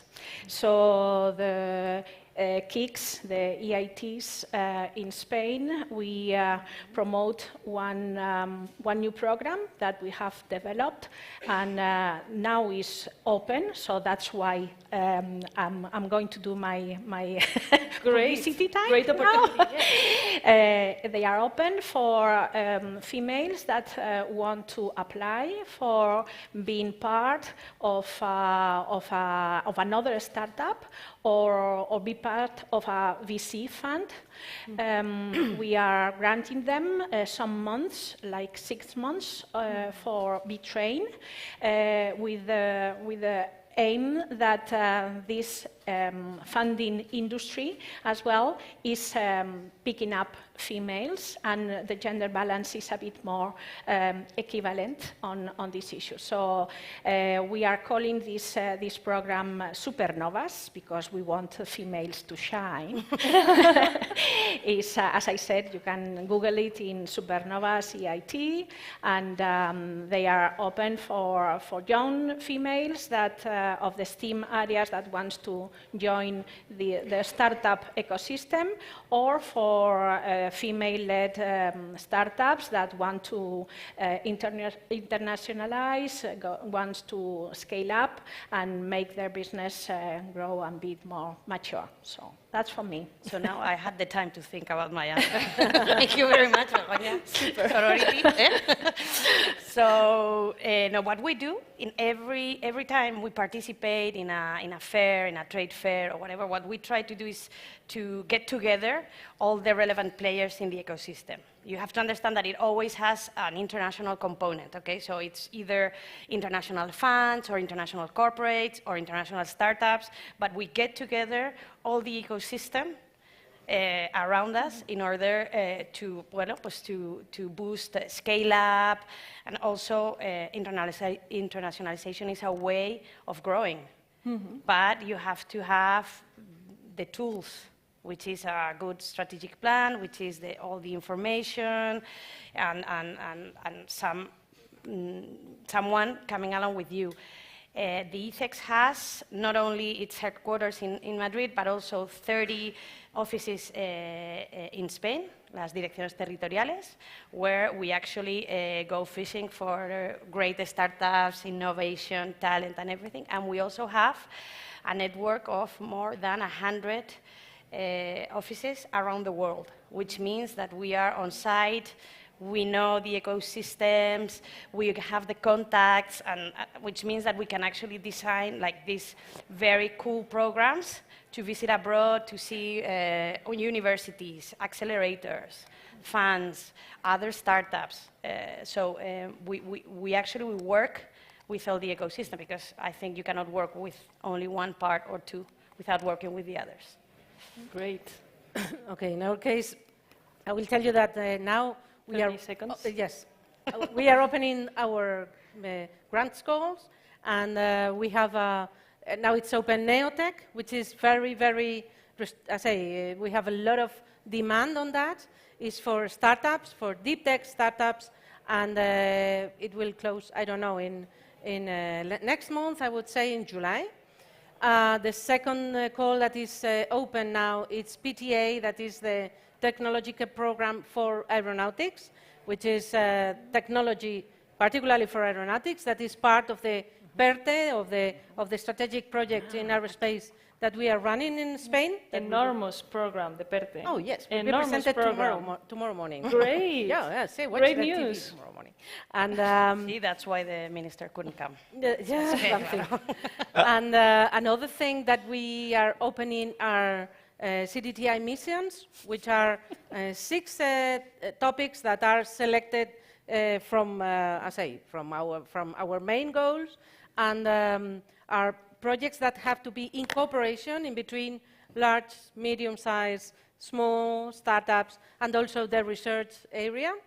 And regarding to what you have said, it's interesting that we had an experiment of having a Neotech for women that was open, I say it's now closed because it was open, say, months ago, and we had a big success, I would say. We have 5 million for that, and they are not, it's not equity, but it's granting for startups, deep tech startups that are led by women. So that's another point that we detected, and I think this is mainly our main things. But Gabriel, how do you innovate? How do corporates innovate? Tell us a little bit more. Okay, so basically, as I said, we innovate internally, asking our people, okay, which good ideas do you have, and putting a budget behind that, which is the important thing to make innovation happen. And we innovate externally, you know, and just 2 final messages from my side. So we started to learn how to work with startups 4, 5, 6 years ago. Okay, we were not good doing so. Okay, this is a marketing claim for all of you. We were not doing, we have the motivation to do it. Right now it's a different thing. Okay, we do know how to work with you guys, the ones that are startups. We like startups led by women, men, young, old, every geography. Okay, so we don't have any bias at all. So I just ask you, okay, if you have a good idea and you have to scale up, we are ready for that. We have a platform as well. So 5 years ago, we have two issues, basically. Our mindset. So we're an airline, safety first. Okay, so we kept that, guys. Don't think we are not. So safety first. So in that environment, startups was not, was not perceived as a good thing rather than as a risk. Okay, but we have, changed our ways of working, and now is working. And we have a much more open platform that the startups can plug in. Because I remember those initial days. And my team is, I can see faces of Iberia team here, and thank you for all your work and just taking the opportunity. And over the pandemic as well, that we have been, one of the industries has been more impacted. So thank you very much, guys. I really appreciate it. And we, 5 years ago, 6 years ago, just create an API for a startup just to consume was 1, 2 months, 3 months. Okay, and I can see the faces of the guys that were working with us. Like no way, it can be. I'm going to do it for tomorrow morning. I say, okay, I'm going to do it for 3 months, in 3 months. So we have just fixed that. So very welcome to all of you, either through our open innovation programs, Hangar 51, which is jointly in conjunction with British Airways, Vueling, Aer Lingus. So you will be getting access to different geographies and airlines, or just contact us directly. Some of the startups that I've just mentioned, they just contact us, and we are open to this. We are not going to say, okay, no, yes. We are never reply LinkedIn. No, that's not true. We reply LinkedIn either if it's for saying, I have an opportunity, yes, I clearly see that, or not. Okay, so I'm just inviting you to contact us and the team, and we are looking forward to improve our customer experience, and we will give you access to 25 million customers. And that reach is usually what this industry have. You know, you change the people's life. Our purpose is to generate prosperity, flying people from Madrid to the world. And there are a lot of people wanting to do that, and you can have access to that, and we're looking forward to work with you. Not only Great. startups, as well corporates, as well VCs. We love to work with many people. Great role, Iberias. Yes, thank you very much. So just to sum up this great panel, the big role of the hubs to help ecosystem grow up. This is very important to understand what is a disruptive innovation. A real disruptive innovation is a really new technology, and lots of grants and initiatives going on to help all of you. So thank you very much for boosting this ecosystem, and hope to see you soon next edition. Thank you. Thank you very much. Thank you very much. Thank you. Thank you very much. Thank you. Thank you very much, Anna. I may have slightly overpromised on the minister there, but I don't think I overpromised on this moderator and the panel. Wasn't that a wonderful overview? I see a lot of you are already moving to speak to them, as they will be outside probably taking all of your questions. So we have a little bit of movement here in the room because we're moving into a little bit of a different topic now, even though we're still going to stay and talk about startups and corporates. And the relationship between these two, between startups and corporates, has been a topic since the beginning of the entrepreneurial ecosystem. And what is the best relationship there?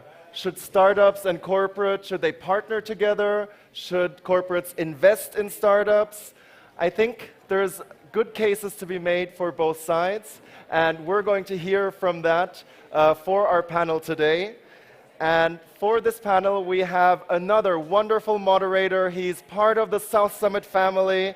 He's a real South Summit crowd pleaser. He's also a partner at PwC and the head of scale-ups there. Please help me welcome on stage Alberto Tonero Suarez. Alberto, can you make your way to the stage among all these people? All right, so much movement here in the room. Here we have Alberto.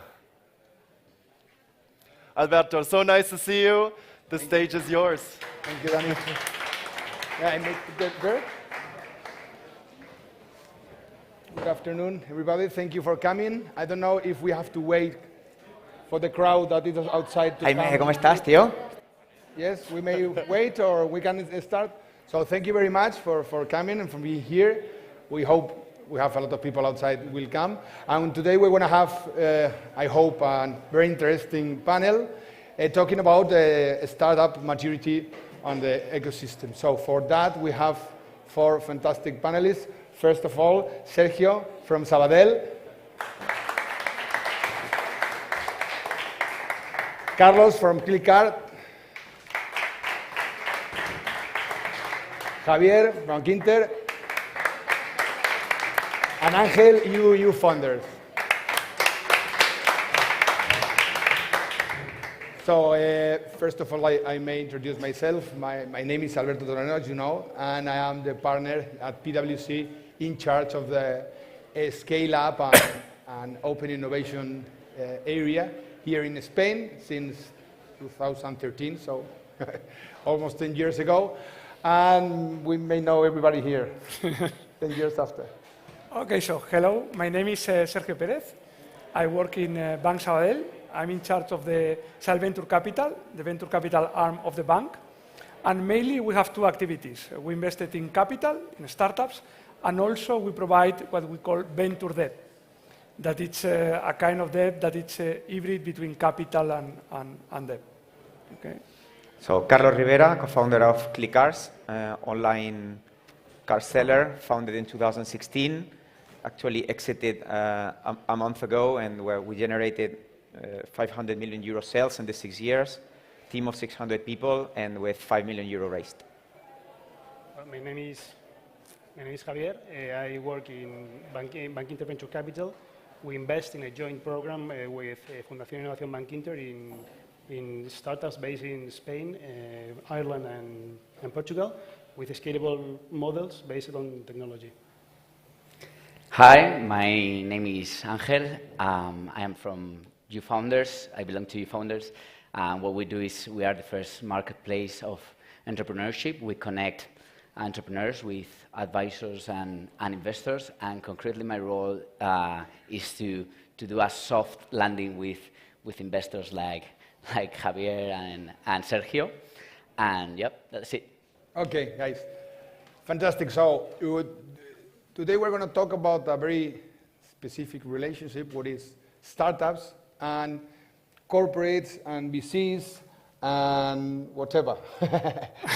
What I mean with whatever is, maybe you have seen that our ecosystem is getting mature, so it's increasing, the size of the companies, the players, this event since 2012. So we would like to talk about this relationship about the startups, VCs, investors, and the maturity, taking into consideration the maturity of the startups and all its growth stages. So, for example, starting with you, Sergio, when do you think that is the moment, or talking about that, the moment in which the company or the VC should start talking or should start relating with a startup? Okay, depends on what are you looking for. For example, as a corporation in the bank, of course, a lot of corporations who would like to be very close to the startups, because all of us, we say, okay, we would like to be close to the innovation, to the freedom, to the speed that the startups they have. But the reality, it's a pity, but it's another. I mean, usually the corporation, it's a monster for a startup. Why? Because the startup wants to do things very fast, and they want to do things thinking in business and thinking in that I need the customer. But corporations, we have another rim. We need to do different internal things. That is not better or worse. I mean, we need to have that process. So, for example, always that when we invested in the company and they ask, okay, I would like to speak with your colleague in, I don't know, in this area. Always we say, okay, depends on the company and the startup. I mean, if you are too small, the reality is that it's very difficult to work with a corporation, because the times that the corporation needs, the process, all the paperwork, everything that needs to be done takes a lot of time. And for the corporation, it's time, but usually for a startup, it's life. I mean, I think that all of us will listen, oh, I would like to have a contract with this monster or this big corporation. And sometimes as an investor, I say, okay, forget it. Forget it because we are not ready. I mean, it's important to be ready to work with a corporation, because we need some resources, some time, and we need to fill in all the gaps until you can go to the customer. And sometimes we speak about 12, 18 months. And that for a startup, Carlos, you can reply me. I mean, it's... You can die. Yes. Okay, and I imagine that you can explain a lot of histories or relationships with corporations. And it's true? Yeah. I think it depends on the rules that you put with the corporations. For example, like, it also is not the same a venture capital that corporation, but if you put the rules with corporates that you have complete autonomy, I think you can do very good things with corporates, right? I think usually it's like evil, right? Okay, corporations compared to startups, it's not the case. In our case, we can say that when we partner with PSA,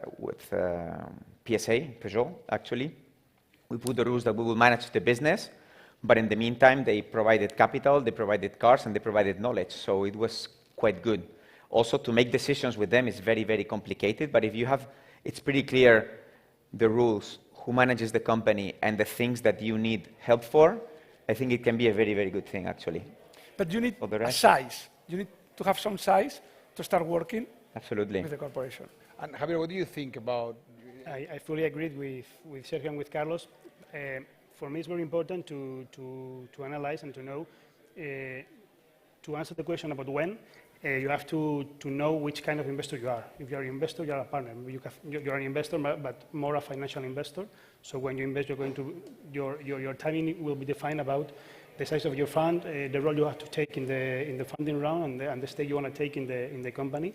If you are an investor, but with a more strategical view, you have to understand which are your commitment with innovation, your timing, and how is the bet you want to do with the company. And in the third option, you can be a partner or a client of the startup. For me, the timing is starting for a Series A, when a corporation, when a startup has a structure bigger and strong enough to serve the demands of the corporate. But the answer is you have to analyze which kind of investor or which kind of partner you are willing to start with the startup. And Angel, you have the links between many players. So when do you think, or when you're feeling about when they should knock on a big corporate's door? It's difficult to answer like when, right? I completely agree with the with the rest of them, but I think we have two big examples here in Spain in the Spanish ecosystem. That might be PAC, one of the biggest success cases in the startup ecosystem. His first customer was El Corte Inglés, starting with that huge monster.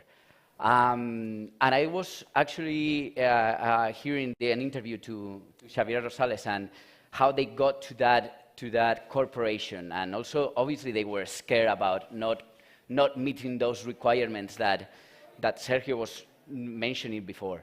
But I feel happy that El Corte Inglés took the risk, because for them it was a lot of risk, obviously control risk, because they did a test in order with some customers.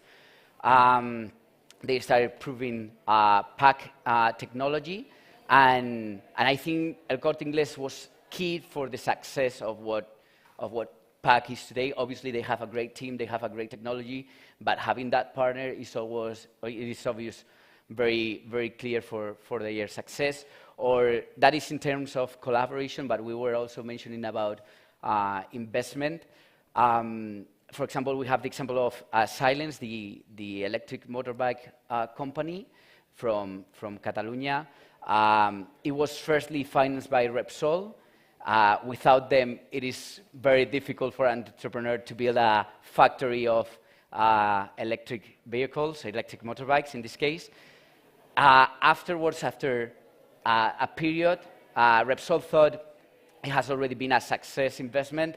Okay, it's time for another player to come. Acciona came, they bought their part, and now we all know the motorbike sharing that they have. Probably the Gen Z people here, you only know that part and not the traditional part that what they do. And what I really like is that probably in 20 years from now the motor sharing may be a very tiny revenue stream for Acciona, but in 20 years' time, it is not going to be that little, and it's going to be much bigger revenue stream. I remember in 2011 when Wayra started, that was kind of shocking. And after these years, I will share with you, and I will ask you your opinion. For me, because we ourselves are a corporate, because PwC is a corporate itself, sometimes we have seen that the entrepreneurs look at you, at me, for example, or at you, like if you were the company. You know what I mean? If you were PwC, or if you were, and for me it's quite important to understand that big corporates does not exist. People working in big corporates is what exists. So if you can align your objectives with the person the guy or the girl that is you are talking with that will make you go much more faster. That is the first thing.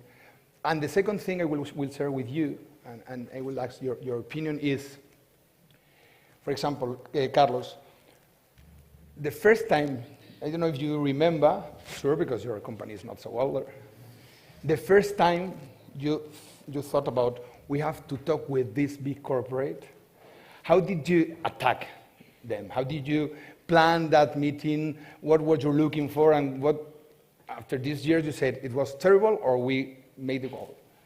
Actually, they reached out to us, which is a good advantage to negotiate. But we were very analytical about our next steps. So after a year of the company, we could go like the traditional venture capital path, and you get money, you burn money, or go with a corporate, right? And at the end of the day, we did both, right? We went with a corporate and with a venture capital, but mostly the corporate. So what happened with the pros of the corporate? So first, it gives you the financial comfort to survive forever. And I think that may be a question afterwards. In the financial turmoil that is facing ahead of us in the next 2 years, where it's going to be very difficult to raise money for many startups, it's not that bad to have a big guy with you that gives you the financial support to survive for the upcoming 2-3 years, right? So already that was helpful. And then it was very clear what other things we could learn from them, what other synergies we could get from them. It was very clear for us. It was cars, it was debt, it was know-how, and very big facility that, by the way, is 200 meters from here. If you guys want to visit Clicars, is walking distance from here, right? So first, they reach out to us, which is good. So that means that you didn't have the need to really do a deal with them. And second, again, when you have very clear rules of what you want, you don't want, and what they can offer to you, it's okay. And they were fast. So I agree with you that, okay, you can think of Peugeot like 200,000 people. It's going to be super slow, a dinosaur, blah, blah, blah. But the people ahead of us were very fast, were very quick. The right person, just to understand. Absolutely. You have what we say a champion, no? Inside the corporation. It was easier for you because they knocked your door. But usually what you say, in the big corporations, there are people. So if you have... Sometimes. But if you identify your champion, of course, you have a lot of advantage because you need to identify that person or that people who can help you to go inside the corporation. And in your case, it was that they knocked your door. So I imagine that someone, or at least a team, they decided, I would like to go with you. And that is very important. It's true that you need that champion to help you to go through the corporation. Yeah, and to complement also, it's true that, for founders of a startup, your startup is your life, is everything, etc. But for a big corporation that makes 100,000 million euro revenues, like investing 4 or 5, that need to go to compliance and all these typical rules.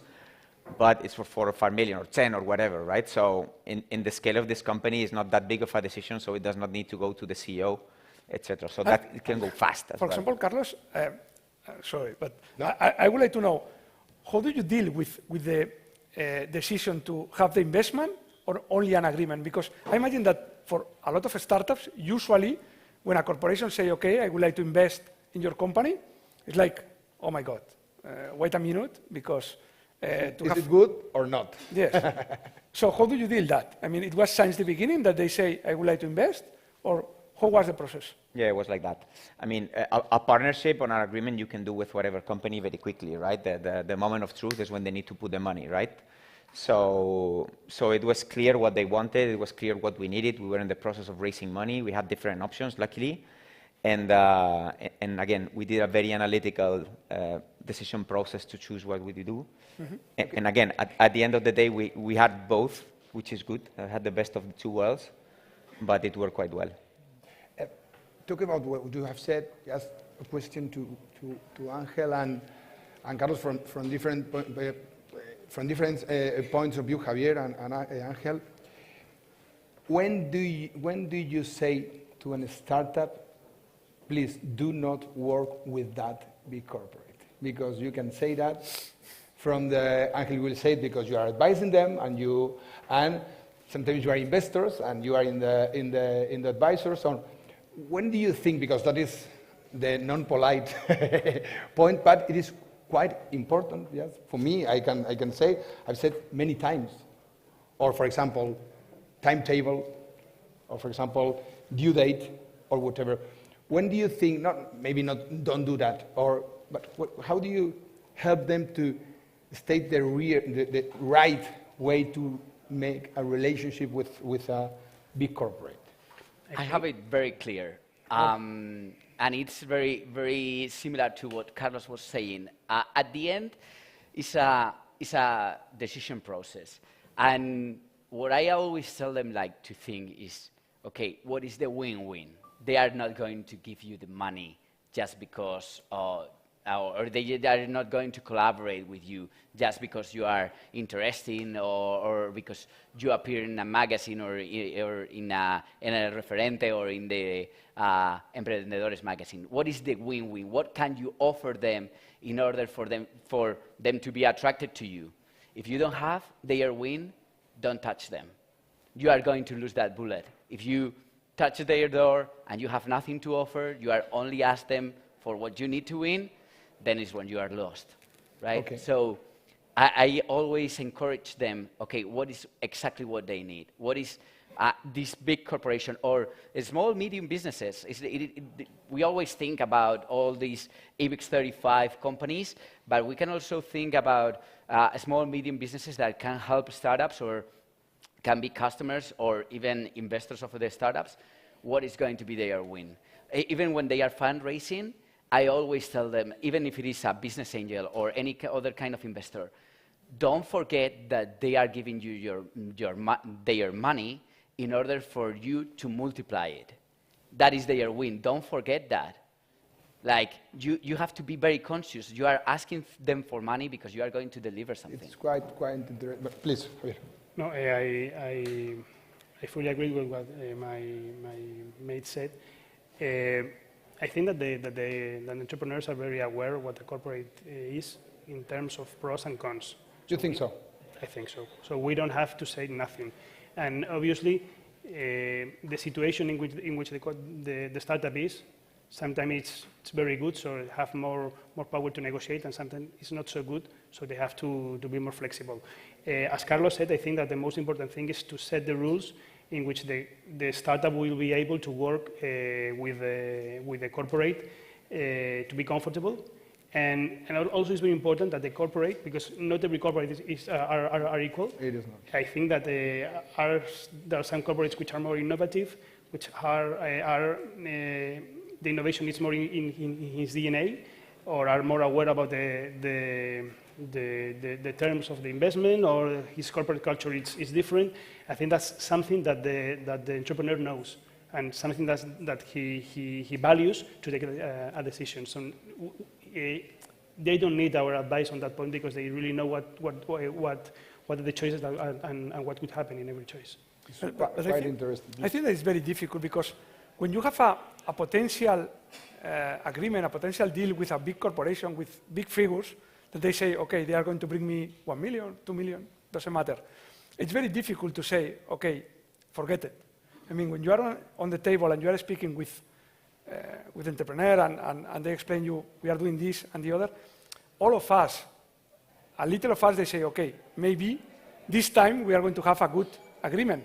So it's very difficult to say, cut and forget it. But usually there is a point in time that they say, okay, if they don't have any commitment, forget it. Yes, the point is, how do you measure that? You know what I mean? Because yes. Of course, it is fantastic. They want to work with us. They will put a lot of money on for me, under my experience, I've seen a lot of startups that have been working with a big corporate during months, and suddenly at the end, the responsible of the big corporate is changed.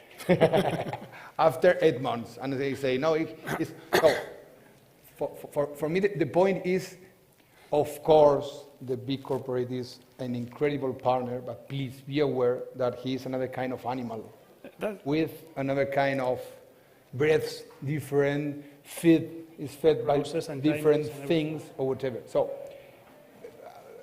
having you here, imagine that you have an entrepreneur in front of you, and he's thinking about talking with a big corporate. What are 2 or 3 things that you will say to him or to her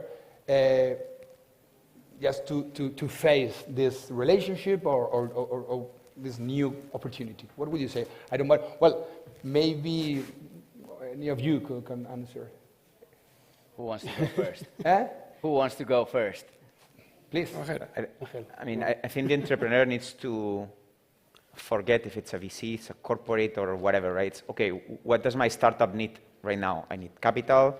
Do I need know-how? Do I need debt? What do you need? And then you put your criteria, what you need, and then you go and meet venture capital, you meet the corporate, you meet all the different options that you can have to meet those goals. And I think you need to close a bit your eyes to say, I mean, and not look at who's in front of you. It's what do you need and who can offer you the best opportunities, right?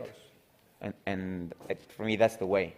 It's from internal, be clear on what you need, and then go and have the discussions. Sergio, what do you say? I think that it's very similar than Carlos, but maybe an advice is that in a big corporations, try to knock different doors. Because sometimes you speak with one person that maybe, if you are lucky, they love your product, your service, and it's your champion. But usually, it's very strange that happens at the beginning. So try to knock different doors, because if you have different doors in which you can speak and go inside the corporation, it's better. So my advice is try to speak with different people in the same corporation, not only one. Okay. Ángel? Yeah, I really like what Sergio just said. Touching a lot of different doors, I think it's key, especially because big corporations as well as venture capitals, they are doing their business. You are not the first thing on their list, right? So I think that is key in order to get what you want, right? It's key to touch as many doors as possible, even if it is in the same corporation, in order for one to open and try it from below, from upside down, anywhere. Obviously, the closer you can get, the better. If you want to have someone that can introduce you, the better than, okay, just sending a message through LinkedIn, right? It is this kind of, obviously, the closer you are to the company, the better. So yeah, I completely agree with that view of, that advice of touching as many doors as possible. Okay. Javier, what would you say? No, just I very agree with all the panelists. As an investor, I usually be aligned with the entrepreneur through a shareholder agreement. I think we have to find the way to align the interests of the company and the corporate through whatever agreement we can sign or we can reach. Alignment. I think alignment with the business. Yeah. As close as you are to the business, if it is a bank or business of banking, or with the business, and schedule, because sometimes timing is not the same. So we have 3 minutes. I don't know if you have any question, because we are just finishing this panel, and you have any final question you may ask, please. I don't know if we have microphone or we will shut. Okay. I have a question to you, Carlos. How did you get to the decision that you get to the big corporate as an investor, as I understood? Did that hinder you to partner with other big corporates? Because you often hear from investors that if you get a big corporate like Peugeot, that you can't work with Mercedes. So what is your thought on this? Yeah. In our case, it was both a strategic deal and a capitalistic deal. So somehow it closed the door to other partners, right? However, so that's for the capital. So Mercedes Daimler cannot enter our capital, for example. But we could definitely partner in terms of business with Daimler. And that's what we did, right? In our business, you need to buy cars, recondition them, and sell them online and deliver them. And when you're buying cars, for sure, we bought cars from Mercedes, and we bought cars from car rental companies, leasers, etc. And the fact that Stellantis now, Peugeot, was in our capital, it didn't prevent from doing any strategic or business decision. So it was good. Okay, I think we have 1 minute, almost 45 minutes, because people, guys of the organization is just here. No, it's okay? So, thank you very much, Ángel, Javier, Carlos, Sergio. We hope you have it was interesting, and anything you want to talk with us, we will be outside. Thank you very much. Thank you very much. Thank you for this wonderful panel, and thank you very much for staying on time. Brilliant. What more could I ask for?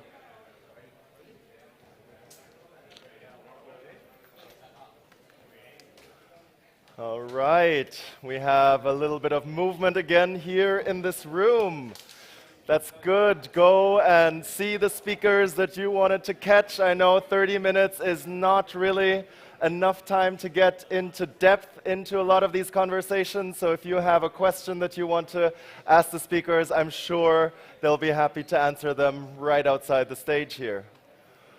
All right, we are going to talk about something entirely different now, and it fits a little bit with the topic of everyone moving here. We're going to talk about relocating teams, and we have a panel here. I mean, all of us went through the pandemic, right? We all had to relocate people, relocate our offices, where we're working, but our panel here today, they can really tell you something about what it means to relocate teams in a big way. So it's my pleasure to introduce to you on stage Tanya Marinic. She's the founder and CEO of Imaguru Startup Hub. Hi, Tanya. Then for the panel, we have Erdal Clinch, co-founder and CEO at Dealroom. Hi, Erdal. And then we have Solange Alvito, who is the HR business partner at PandaDoc.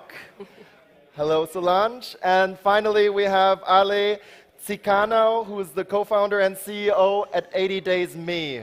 And very last but not least at all, we have Endesa's Head of Innovation Market Iberia. Please give a warm welcome to Jose Minguez.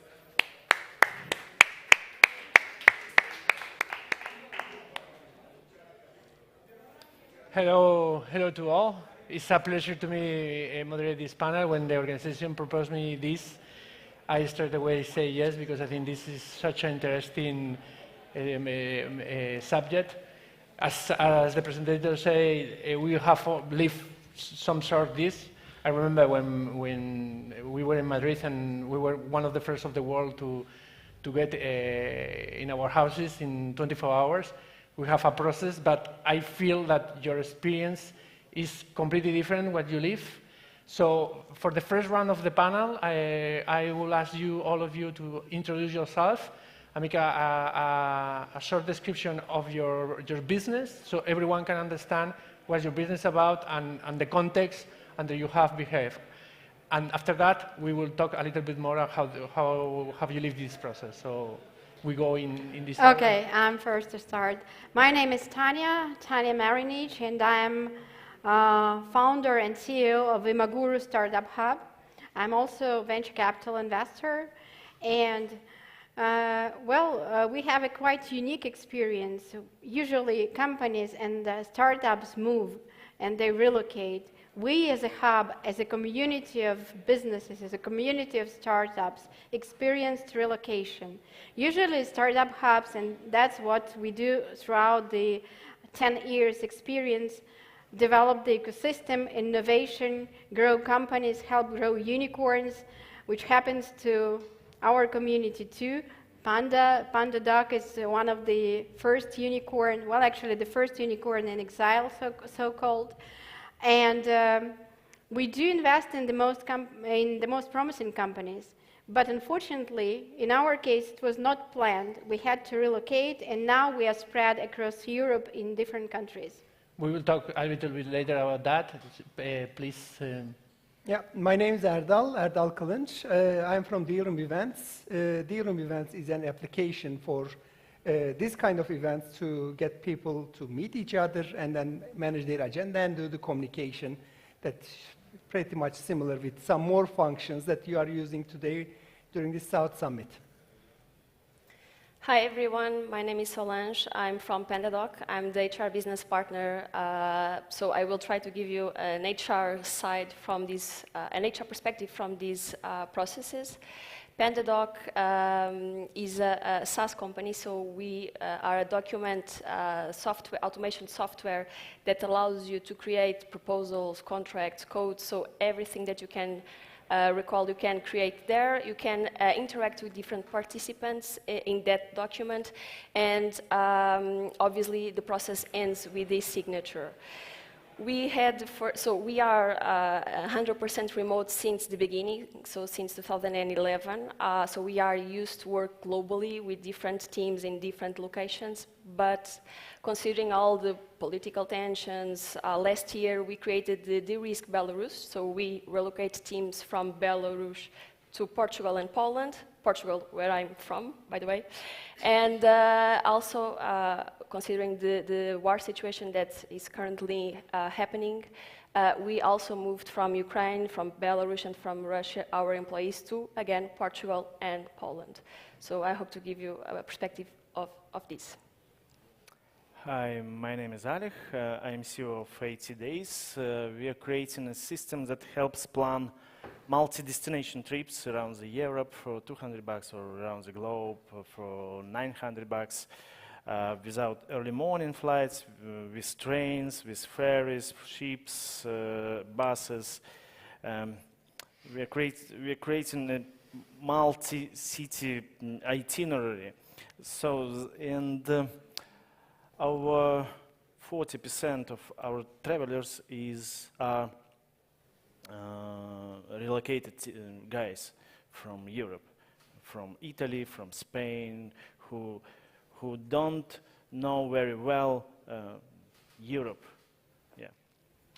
So the obligate question is, in which circumstance did you relocate? The context, and explain us how you felt and how you manage all this complexity. Well, actually, our story is quite complicated and challenging and quite unusual, as I said, because usually countries and governments, they need innovation, they need entrepreneurs, they need people who are developing innovative products and invest into them. In our case, it happened that because of, we won't speak politics here, but it's not about politics, it's just, it happened to be that we are from the country where entrepreneurs are not needed. And our business was shut down by the regime, and we had to relocate or close business.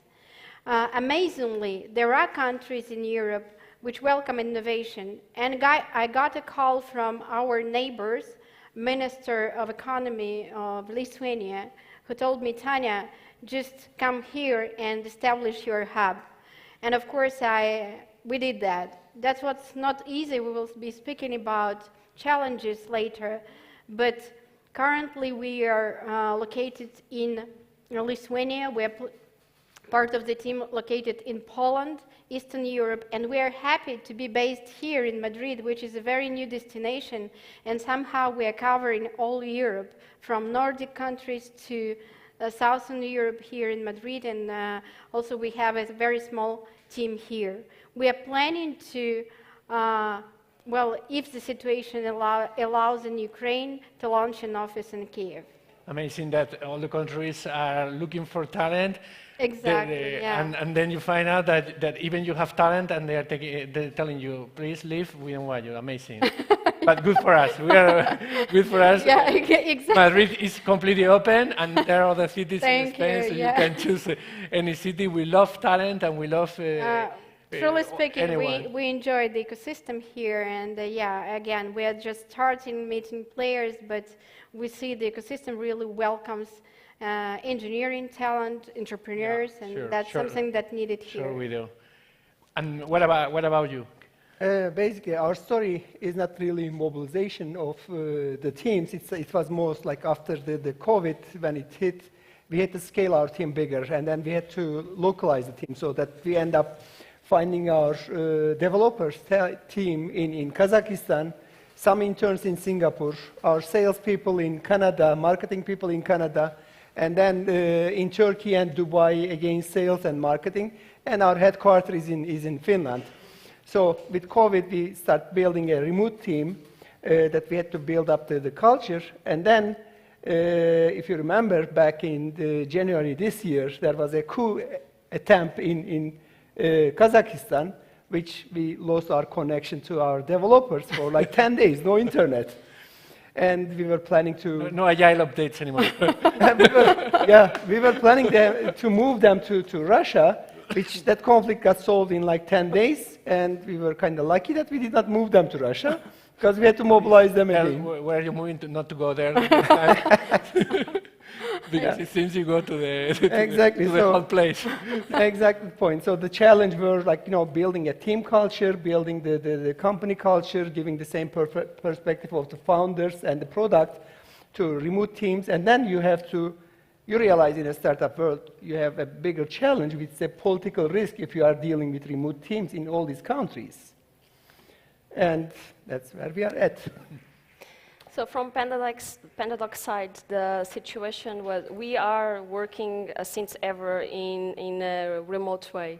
So we were used to that. We had everything prepared to that. So the question here is, or was, our founders are from Belarus, and the core business of our structure, so the engineering and the product team, they were mainly in Belarus, Ukraine, and so in Minsk, Kiev, and some of them has a digital nomads in Russia.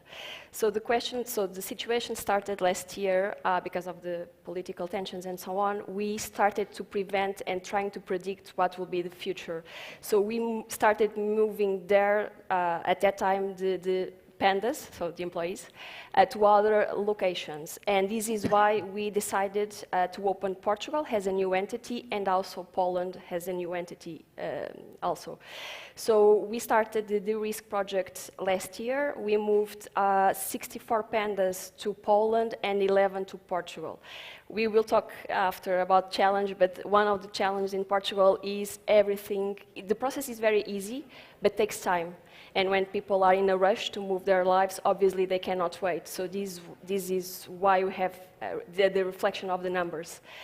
With Ukraine situation, so we passed this again, and we had some people, and we were discussing this previously, the four of us, that they did 2 relocation process in less than 1 year.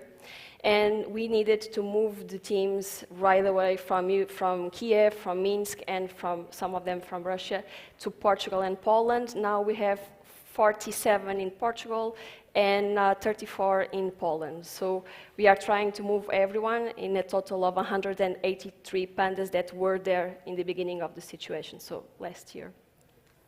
So our points was local language. We are living in Turkey, and in Turkey nobody known Russians and English. Second point was internet, because we are here. Why? Because internet. We are here because internet can solve our problem. Can help us work everywhere, every globe. Yeah. So. And what have been the challenge you faced during this process? Look, first of all, when it comes to relocation, I would actually identify 2 types of relocation. The first one is something you plan, which is normal. You plan, you want to, for example, enter a new market, you see talent there, so you want to acquire talent in the country, so you plan it. In our case, it was completely unplanned. It's just something sudden. And when it's sudden, then the first challenge is the first question you ask yourself, where to relocate, where? And well, we were lucky, and as I said, there was a kind invite by the minister. When a minister invites you, you can't resist. So Lithuania was the first choice. And then, of course, we're all humans, and we have connections to some countries, some personal stories. And for example, myself, I was based in Madrid because I'm graduated from IE Business School. So I have plenty of contacts here, and that helped me to establish to start new business and to establish, to meet people, to establish the ecosystem, etc. Some of our team members have personal relations to Poland just because it's a neighboring country. So they relocated there. And that's how we selected the country. The second challenge for us, and I guess it's common for everyone, it's bureaucracy, unfortunately. Despite the fact that the 3 countries we've chosen belongs to the European Union, the rules are completely different everywhere. And, well, in one country it may take a month to get a permit, startup, or whatever, entrepreneurship permits. In countries like Spain, it takes a bit longer, I would say.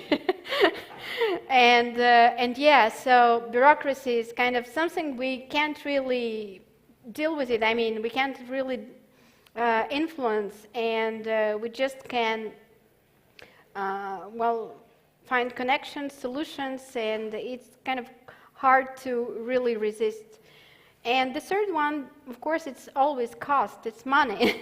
It's not the relocation, especially when it comes to teams, like in our case, it's 30 people. You have to relocate, you have to pay the relocation package for each team member.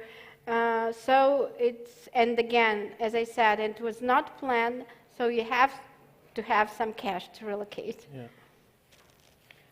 So, on my end, it's a really funny panel here. Huh? We have a Belarusian lady living in Spain, a guy from Turkey that lives in Finland. Solange, you are the only one Portuguese and Portugal. Yeah. And then Ale, he's from Belarus and he lives in Turkey. So this is actually how the startup world, the IT world is becoming. Like, you know, people are so flexible after this COVID that we learned how we can remotely work. Now, coming to the challenges of mobilization or relocating teams, like, you know, if you have a project that you need to deploy a team for a period of time, like 6 months, 1 year, or 2 years, that's called, like, that's mobilization. You know it, you can send the person to the project area, they work 2 months and they come back their homes for a time. Or when you are expatriating someone, only that person is coming to the country. You know that the deal is already there, it has been there. But relocating a team is a totally big challenge. When you need to relocate a team, there is always either a financial or economical or political problem there. Like in Belarus, in Ukraine, or in Russia, or any other country it might be. So now people are moving with their families, and they have kids, and their wives, most of the time in IT world, that people are highly skilled, and they are married to highly skilled people.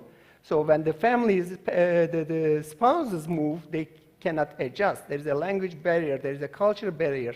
Kids' schools have to be planned, and etc. So what happened when the things were going to, let's say, south in Belarus, in Finland, we started communicating with immigration and the foreign ministry, and then somehow we managed to expedite entrepreneurship visa.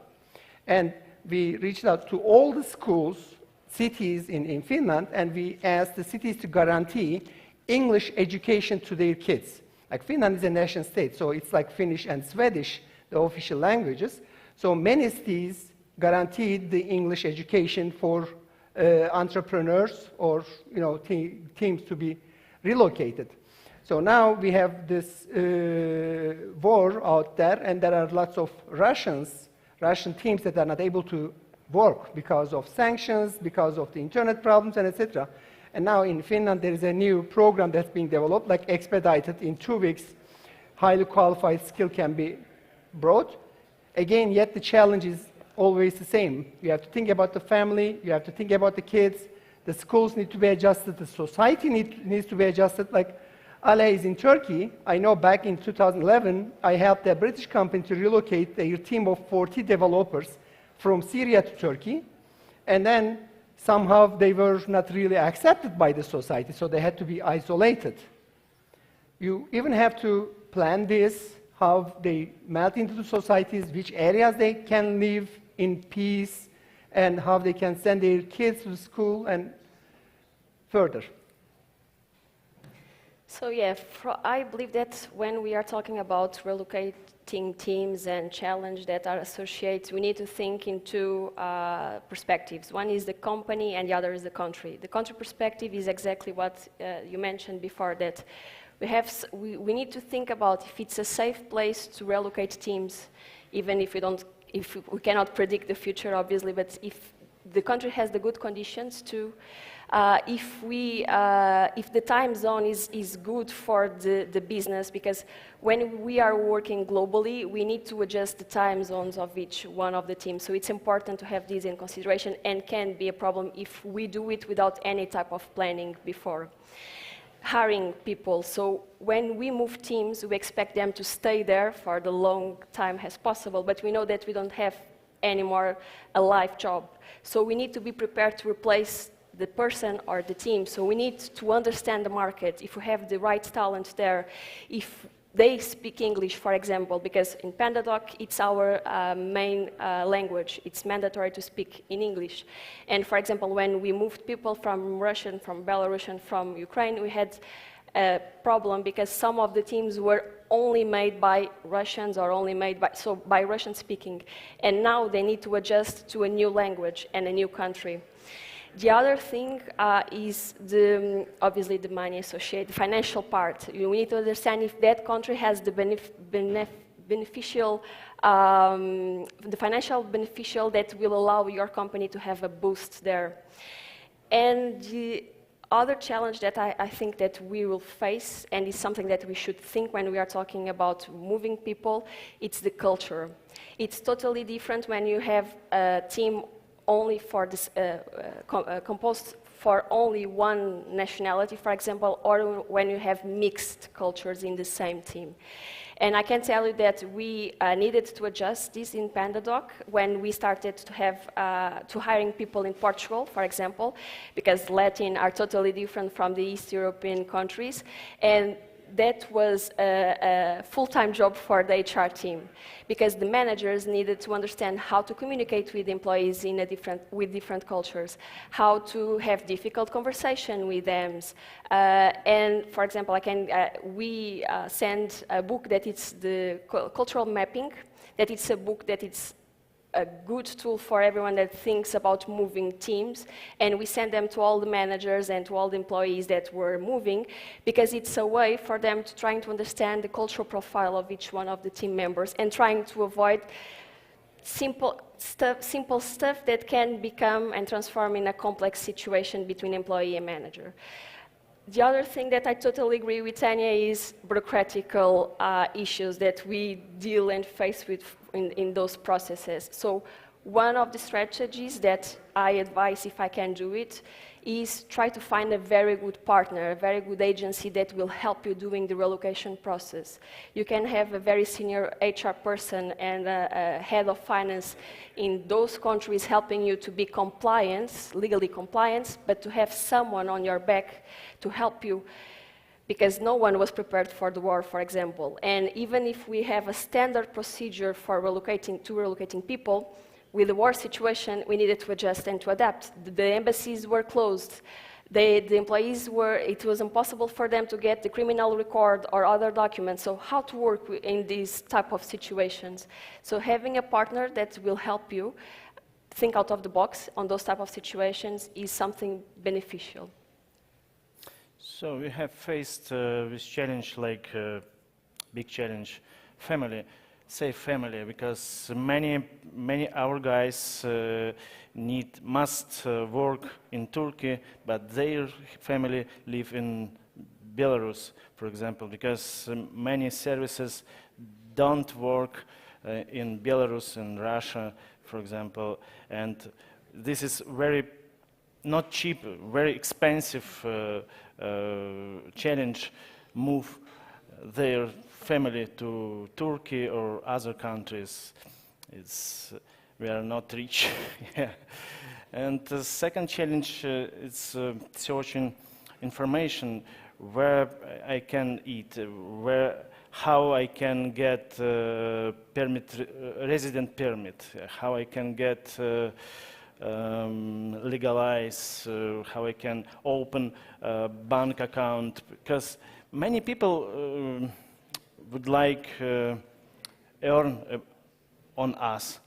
Yeah, sorry for my English. Yeah, that's amazing.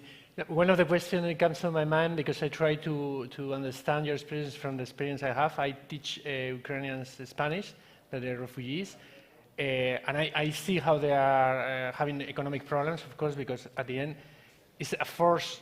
I think this is important, the difference. I was thinking in COVID when we moved, because we moved to our houses. And here you're talking about people that they have sometimes destroyed their houses, or they have left their houses, or they have completely moved to strange houses. So open questions for any one of you who want to answer. What is the most difficult of everything you explained? Like, I don't know if in the mind of these people they are, I know this is a very weird question because everything is coming in my mind. Like some people, they feel they are going to go back, but I understand some of the cases you are talking about, people just, they don't want to burn, they're just trying to make it a new life. So this is not our work, this is a very complex personal situation where everything changed, no? I feel like that. So can you add something from this? Anyone, open question? So when the war broke out, there were full planes loaded with IT people moving to Armenia or Georgia or Turkey from Russia. And most of the people, because their families were back in Russia, they could not send the money back, they went back. How many of you here, can you raise your hands if you watched the Terminal movie by Tom Hanks? Nobody? Hey, there's a hand right there. Okay, so please, when you have time, watch the movie Terminal by Tom Hanks. That's like a guy that he flies, he's stuck in an airport in US, and there is a coup d'etat in his country, so his passport is not valid anymore. So he cannot get into US, and he cannot go back to his country because the country doesn't exist. So basically, when we are relocating teams, all these people we are relocating are individual Tom Hanks. They are stuck in a terminal. Yes, they are stuck in like Helsinki or Madrid or Lisbon or Antalya, but they are stuck until they adjust, until they learn the language, and etc. So the best way to understand, to get ourselves ready, how relocated people can feel, is to go through this Terminal movie by Tom Hanks. Anyone else? I had a similar situation, and a real one, happening this year. So when the war started, we had an offsite in Portugal with 30 Ukrainian and Belarusian guys in Lisbon. We started in 22, and the war started in 24. So basically, they get stuck in Lisbon, and I had the HR offsite too. So, and I can tell you, even watching the movie, and I saw it, no one prepares us to these type of situations, because I was with 30 people in front of me telling me that they cannot go back. And I can tell you also that PandaDoc, all the HR people, so starting from the payroll specialist to the HR business partner to the VP, we stopped our role and we were focused on relocating those who were there and trying to give for those who were in Lisbon the best conditions. So I rented what we called a Panda house. That was basically a huge house for everyone because we wanted them to feel in community. And for the first month, it was assured by the company everything. Okay, so we tried to give them the closest feeling of safety that was possible in that situation. Some of them trying to return, some of them tried to bring the families to Portugal, for example. So I passed a similar situation, and I can tell you Reality stays movies. Yes, unfortunately. Well, last question, because we're running out of time. I think this is super interesting. Something positive. What do you think we can help you? You know, there are people complaining a little bit because they say that we are treating special some nationalities over others for the situation. But from the positive view, what do you think we can do more from the ecosystem, from the big companies, whatever you think? Because we are running out of time, so what do you think? So very quick, on the country level, I would suggest welcome to Europe entrepreneurial package. Just one equal for every European Union country. That's what kind of cut Wonderful. Bureaucracy. On the cultural level, or companies level, ecosystem level, and I think it's really important we discuss here culture today. I think it's really important to integrate people into the local culture. I'm a foreigner here in Madrid. Without your support, guys, without the support of the entrepreneurial ecosystem, I can't do anything. I will always feel a foreigner here, but I want to feel just a player here, another player who is adding value to the ecosystem development. And that's really on us, on all of us, on how we treat each other. Yeah, I think we leave it here. We are running out of time. Thank you very much. Thanks. Amazing panel. Thank you. I'm sorry, half an hour just goes so quickly. We have such an Thank you. interesting topic. Thank you very much to the panel. Thank you, Jose. Ooh, you okay? All right, we are coming to our final panel of the day. Is it already time for that? And well, as this is our final panel, we have also a topic that we're going to talk about that oftentimes comes at the end of an entrepreneur's journey. And so we're going to talk about exits, and we're going to do that with 3 Spanish entrepreneurs who have recently exited their company just in the past year. And here to moderate this brilliant panel is a man who has closed 15 tech M&A deals over the past year, and he will help us analyze the road to exit and how to manage all the turbulences along the way. Please help me welcome on stage the managing partner of the tech M&A boutique Blue Bull, Joaquin Duran. Joaquin, thank you, Daniel. The stage is yours. Thanks. Thank you, everyone. So I want to introduce 3 entrepreneurs that I know closely. All of them, each of the 3 has been through a process that I think it's the last stage of starting something, that it's exiting the business. So I want to introduce, first of all, Pep Gomez, that is the founder of Revi, that I bet everyone saw recently in the news that he sold his company for around 100 million. So welcome, Pep, to the scenario. Also introducing Carlos from Clickar, also in the new news recently, selling Clickars and culminating the transaction that they initiated some years ago. So welcome, Carlos. And also introducing Ivan Navalon from Electronic ID, who sold the company last year. And welcome to the panel, Ivan. So I would like to start asking everyone if you could introduce yourself, brief intro on the company and yourself as entrepreneur. Pep? Thanks. So my name is Pep. I'm a tech entrepreneur. I started 2 companies in the past 10 years. I'm 29 years old right now.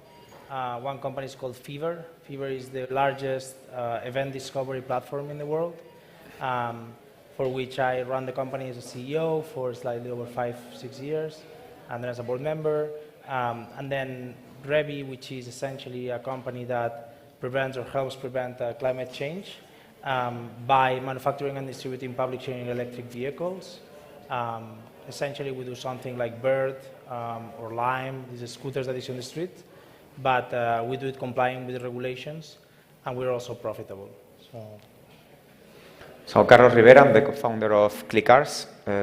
We sell cars online and deliver them all over Spain, like Amazon does with other products. We do it with cars. Founded in 2016. In 2017, we did a partial exit that we finalized 1 month ago, actually. We raised 5 million euro in total, and we generated more than 500 million euro in sales. The company is profitable since year 3, and we have more than 600 people in the company. And by the way, it's 300 meters from here, so if anyone wants to see Clickars, it's just 3 minutes walking distance from here. Well, my name is Ivan Navalon, the founder and CEO of Electronic Identification. Electronic Identification is a company created in 2013 in the digital identity space. After almost 10 years, we are in 42 countries. We are the leading provider creating a new category in this space. and sold last year to a Nordic company. So thank you all three for joining the panel. I think we're in a context with an environment that it's kind of changing very fast. We were in 2021 seeing a lot of exits, crazy multiples. Now we're going towards a more delicate moment. So I think a lot of founders are asking themselves the question if it's a good moment to sell. So I wanted to ask you, when did you decide to sell the company, and what made you think that it was the right momentum to sell the company? Any of three? So, I mean, for us was one of our investors. We've been generating the company or we've been navigating the company in a very, let's say, conservative, despite it's been venture capital, in a very conservative mood, not spending a lot of money. So essentially the opposite of what the companies in our market are doing. So essentially what we do is we raise, similar to ClickHouse, we raise way less money. We used a lot of debt. There's some people here from CaixaBank, for example, that gave us a lot of leverage and debt to use this. And we treated the company almost like a car rental company. So for us, when we did that, the growth is very cool because it's very sustained and you're not scared about closing tomorrow.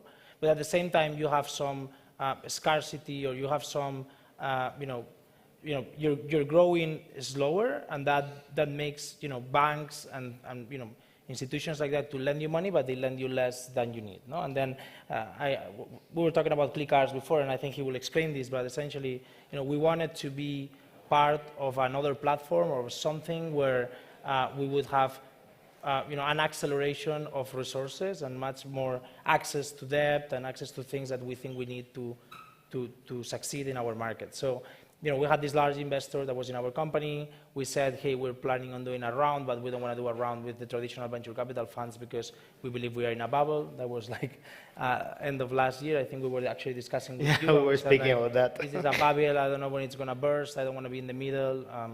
And then, they said to us, why don't we just merge and do it together? And we said, okay, that makes sense to us. So it was very natural. I mean, and it's not really like we sell to them. We're actually selling the company, but we're also going to be working with them to grow the company even further. So for us, it's really the beginning, and that's how we see it.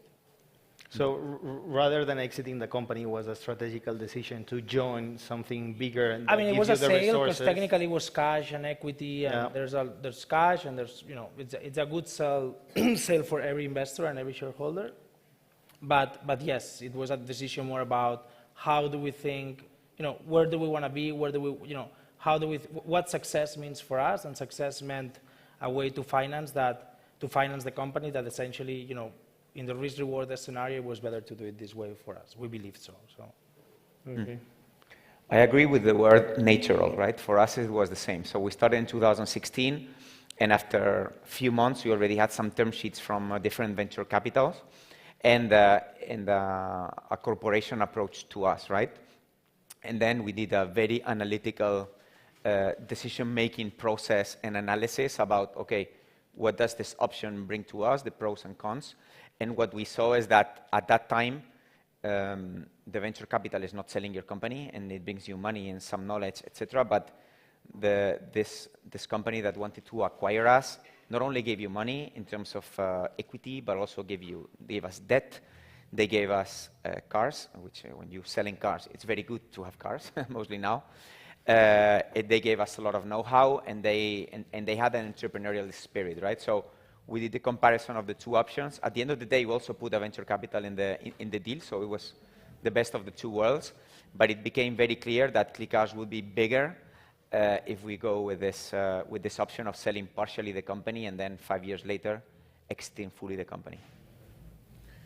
Well, in our case, we need to go back to 2020, late 2020. We have some success being pushed by COVID-19 crisis, the company growth. Even we had one of the biggest success having a project to digitalize the social security card in France for 44 million people. So great success there, duplicating figures every single year. But even though we have problems and issues access to financing, at the same time in Europe, we started to see consolidation projects. And at the same time, started to receive some offers from industrial partners or even VCs who were creating these build-up projects in Europe. And it was easy because we have some trouble and struggling to access to finance to grow. And we got some very good offers to keep the company, and it was the decision, easy. Great. So I think one of the key points when starting to speak about exit and thinking exit in the company is understanding what that means in terms of process and structure. There is people that thinks that someone comes with a big check and pays cash, but it's very rare to see this in an operation. We are in an environment that we have a lot of different structures and people is super creative. So I like a lot that each of the companies that we have here, they have been, or they've used different structures. So I wanted to ask you if you could share some insights on the structure you use on the transaction, and if there is anything you would change today, so as a tip for the entrepreneurs. Well, it's not a secret. As you know, Joaquin, this is so standard. In our case, it was there was an upfront payment for about 50% of the valuation, and an earn-out in 24 months. Link it to commit a business plan. So we have a clear idea to get the most in the upfront payment. We sold 100% of the company, and this is what we did. This is so standard. Carlos? Kind of similar. So remember that we sold in year 2, right? So after 15 months after creating the company, so the metrics were already quite, we were already doing more than 6 million euro revenues per year, but still it's small compared to what you can do. So we sold partially some shares at a certain valuation, so we already cashed in something at that point, 2017. And then there was an earn-out structure where the remaining part, it's public, like 30%. My associate and I, my co-founder and I still got 30% until 1 month ago. And the valuation would depend on the metrics. Very simple metrics, very clear. And the good thing is that both for us and for the strategic partner that acquired the shares from us, we were very aligned. So we were all incentivized to grow. So that made things simpler, right? If you have incentives that are not fully aligned, there's where you can have trouble. But in our case, it was like that. Yeah, for us, I don't know yet, because it just happened. Yeah, it just happened to us. Like, we signed the transaction on April 29. So we don't know yet. But in our structure, the way we see that, it's pretty similar to Electronic ID, I would say. We have, we have an earn-out that is additional to the transaction that has been announced. But for the transaction, it's been a significant part in cash, another significant part in equity, and the part with equity, because the acquirer is a company that is a build-up that plans to go public, and plans to go public in a reasonable valuation, not in a crazy valuation. We believe that we're very incentivized to grow the business, because the shares are going to be public. We want the shares to be worth as much as we can, but we also want to do it in a we analyzed a lot who was buying us and what was their idea about buying us, to make sure that once they were buying us, this was not going to go bust. I would say I'm very happy that we took the decision, because we had other offers from other players in the market, and I think all of them are suffering a lot right now. And we didn't want to take any of those, because that was majority of equity, way different to this deal. And then that equity, we don't really know. At that time, now we can see that it was highly inflated valuations that we thought was going to go, we're going to go down. So I think we're fortunate to that, because then the largest buy in the market went down like 90% or 2 days after that. So we've seen a lot. Yeah, raising of that. Yeah, 700 million or something like that. Yeah, we were talking about another. He doesn't want to talk about it, but we were talking about his competitor in other countries, similar thing, and I think they're going to suffer a lot. Yeah, tough moments. Yeah, I had the pleasure to work with Ivan in their transaction. And I think a takeaway that is super important is that when you're selling the company and you're getting paid a part of the value today, and you leave part as an earnout, I think it's key. You put SPA that gives you the power to achieve that earnout, and no one has the power to block that KPI. So I think that's one of the key parts when you structure an earnout, to be able to make sure that you are going to hit the earnout. Otherwise, numbers start to get weak, and you get in a tough moment. So this links to another question that I think is very interesting. That it's about the process. When you start a process, you have different phases. When selling the company, you have the phase of preparing all the materials, going to market, deciding who is the company you're going to give exclusivity, and then doing the due diligence and closing the deal. So I want to ask, which are the 3 key points that you think give you success on your transaction? Whoever wants. Well, I think to Electronic ID, it was important to decide to come with an advisor because I see sometimes entrepreneurs go to the sell in themselves, and I think it's crazy. So with an advisor, bear in mind that our sales process agreement has about 120 pages, clauses, laws. That's quite difficult for us. At least I'm not an expert, and it's important to be advised by an expert. It was the case with Blue Bull. I think it's important also to have the advisory, to have a man in the middle in the negotiation, because sometimes this process takes a long time. And I think you cannot be well, I think it's good to have something in the middle trying to negotiate with you because of expectations, because sometimes the thing is getting tight, and I think it's important to have something in the middle to negotiate and to get to a good port. And the other one, I would say, is to be taught. So the process, the negotiation, the due diligence is really tough. And you need to be taught, and you need to get commitments from the other side. In our case, it was easy because we all have a lot of, well, really feeling like to do it in both parts, but sometimes it's complex, and you need to be taught in the negotiation to get commitments from the other side in order to try to get this soon and good. So I will say this is the 3 key points to bear in mind. Carlos, 3 key points? Just to, agree, just to add one point is to be very clear on the things that you really like and what are the red lines that you don't want to cross, right?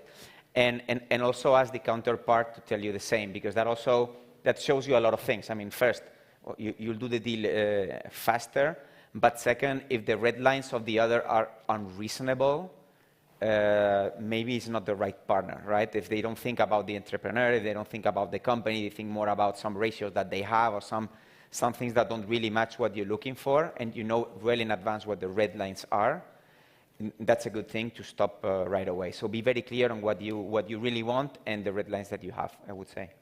I think this is a very good point, because I remember, Joaquin, that you were helping me with talking with other potential acquirers, and I think we had very clear between us that I said, Joaquin, we both agree that by default we remain independent, and we will only sell if this happens, right? Which was something that we wanted to do. And then we spoke, and he helped me with some of these people, and then we spoke to some of the competitors, and we were very strict at the beginning, saying, hey, if this is not the case, then buy, or this is whatever. And then that was very important, I think, because that saved us a lot of time. I see, or I know about other companies in our market that are trying to sell the company. They go with advisors, but maybe they are not the right advisors. I know Joaquin is a very good advisor. Thank you, Beth. And the other ones, they say, no, but open yourself to everything. Don't be scared. Don't go with a fixed idea. I said, no, but the fixed idea is very clear to me. For me, I want to be independent, except this, no? And with Joaquin, it was very easy because he was like, no, okay, we both agree, so let's try to do it this way to see if the other options work. And at the end, we ended up with a couple of options, and we said, no, this is the one that we really like because we like a lot the person, which takes me to another key point. And I don't know if you guys would agree, and I don't know exactly the details about the acquirer, but in our case, it was very important to spend time with them. I spent 6 months, I would say. There's somebody here from our team, Jaime, I think 6 months probably. 6 months almost full time there, and it's crazy, but I wanted to meet them, to see how they are, how they live, their families, everything, right? Because a part of what they are paying us is in equity, and and for our shareholders, we need to understand who are them. So we spend a lot of time trying to understand what's going to be the day one after we get acquired and we get merged, and how's that going to happen, and how's that going to work, right? And that helped us, by the way, a lot to negotiate some points that probably normally you would be more scared to say to the buyer, and then we were very transparent about these points. Right? And that also helped us build a very good relationship. So I like 3 takeaways. That was Ivan saying having a middleman negotiating, lawyer, advisor, financial advisor, whatever. I think that helps a lot. Carlos, I think your takeaway of having things clear and knowing what you want and what you do not want, and spending some time brainstorming and getting to this point, it's key. And Pep, I think we can summarize one of the takeaways you were saying, like being proactive and knowing what you want and putting it on top of the table. Because this is like a football, a soccer game that when you start, it's not the same starting from your side or putting the ball in the side of the opponent. So I like a lot that of structuring things and getting this menu and putting it on top of what the buyer looks. Ivan, maybe this question is more for you because you sold a company last year. You've been some time. You spent some time with the buyer, and I wanted to know what happens after the exit, after the acquisition. So how is life afterwards in the startup? Which is the relation with the buyer, and how things are going forward? You mean personally or professionally or both? I think both. From the personal side, it's important to know whenever you sell a company, like how you think afterwards. Well, in our case, the buyer is a Norway company. So from the culture point of view, I think the things are being easy to get on and to keep going. So no problems from there. Remember that we asked, one of the red lines was to ask for autonomy for the earn-out period. So no merge, not acquisitions, no political problems, just go to the market and try to grow, which it was important. So in the personal side, I think this morning somebody told me that I'm now taller than before. So that means that, well, a lot of freedom. And I think, well, trying to live now and to pass the page to another world after the earn-out or during the earn-out. So good feelings and freedom in the personal side. And in our case, because the Nordics, we have a very good relationship with them, and this is easy. So good for that also. Great. Carlos, how was your process of selling in the early days and staying alone with the buyers? Yeah. So again, it was a very conscious decision to do this, but I mean, for sure that gives you the comfort that the company will never fail, which is when startups fail, more than 90% of startups fail. That's a very good thing, that you know that you will not fail. And again, because we were quite aligned, it was quite easy in a sense, right? And then the final exit was 1 month ago, and I think I still don't know what it is to fully exit the company. I still don't know. You know, I still wear the T-shirt. I park the car in there, so I'm still recommending cars to friends, etc. But what I've been told is like, do not change your car, house, and wife so quickly. And my wife is very happy about that, and me too. That at some point you will feel some, you know, that you miss all this adrenaline that you used to have for so many years. Let's see. So far, we're still like that.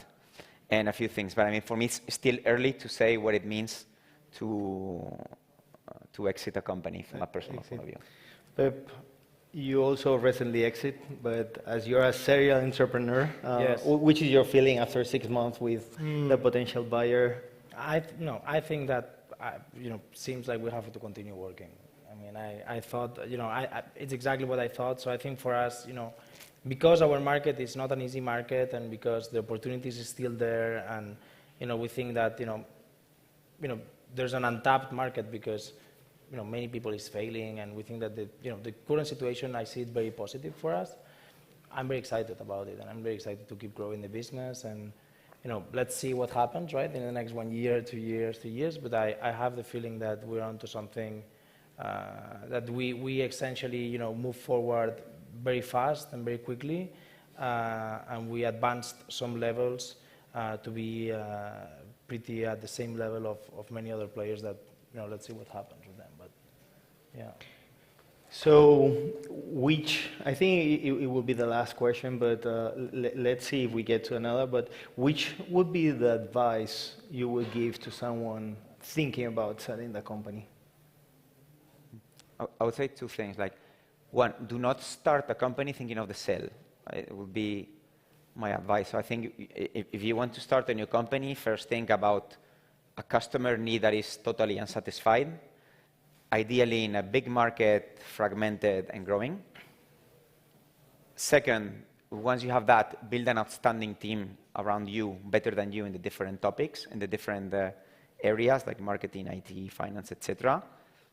And then all the investors thing, exit, etc. will come, right? So that would be the first thing. Do not start a company thinking of the exit.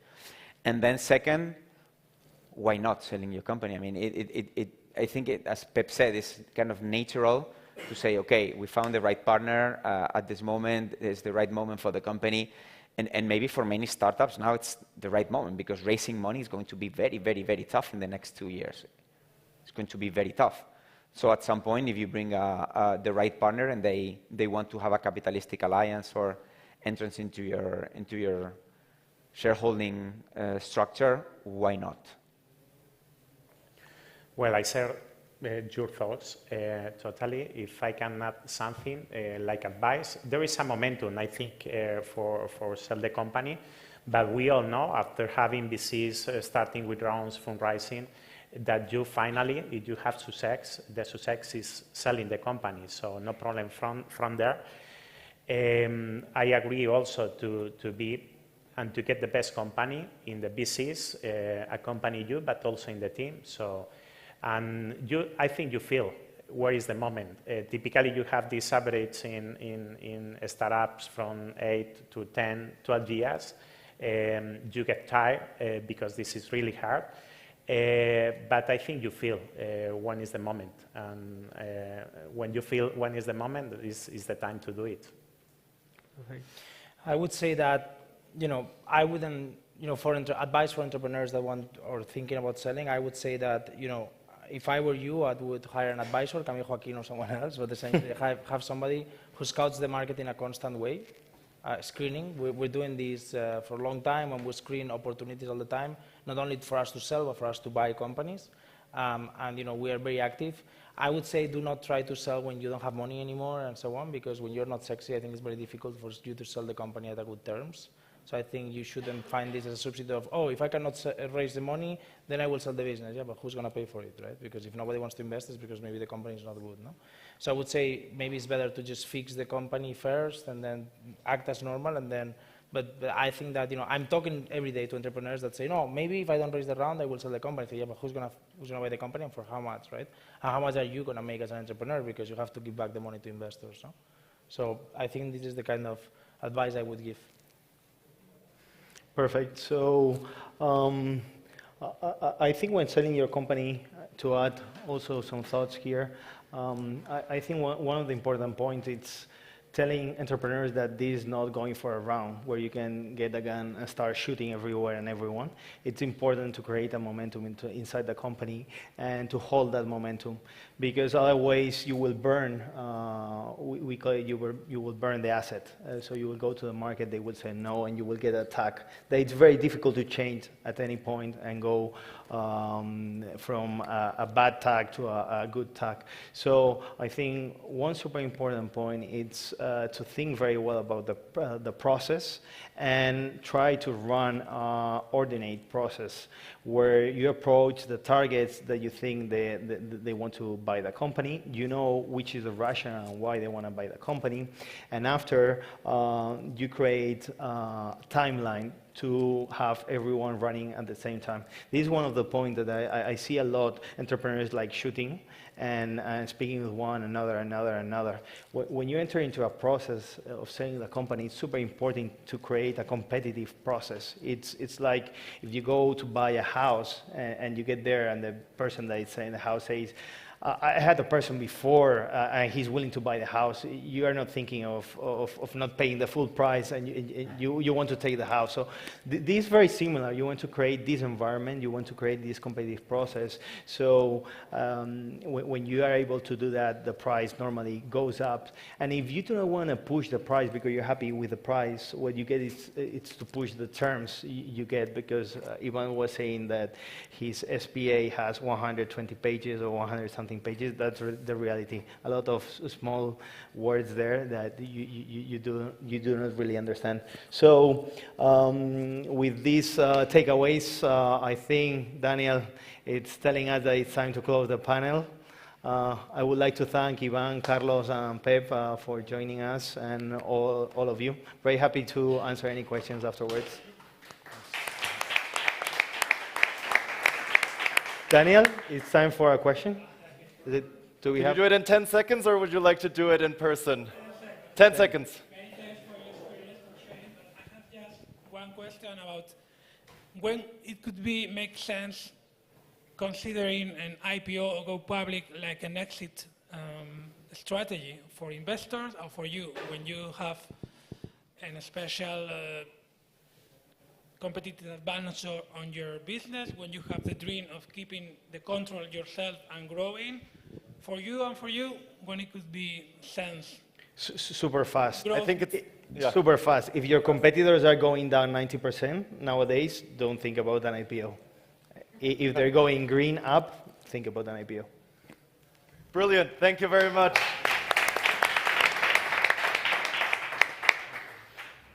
Thank you very much for this fantastic panel. I am very sorry that I have to be so strict on time, but we are ending the day here today because that was day one here at South Summit from the Growth Stage. My name is Daniel Hires. It's been wonderful to be your host today. I hope you enjoyed your program. I hope you go home a little bit inspired, or perhaps you don't go home quite yet. To everyone online, I hope you enjoyed being with us today as well. Thank you very much, everyone, and have a good night.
you.